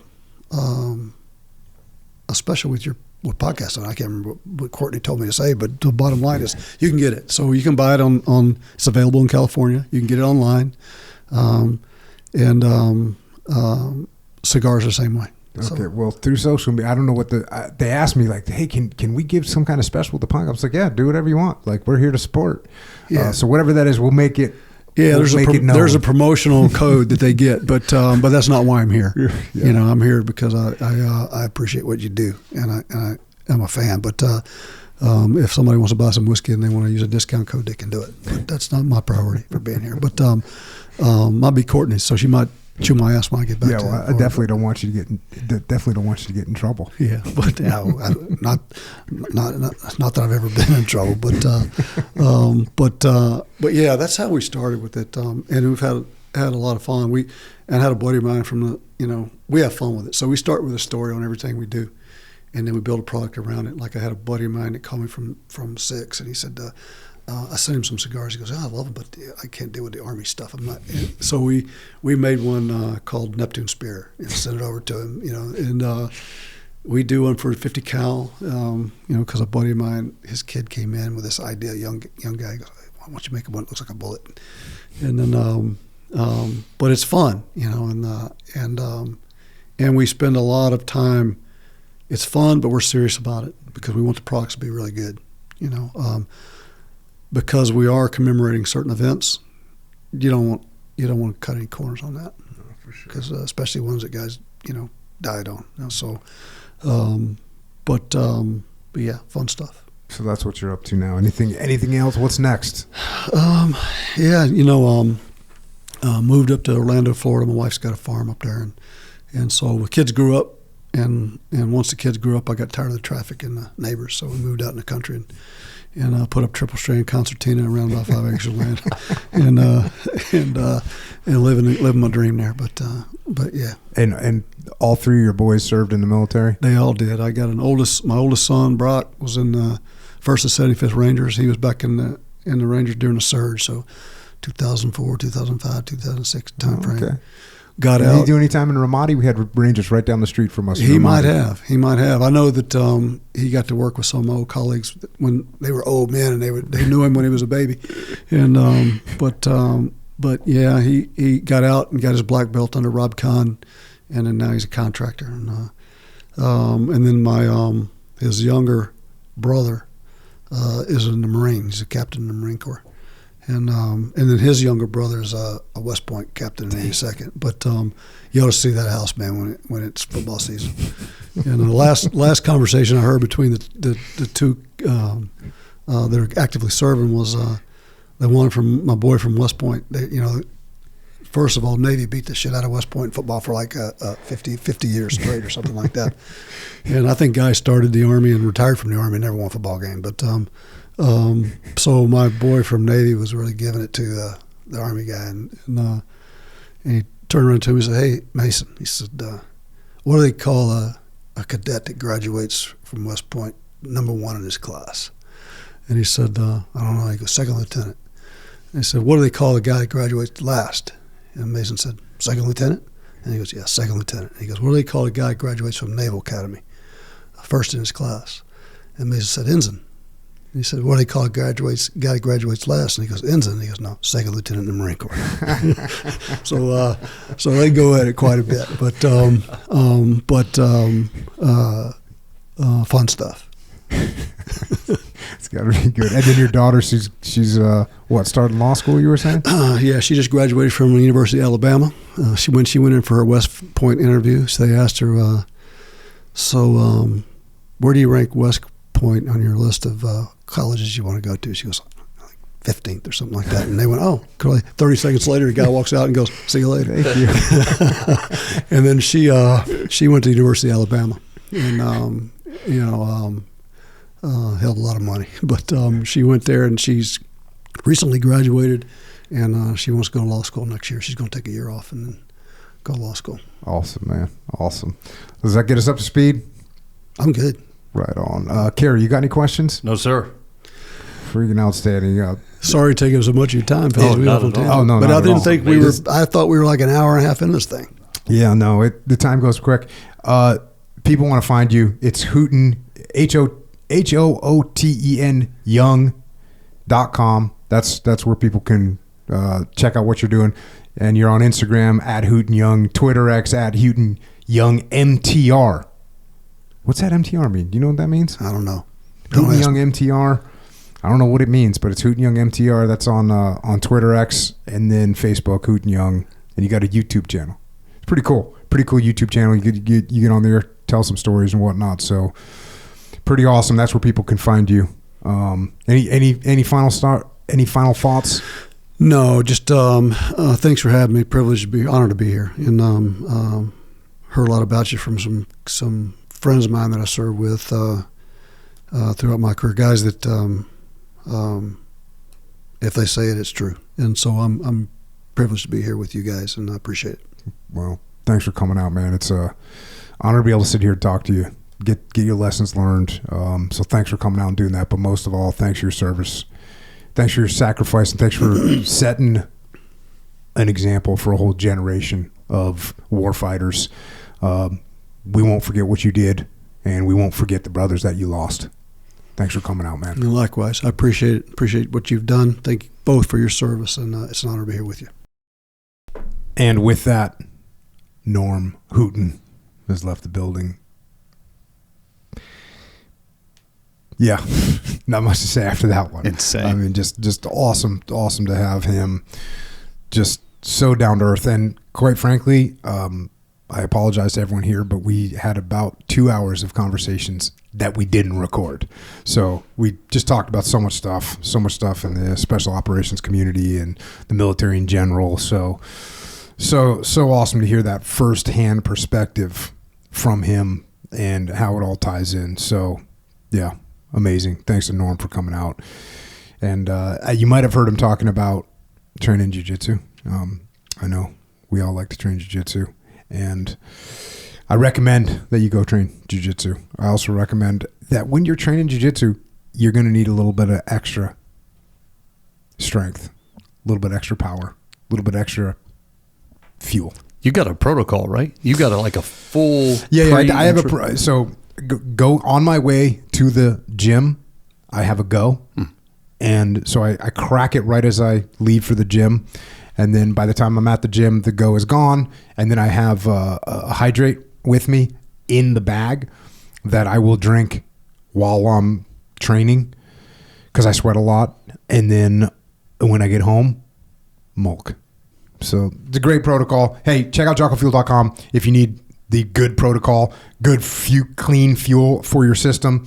Check it out, JockoFuel.com. Also, OriginUSA.com. You know, there's been a lot of hoopla about jeans currently in the world. People are very excited about various jeans. Some of the jeans that are named with American names, they're not made in America. Did you know that? Yeah. Yeah. So there's certain jeans that are getting a lot of buzz right now that are made in China, Vietnam, Bangladesh, or Mexico. And they have America. Yeah, and they have America on them. So let me just tell you that those aren't American jeans at all. Those are not American jeans. Those are junk. So don't buy into that. Buy into America. Buy into freedom. Buy into Origin USA. OriginUSA.com. Go get yourself some jeans. Get a jean jacket. You can get the full, it's not American, but it's a Canadian tuxedo. Get your Canadian tuxedo. I posted up with the Canadian tuxedo for my wife. Or not for my wife, but I was like posted up with it. And it didn't even faze her. She was just like, I said, Canadian tuxedo. She's like, oh, what are you talking about? And I was like, I'm wearing an entire denim outfit. Is that not a thing for the Brits? They don't have. She just looked at me like I was just normal. Right. But she grew up on a farm. So I guess that's kind of just how they're rolling over there. Oh, I guess not a farm. But she had whatever pastures and horses. So there's jeans being worn. Although they're more like wearing riding pants. Because she's from England. Anyways, hey, listen. American-made boots, American-made T-shirts, American-made. American-made! Not in Bangladesh, not Vietnamese-made, not Chinese-made. American-made. That's what you need. Go to originusa.com and get some. Also, jockostore.com. Speaking of stuff to wear, you got a new Discipline Equals Freedom T-shirt. New Discipline Equals Freedom T-shirt V5, I believe. Version 5 at this point. So sick. Continuing to develop those. This one's badass. New Shirt Locker shirts coming as well. Coming monthly. Sick designs. According to Echo Charles? According to the people. Yeah, okay. The feedback is good. Cool. Check out Dave Burke. He's got a new book. It's called Need to Lead. It's available for pre-order right now. I wrote the foreword to it. So at a minimum, you can get it for that reason. Great book. Lots of great leadership information in there. Check it out. Dave Burke, Need to Lead. And speaking of Dave Burke, he's another leadership instructor like me and Leif, JP, and the rest of the crew. Echelonfront.com. We teach leadership. We talk about and teach the leadership principles that we learned on the battlefield. If you want them or us for your organization, go to echelonfront.com. And we also have an online training platform because leadership is a skill. You heard Norm talking a lot today about things that are skills. And a lot of people don't think that leadership is a skill, but it is a skill. It's a skill that you need to learn and you need to maintain. It's not something you're just born with. So check out extremeownership.com, our online training academy, and we will teach you those skills. And that's what we've got there. And by the way, we got some charity organizations. If you want to help service members, active and retired, check out Mark Lee's mom. She's got the most amazing charity organization. I know right now, currently, she's working, helping several veterans that I personally know, and it's incredible to watch the organization go to work. If you want to donate or you want to get involved, go to americasmightywarriors.org. Also check out heroesandhorses.org. And then finally, Jimmy May's organization, beyondthebrotherhood.org. If you want to connect with us or if you need some whiskey, check out Hooten Young on the internet, hootenyoung.com, Instagram at hooten.young, Twitter at hootenyoung, MTR, which we don't know what that means, but we're going with it. And then Facebook and YouTube, also Hooten Young. And for us, you can check out Jocko.com. And then on social media, I'm at Jocko Willink. Carrie is at Carrie Helton. Just don't spend too much time there because it'll kill you. Once again, huge thanks to Norm Hooten for joining us today. Honor to sit down, honor to meet you. I met him several months ago, but it's an honor to sit down with you and just hear your lessons learned, hear your perspective, and hear about the sacrifices that were made. So thanks for you and your service. Also, thanks to all of our brave military personnel around the world right now. With a solemn salute to the brave soldiers who made the ultimate sacrifice. October 3rd and 4th, 1993, Mogadishu, Somalia. We honor your service. We thank you for the lessons that were passed on, and we will not forget your sacrifice. Also, thanks to our police, law enforcement, firefighters, paramedics, EMTs, dispatchers, correctional officers, Border Patrol, Secret Service, as well as all other first responders. We know you sacrifice every day to keep us safe, and we are grateful for that as well. And everyone else out there, look, you can have a really good plan. You can have really good tactics. You can have really good equipment. But things can still go sideways. And that's why you need to train hard. That's why you need to push yourself. That's why you need to prepare for the worst case scenarios. Because if it can go wrong, it will go wrong. And don't count on anything else but that. You have to prepare for the worst case scenarios. And then, in the moment of truth, like Norm Hooten, you need to step up and lead. And that's all I've got for tonight. Until next time, this is Kerry and Jocko. Out.